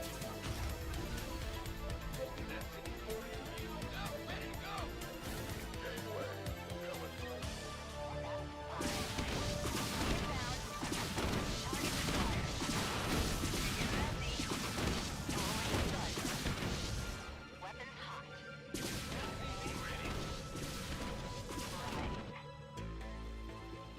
Fine.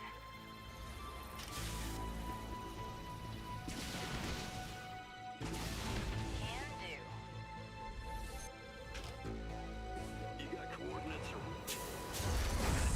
In the rear. What's going on? People are crazy, man. I got my ears on. Oh, he's on 1 base. It makes sense now. Command center upgrade. It all makes sense. Yeah, he's just on 1 base, and then he goes to check that. Yeah. Oh, he's got to be griefing, right? He has to.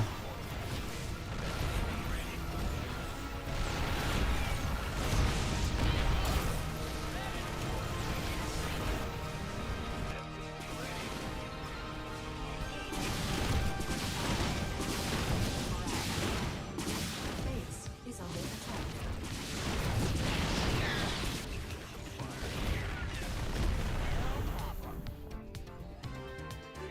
Okay.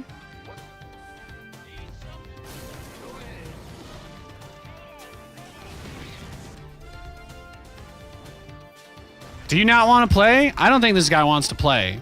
Let's just go next. It's gonna waste of time. That guy seemed like he was just trying to waste my time too, right? That was exactly the energy I got. I'm gonna make sure we don't get a rematch against him, and then I'll queue up again. Here, we can do Stalker Watch on this guy too. There you go. As soon as he's in game, oh, beautiful, nice. We can just queue right up. That's what I like to see. That's what I like to see.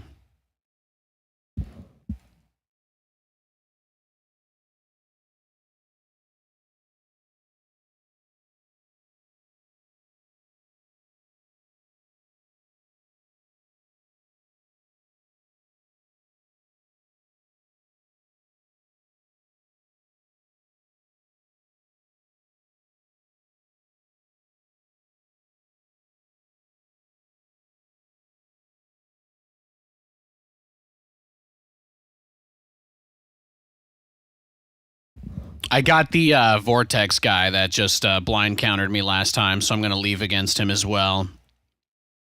I'm just going to... Here, we'll make sure. As soon as he's in game or offline, we'll queue up again. I don't want to play this guy, though. It's not worth my time.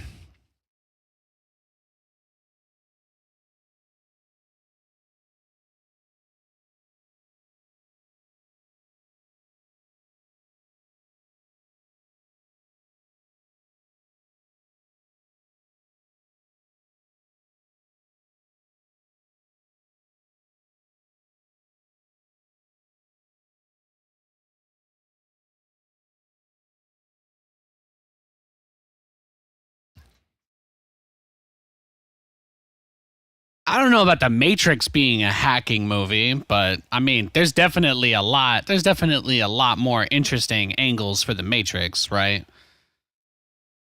But that's probably the beauty of it. You could interpret quite a few things from it, but it never really struck me as like a hacking movie. Although I guess it is a pretty big part at the core of it, right? Oh, Katie texted me the ideas I was saying earlier for trolling these guys.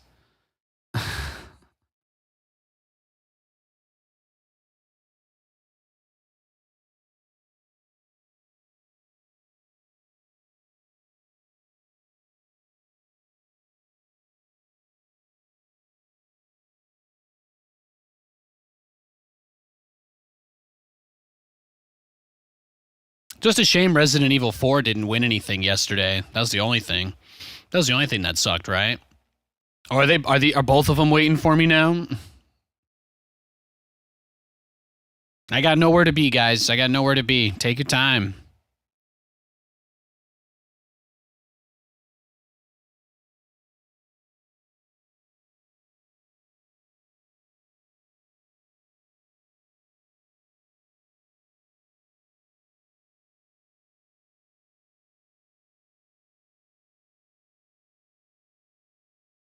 Have to admit he had timeless movies. I don't know who did I say didn't have timeless movies? Baldur's Gate 3? Baldur's Gate 3 won, I think they got Best RPG, Best Multiplayer Game. They got Player's Choice, which was the fan voted award, and they also won Game of the Year.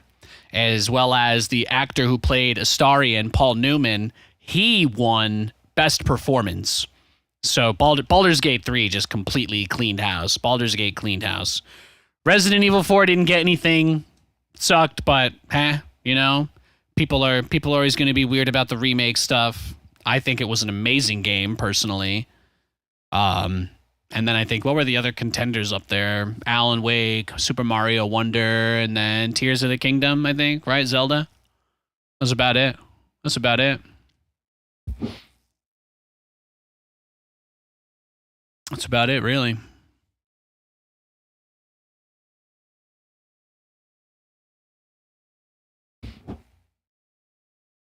Brad Pitt doesn't have timeless movies. I mean, have you ever seen Seven? Or Brad Pitt's definitely been in a couple of dope movies. If you mean like he doesn't play like dramas, super heavy dramas, I think he's done a few of those too, though, right? Didn't he do Benjamin Button? Are you hating on Brad Pitt just because he's hot, crunt jamming? Is that it? Does his allure make you uncomfortable?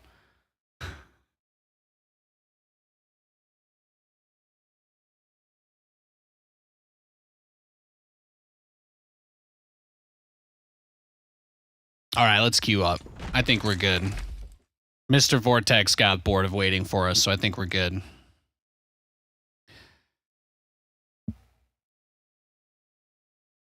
Yeah, Fight Club, I'm like, Brad Pitt's been in some pretty big movies.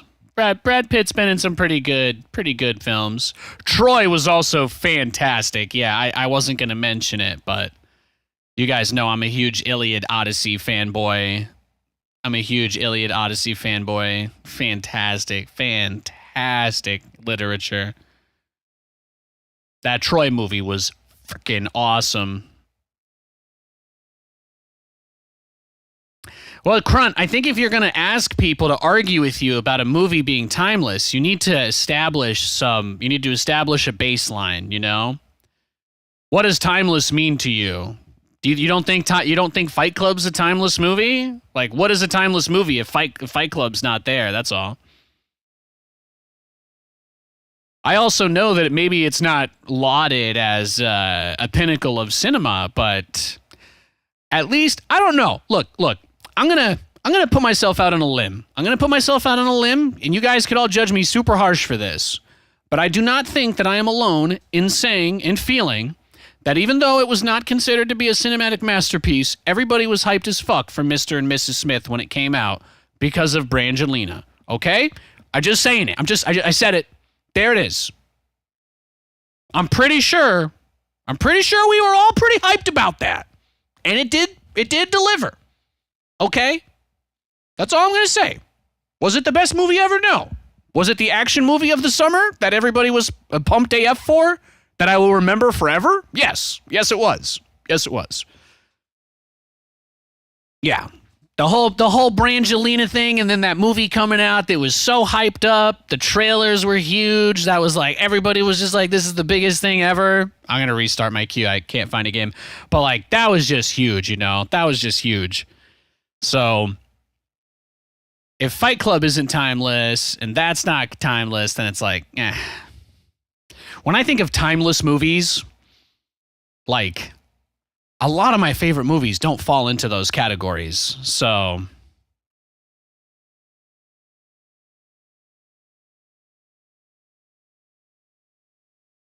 transcend cultures and issues. Fight Club does not do that. Well, I think that just comes down to a matter of opinion for sure. But Fight Club is definitely a timeless movie. If you're saying that he has a couple of good movies and a lot of bad ones, that kind of describes every actor, though. You know, nobody avoids getting a bad gig every now and again. I would say that Con Air and Face Off are timeless movies in my mind. You know, they're extremely memorable, fantastic. But timeless doesn't mean that it has to be more artsy than other stuff. One of the worst things about media is stuff that's overly manufactured for the sole goal of winning awards, because you can tell that the whole entire thing is like, I don't know about you, but when I watch a movie and I see them just move from set piece to set piece, like very loosely justifying why, to me, I lose interest so fast. It's like, oh, we had this really cool idea for a big shot where these people are all here, and then they have nothing to say to each other. It's like, eh.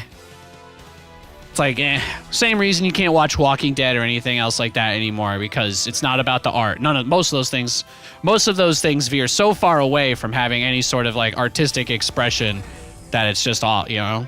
The only reason that show exists is literally just to milk the people that won't stop watching it, you know?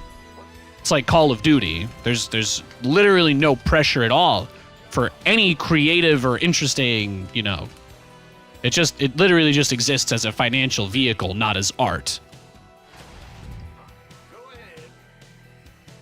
We'll butter my biscuit.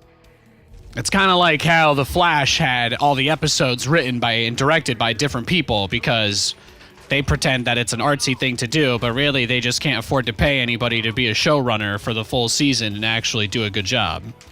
You know, so it's like, eh. Command center upgrade complete. Same reason why I don't like, yeah.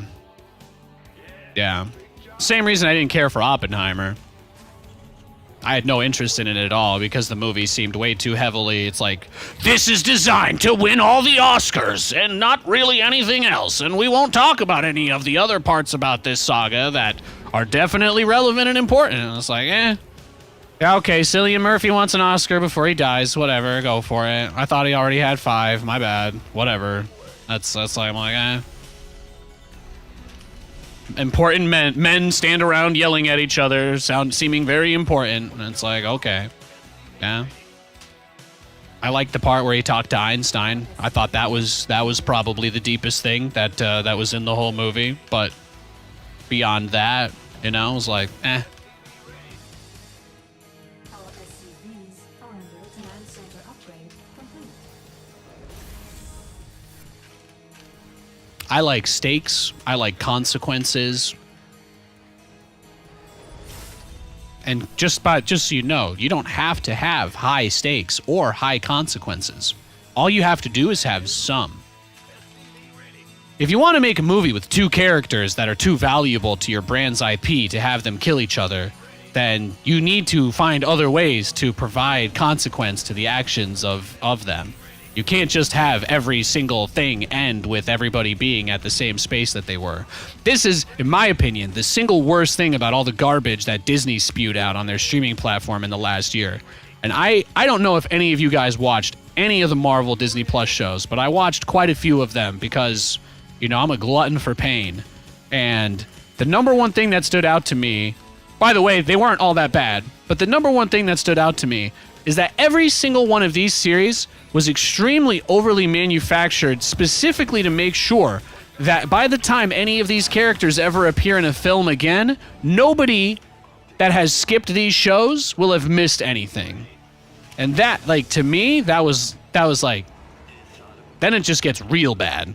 It was the only thing I liked about She-Hulk because it wasn't connected to any other shit. So it was allowed to be a little more interesting.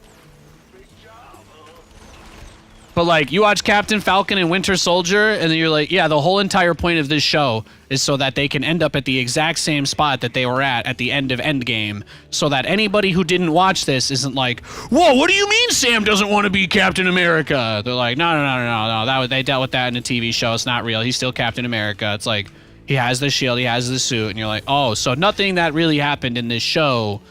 There are no consequences to what happened in this show because they can't risk somebody watching the movie and not knowing what happened in the show. They can't risk it, and because of that, literally nothing happens in the whole show.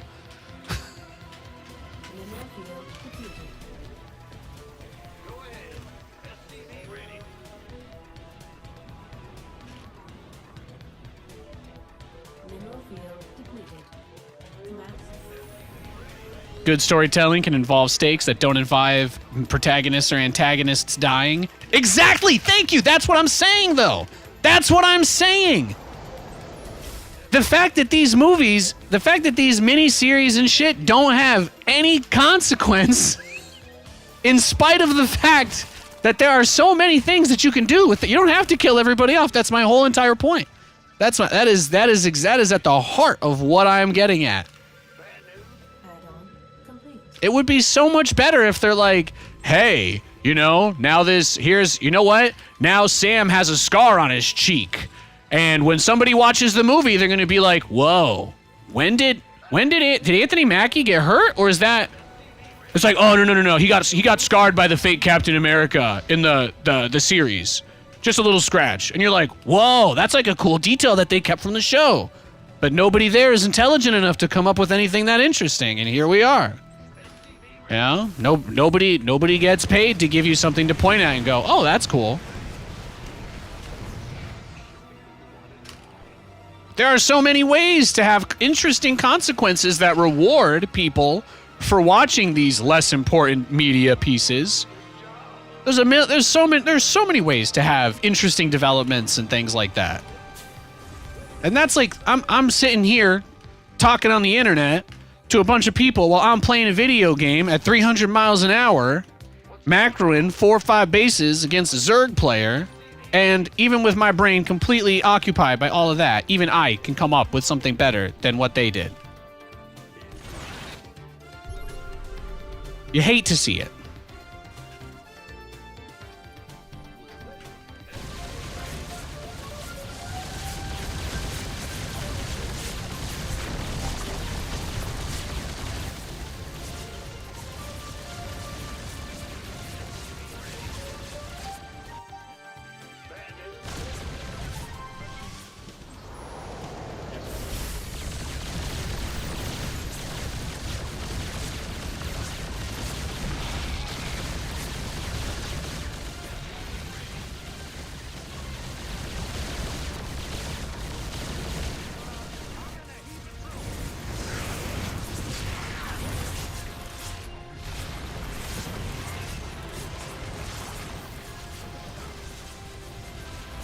Got your queen energy. Got your queen energy. Our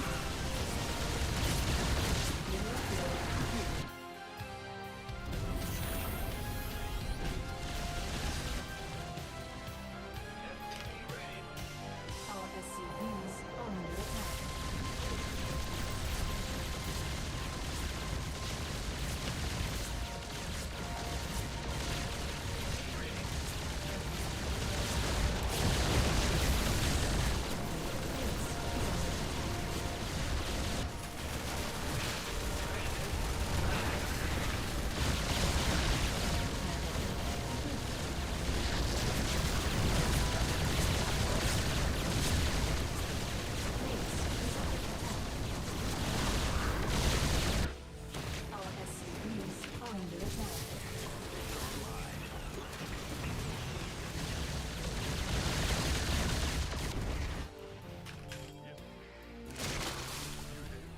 Base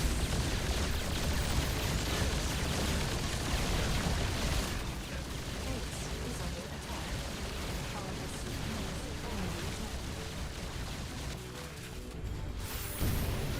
attack.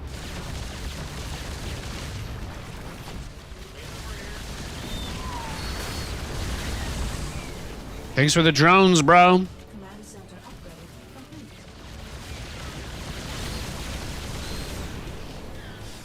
Go ahead. Well, everybody ready? Big job, huh? What is it? Yes, SCV ready.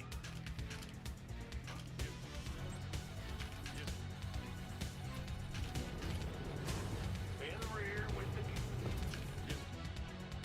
SCV ready.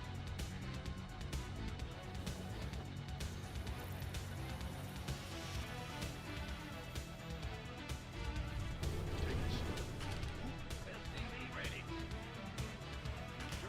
Base is under attack.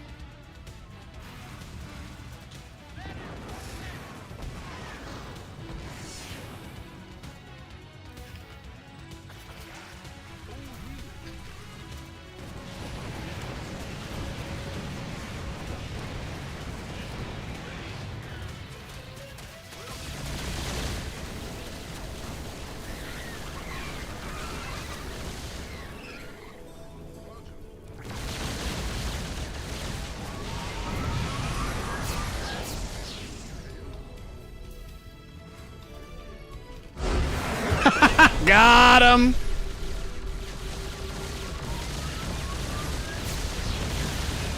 Funny game. The Roach Man couldn't cut it. They dropped a ball and all the cool consequences they could have done with the snap. Oh yeah, that too. That too. What was the other one? The other giant mess they created for themselves, right? The thing they did with the Eternals, where they had like the giant guy. They literally had a guy as bigger than Earth, like sticking out of Earth as the final scene. And then they're like, huh, we really have no way to explain this to anybody that hasn't watched this movie that no one cared about. So I guess we're just going to pretend it never happened. And that's it. That's what I mean with, like, consequences. What about Loki? Loki is very interesting because he's probably one of the only actors that they do want to find a way to shoehorn into a big movie again. So I haven't actually watched season 2 yet of Loki, but just going off of what happened in season 1, again, it's complete. The word in legal terms is called sequestering. In legally it just means things happen separately, right? Like when you sequester, you're like, this is going to happen here, this is going to happen here. Or maybe an easier way to describe it would be like whether things are mutually exclusive or not mutually exclusive.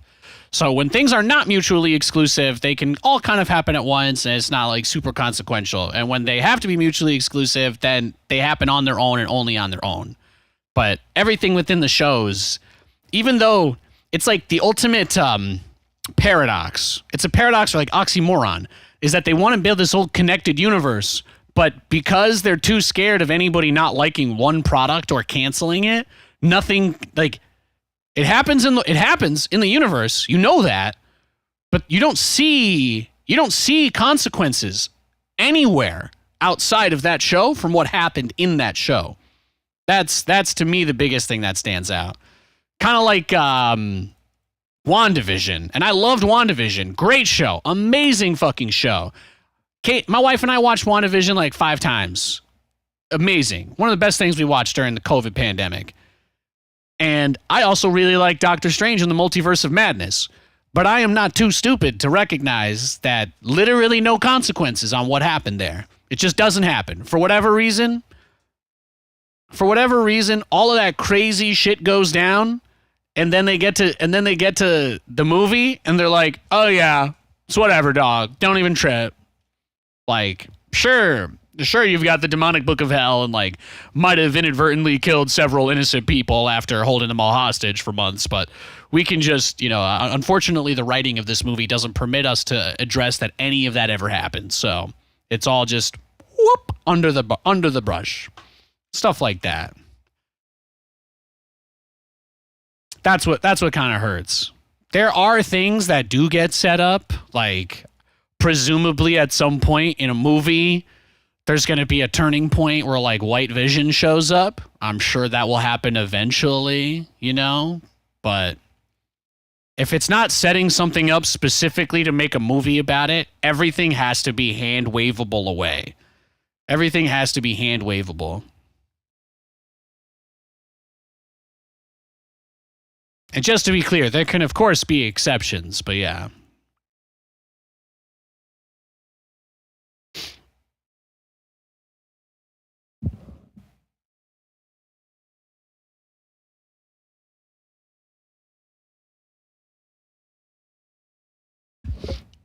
All right, we got a game. It is a Zerg player. Eternals wasn't that bad of a movie. Enjoyed it and liked the lore. Yeah, I thought it was interesting. Their marketing really beefed. The marketing for Eternals really beefed. They marketed it about as horribly as they really could because they tried way too hard to do this. Like, they were trying to preempt the criticism that people would make that, like, almost every advertisement for that movie was, yeah, well, we had to hide from people. They couldn't know we were here. And it's like, why are you telling me this? Because you just assume that everybody that knows this movie exists is going to be like, why didn't these guys kill Thanos? Like, that's it? And then you watch the movie and you're like, oh, wait, this has nothing to do with any of that shit. And it's actually pretty interesting. Eternals was not a bad movie.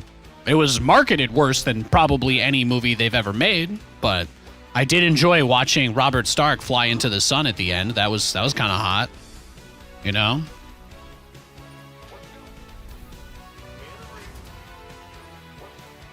Probably some of their best CGI suits too, honestly. They had one character that was a speedster, and that was kind of cool. You guys know speedsters are my favorite.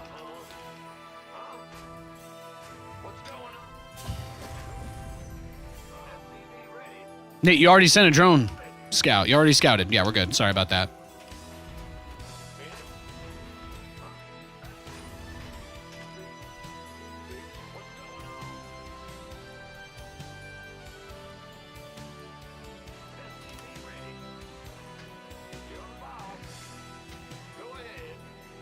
Although I think most people agree Like, this isn't really a hot take that they kind of bungled all the stuff they were trying to do at once. I feel like most people agree that that's been their mistake, is they just decided to do a million different things and not actually put in, like, real effort. They just threw money at projects and just greenlit a bunch of things and didn't actually try to make sure that any of these things were up to a certain standard. So I'm not surprised that the higher budget, bigger actor stuff is obviously getting a little more love. I expect Loki to get that. I expect if they do a WandaVision season 2, I expect it to have some consequences, you know?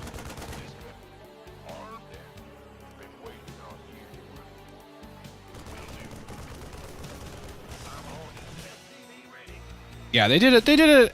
I think Eternals probably had one of the most interesting takes on doing like a film style of a super fast character. The easiest thing to do is the Quicksilver thing, right? You just slow everything down and you're like, oh, that's how you know he's going fast. But it's like, you know, there's got to be other ways. I'm not going to pretend like I know all the ways to show super speed in a fun way in a movie, but I thought Eternals actually did it kind of interestingly. Everybody else just puts a lightning VFX behind the person running and goes slow motion. Otherwise, you don't really see anything. And it's like, yeah, everybody does that. Literally everybody does that. I did like how the Flash did it, though. I actually really liked the zoom out they did into the run at the beginning of that movie. I thought that was pretty well done. I felt like that gave you somewhat of a sense of, especially with the distance. You don't see people cover. I mean, I think that was it too, because in the Flash movie, at least you see him cover a very large amount of distance in a short time, and you see what that looks like, and that's a little, you don't get that quite as much from other things, since it's all usually, again, everything is about a set. It's all about making sure this one set that we have planned, the most important part of the movie for everybody to remember around. It's like, Now, here's a guy just sprinting through the countryside, around the mountains, around the Pennsylvania Turnpike, going through the tunnel, and I'm like, you know what? This looks like a drive from Scranton to New York City. That's kind of cool. Channel's clear, boss.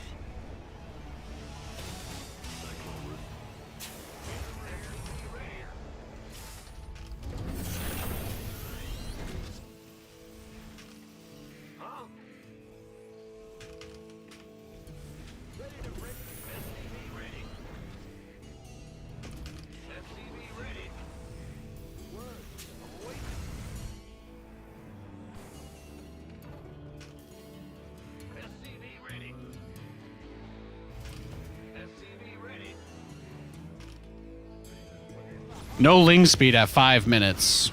So it's got to be mutas, roaches, or his ling speed is finishing now. That means, I mean, the only box to check off in this scenario, still no speed, is,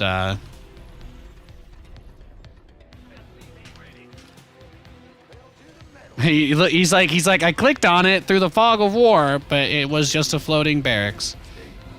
I know.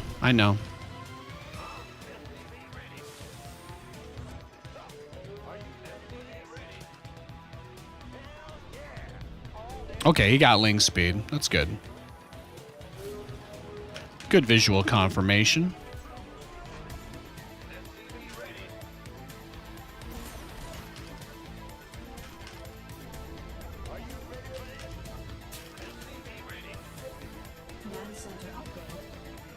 Yeah, She-Hulk was pretty. I actually liked She-Hulk. People see woman lead actress and their eyes just glaze over red and they just can't do anything but scream about some voodoo word or whatever that scares them, some boogeyman, the woke boogeyman. Although I will say the best part about She-Hulk was the Daredevil episodes. That guy's fantastic.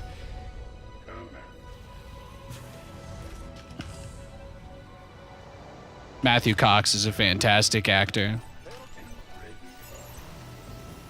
The fact that they decided to turn the season finale for that show into a literal acid trip was also a very brave choice.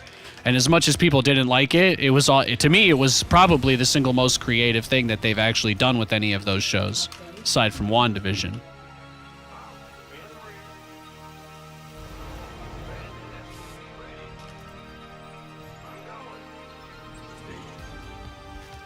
Stay close.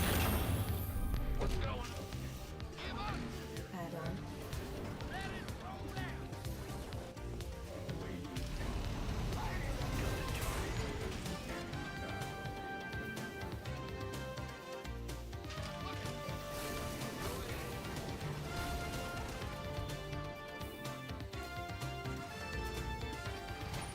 Yeah, I think I told you guys a couple times I really like movies. I don't care if they're good. I don't care if they're bad. You ask me to watch a movie, I'll watch it. Upgrade complete. Coolest thing about being alive is all the dope shit I get to see. The world's pretty cool. World's a pretty cool place, you know? There's a lot of crazy stuff out there. There's a lot of good stuff. There's a lot of bad stuff. But in general, I find there's a lot of stuff. There's a lot of stuff out there, and that's pretty cool. I do appreciate that.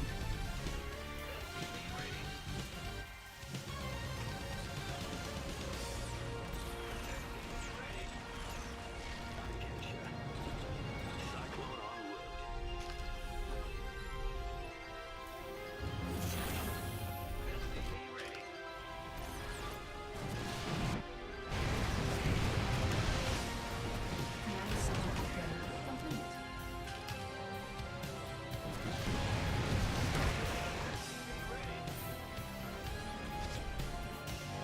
Research complete. What are you hiding, cutie pie? Oh, yeah, he just wants to do mass roach infester garbage, right? That's what I thought.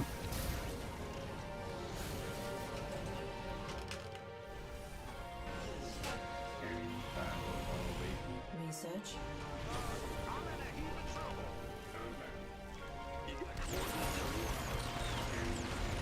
Add-on complete. Adjusting for new core. Ready for service. Mineral field depleted. Command center upgrade complete. Engineering at your disposal.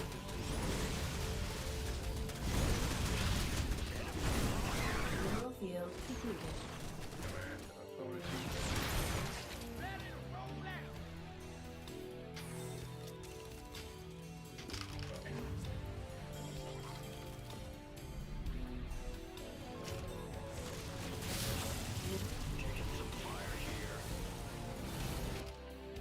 Your forces upgrade complete.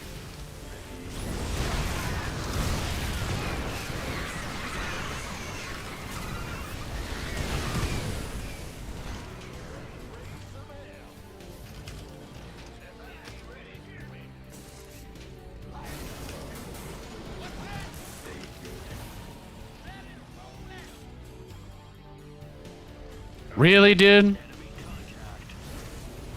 You're gonna sit here like a little bitch turtling the whole game and then just wait for me to take my fourth to attack? Come on, bro. That's all you want? It's just not let me get my fourth? He's building as much static defense as I am. That's all I'm saying. Add-on complete.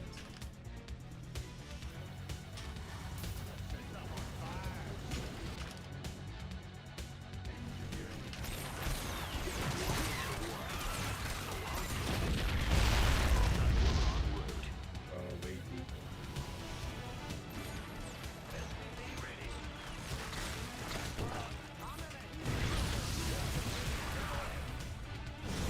Command center upgrade complete. State your request.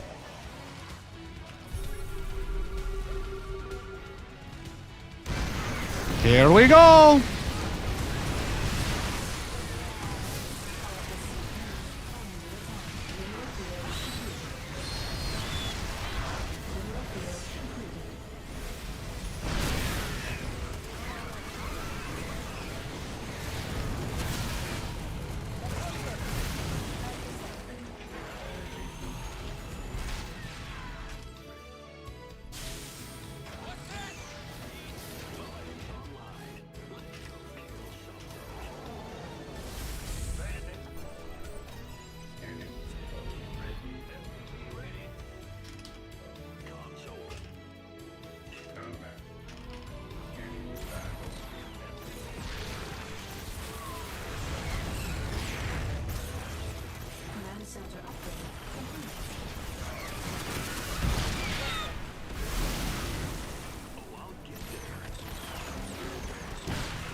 field completed.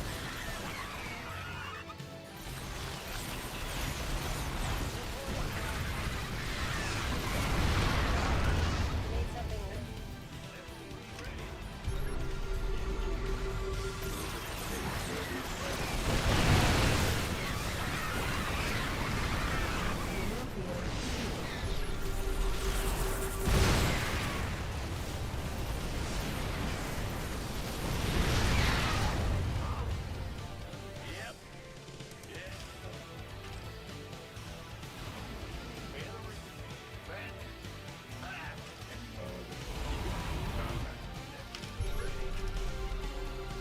Mineral field completed. Mineral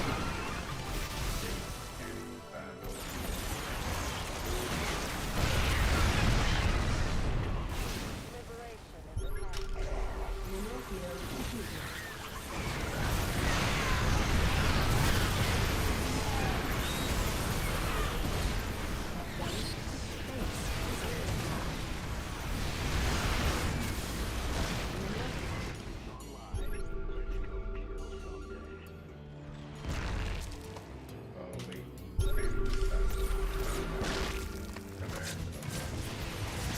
Mineral field completed. Base is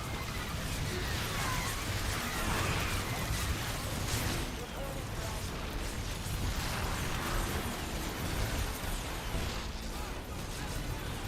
attack. Mineral field completed.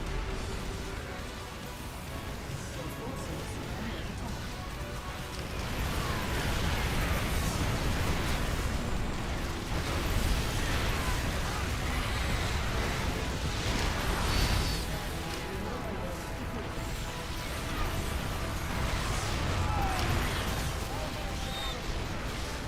attack.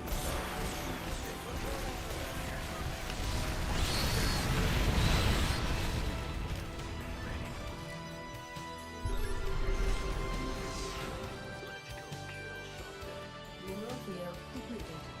field completed. What's going on? Combat. Bad news? Go ahead. Engineer. Stay talking. Huh? Engineer. Stay. Incoming orders. Ready to raise some hell.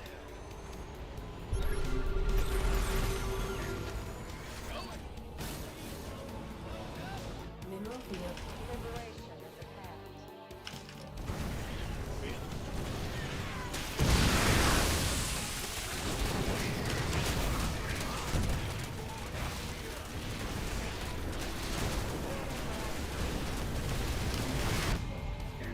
Standing by. base is under attack. Rescue advisor adjusted.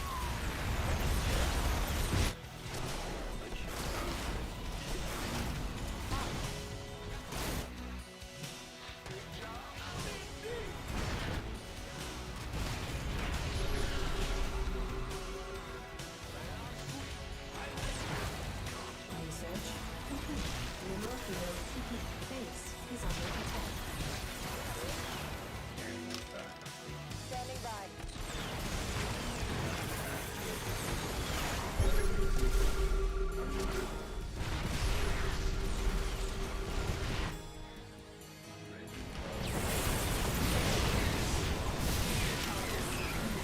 Under attack. Base is under attack.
Command center upgrade.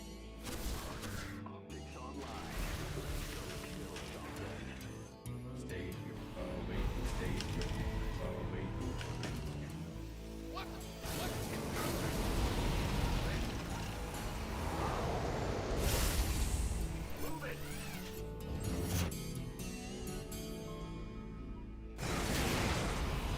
Freedom. Channel's clear. Wait. Incoming orders. Vespene geyser exhausted. Elevates to battle station.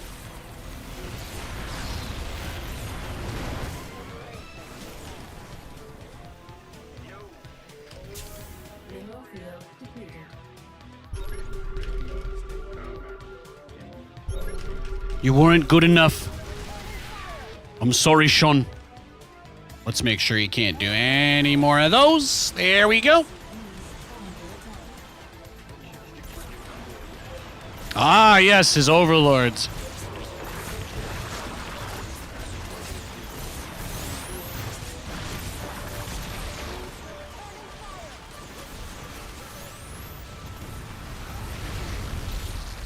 Command center upgrade complete. Upgrade complete. Base is under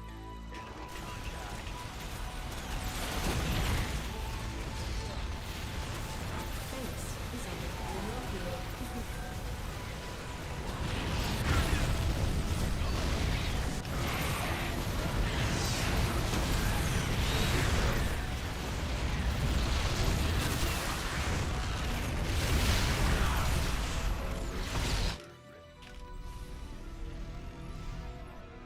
This battle requires master.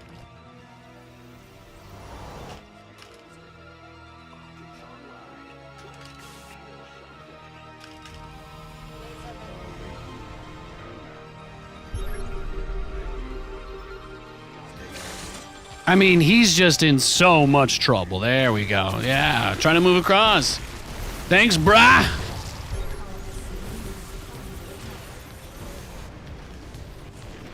Base is under attack. Command center upgrade complete. Command center upgrade complete. You and your friends are dead.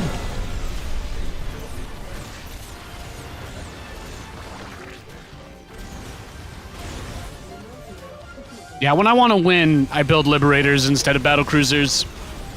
They're very good. Liberators are crazy good. Vespene geyser exhausted. Mineral field depleted.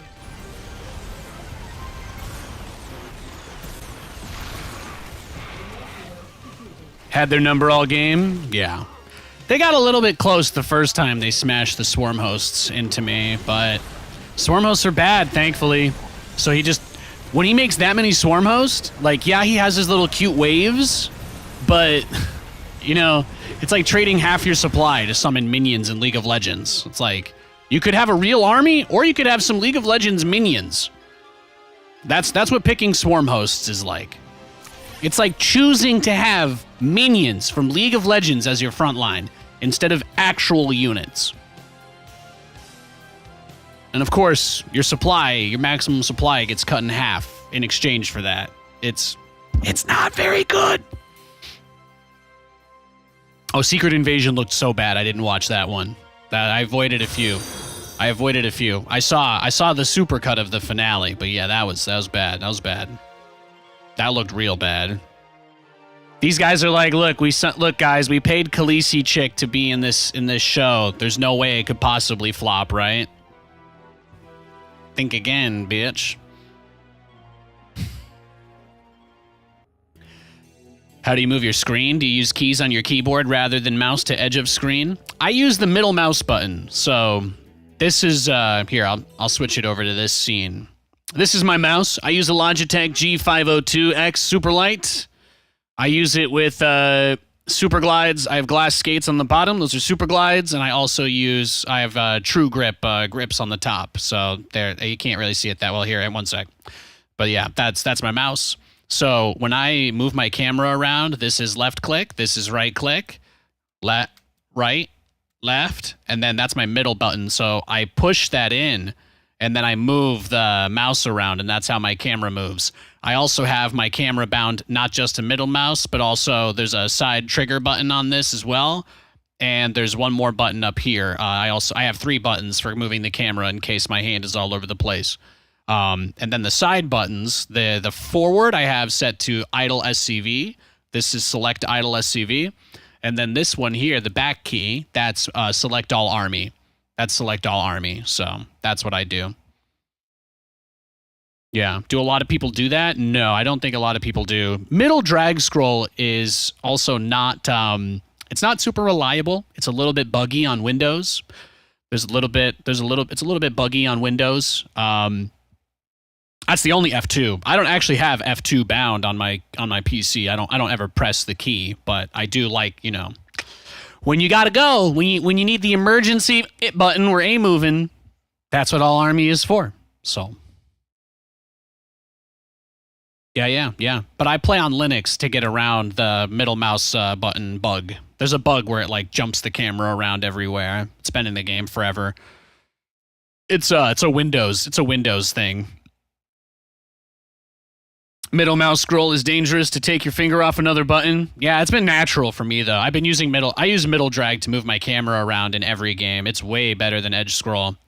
Like, you think it's tough to move your finger between 2 buttons that are right next to each other, but like having to push your mouse cursor away from everything and then bring your mouse back to the middle of the screen, and then not even that, but you have to recenter it on your mouse pad. You have to make sure it's in the right spot on the screen, and it's like I can't imagine pushing the camera at the edge of the screen. Just never made sense to me.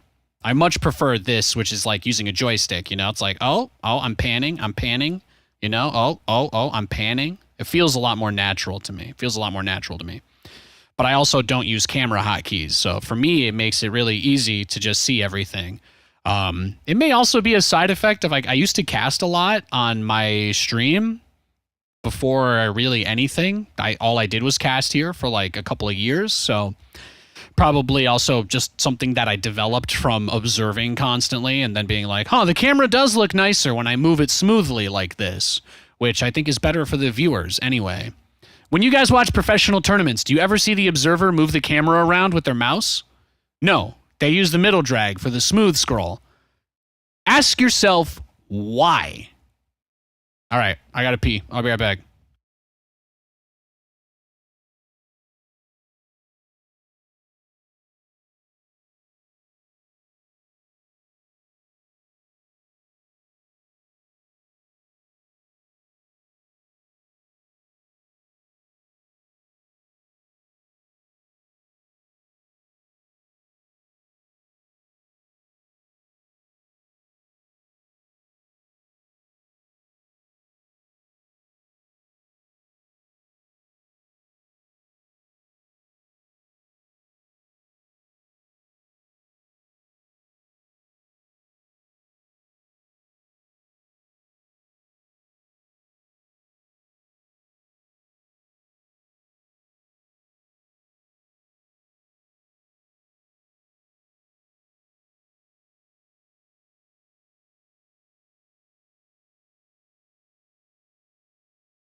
All right, we're back. Hi, everybody. Happy Friday. Hope you're doing well. Hope you're feeling swell.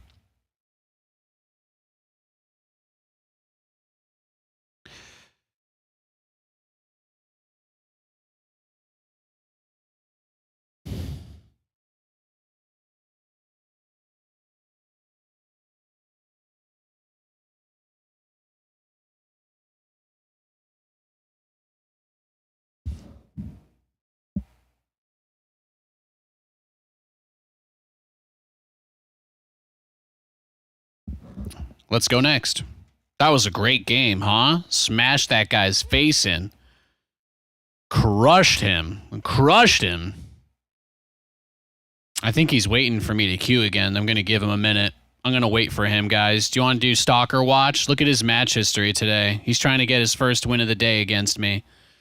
He's trying to get his first win of the day against me. I'm going to wait for him to queue for a game. Actually, it's like 1:30 in the morning in Europe. We should probably just go to NA server. I think that's the move. That's probably the correct decision, considering.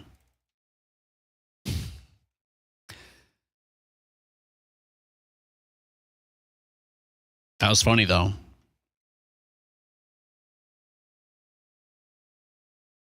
Hey, Disco Stew.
Some guy went full detective on, oh, that's funny. Oh, we got a game. Thanks for hanging out with me, guys. Happy Friday. You move your finger to do middle mouse button. Weird. I've done it forever. You use middle finger for scroll click. I've tried to change the way I hold the mouse, but I've been doing this for too long. Like, it's just... It would take a really concerted effort, and I don't really have anything to gain, you know what I mean? Like, getting better at StarCraft doesn't move the needle for me. It doesn't do anything, because I'll never be as good as I was, and even if I reached rank 1, it still wouldn't be as significant as being rank 25 5 years ago like I was. So, it's not something I worry about too much. Like, could I possibly play better and win more and be more comfortable? Maybe, but I'm already comfortable, so I don't really feel any pressure or motivation to make a change, if that makes sense. But yeah, I move my index finger between left click and middle mouse to do that, yeah. It's not like you can click on anything. Your mouse goes away when you're middle scrolling anyway. It's not like there's anything I can do there. What's going on? SCV ready? Yeah, whatever. I feel like of all the things, all the mistakes that I make, I do not feel like my interface or my control is a weakness. Like many things that I have tried to be creative on, I think it's maybe frowned upon because it's not normal, but otherwise it's quite good. In Control and TB, two absolute legends. Yeah, man, that's one of my favorite photos. It's one of my favorite photos. It's usually just cropped to the two of them for very understandable reasons, but you know, those were two of my best friends. Those were two people that I got pretty close with, and I miss them very much. What's going on? What's this better be good?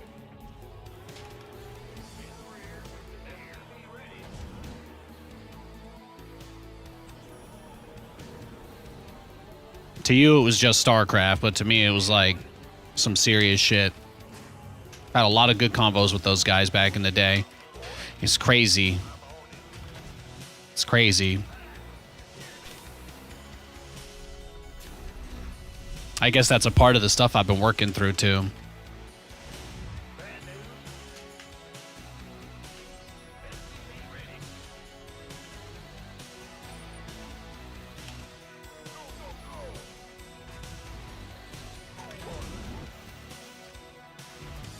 We got a Zerg. Zesty. Command center upgrade complete.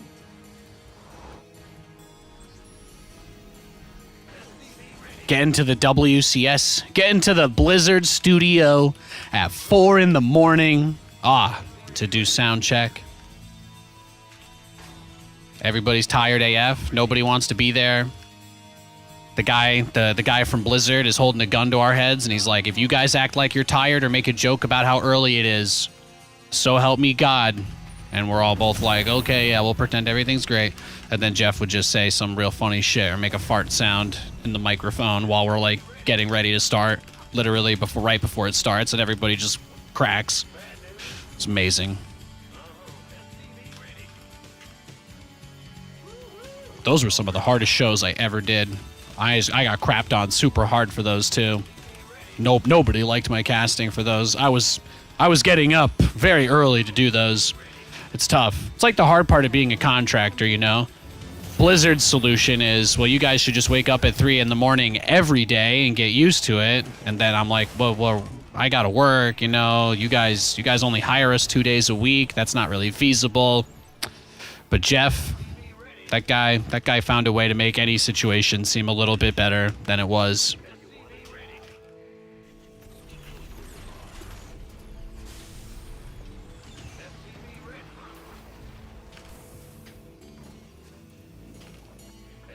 Love that dude.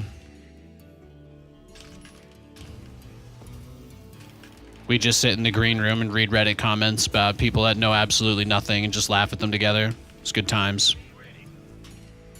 He'd always do the Jurassic Park thing.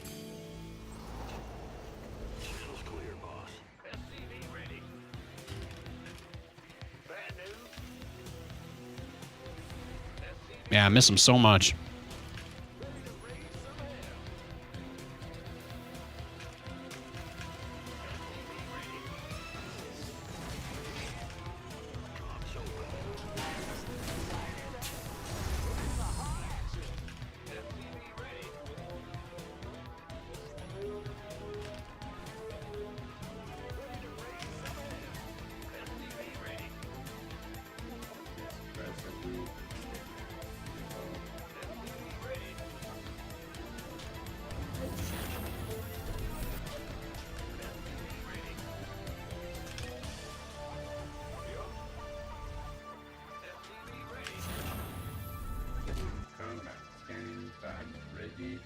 Okay.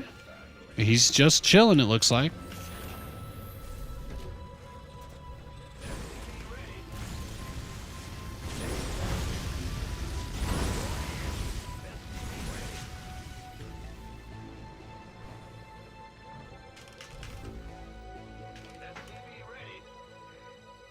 Add-on complete.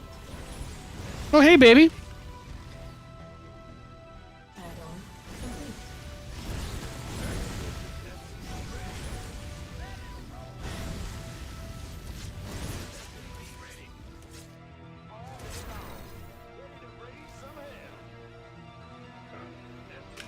He's got to go for that base. He didn't scout. Kappa Kipo, Kapu Kapow.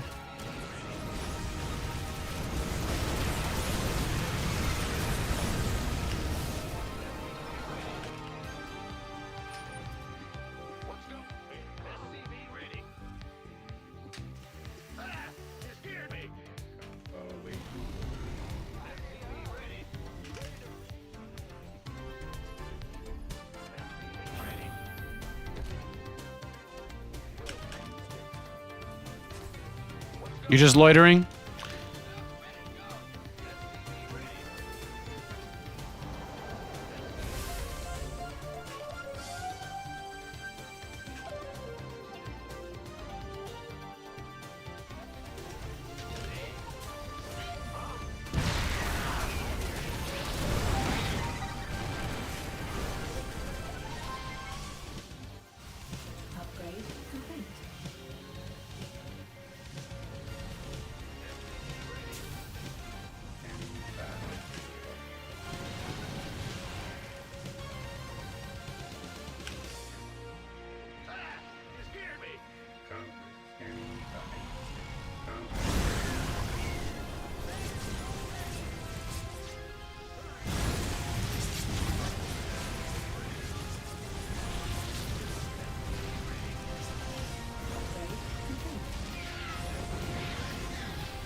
I'm in a heap of trouble.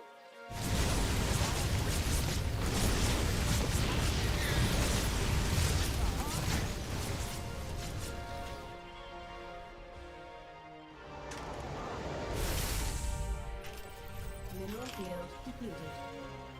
Bad news? What's going on? Mineral field depleted. Big job. Give up. Are you? Oh, I thought I made 2 factories there, huh? I must have gotten blocked by the changeling. Upgrade. Oh, my cyclones were bugged. Did you see that? I had to turn off the lock on. They were bugged. I hate that bug so much.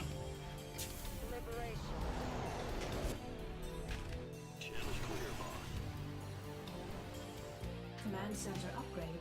Mineral field depleted. As you say. Add-on complete. I'm waiting on you. Bad news? What's our target? Research complete. Roger. Command center Just need a scan. complete.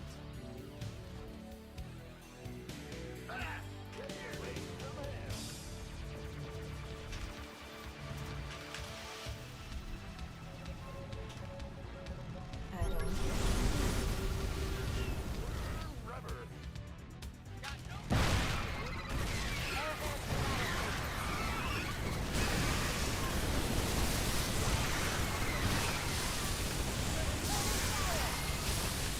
Base is under attack. Got freedom. Liberation is a path.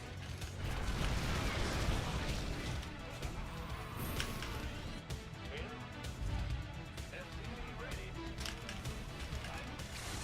Go ahead. What's Commander. Full speed. Perfect. All hands to battle stations. We read you. FCD ready? Ready to raise some hell. Systems go. Cyclones. We're returning fire.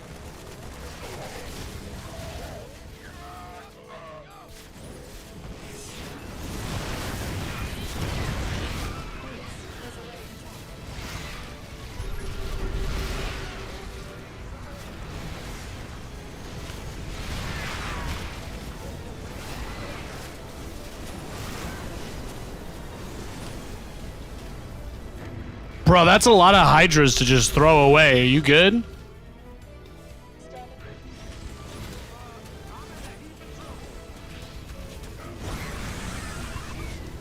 Incoming order.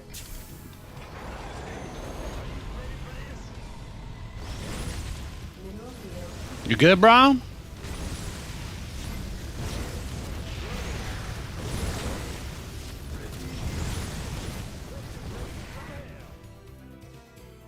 This battle requires assistance. Go ahead.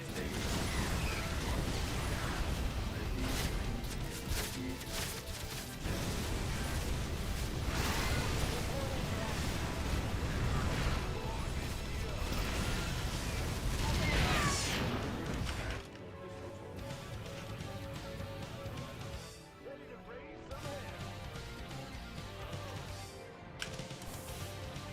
base is under attack.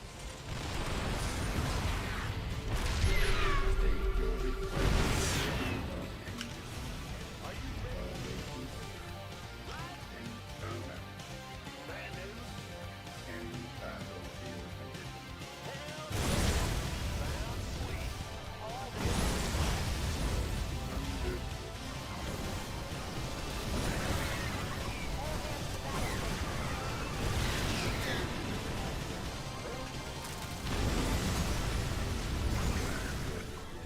Mineral field depleted.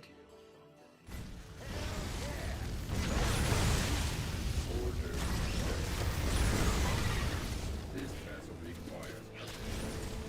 State your request. Combat.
He's crazy.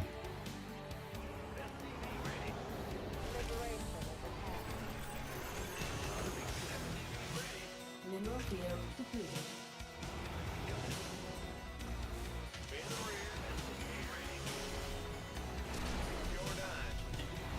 Bespin geyser exhausted.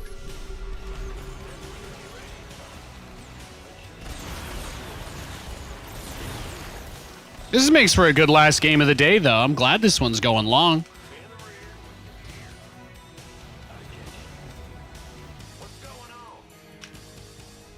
I'll take it, man. I will take it.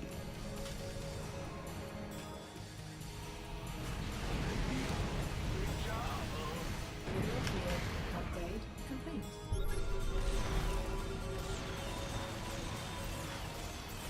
Reporting for action.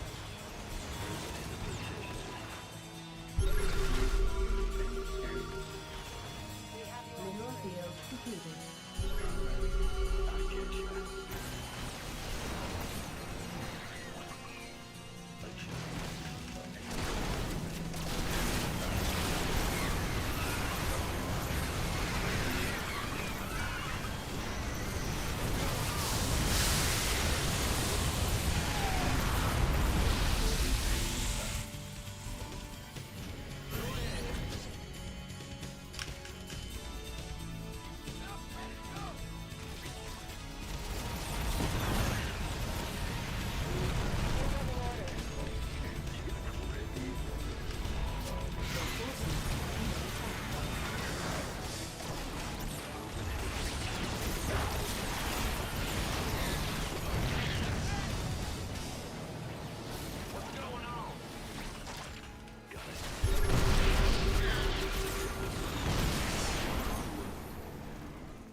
SCV ready.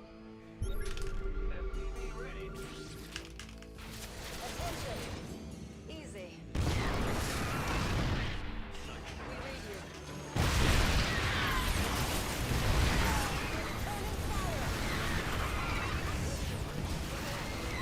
Damn. GG, well played, bro. Yo, that's going to do it for the stream today, guys. I want to give a big shout out to everybody who tuned in. I just want to say I really appreciate you. I hope you had a great time, and I'll be back on Monday. Okay, boys? I'll see you then. Take care of yourselves. Be good to each other. And, I mean, it's not StarCraft anymore, so what do you care? I'll see you guys later.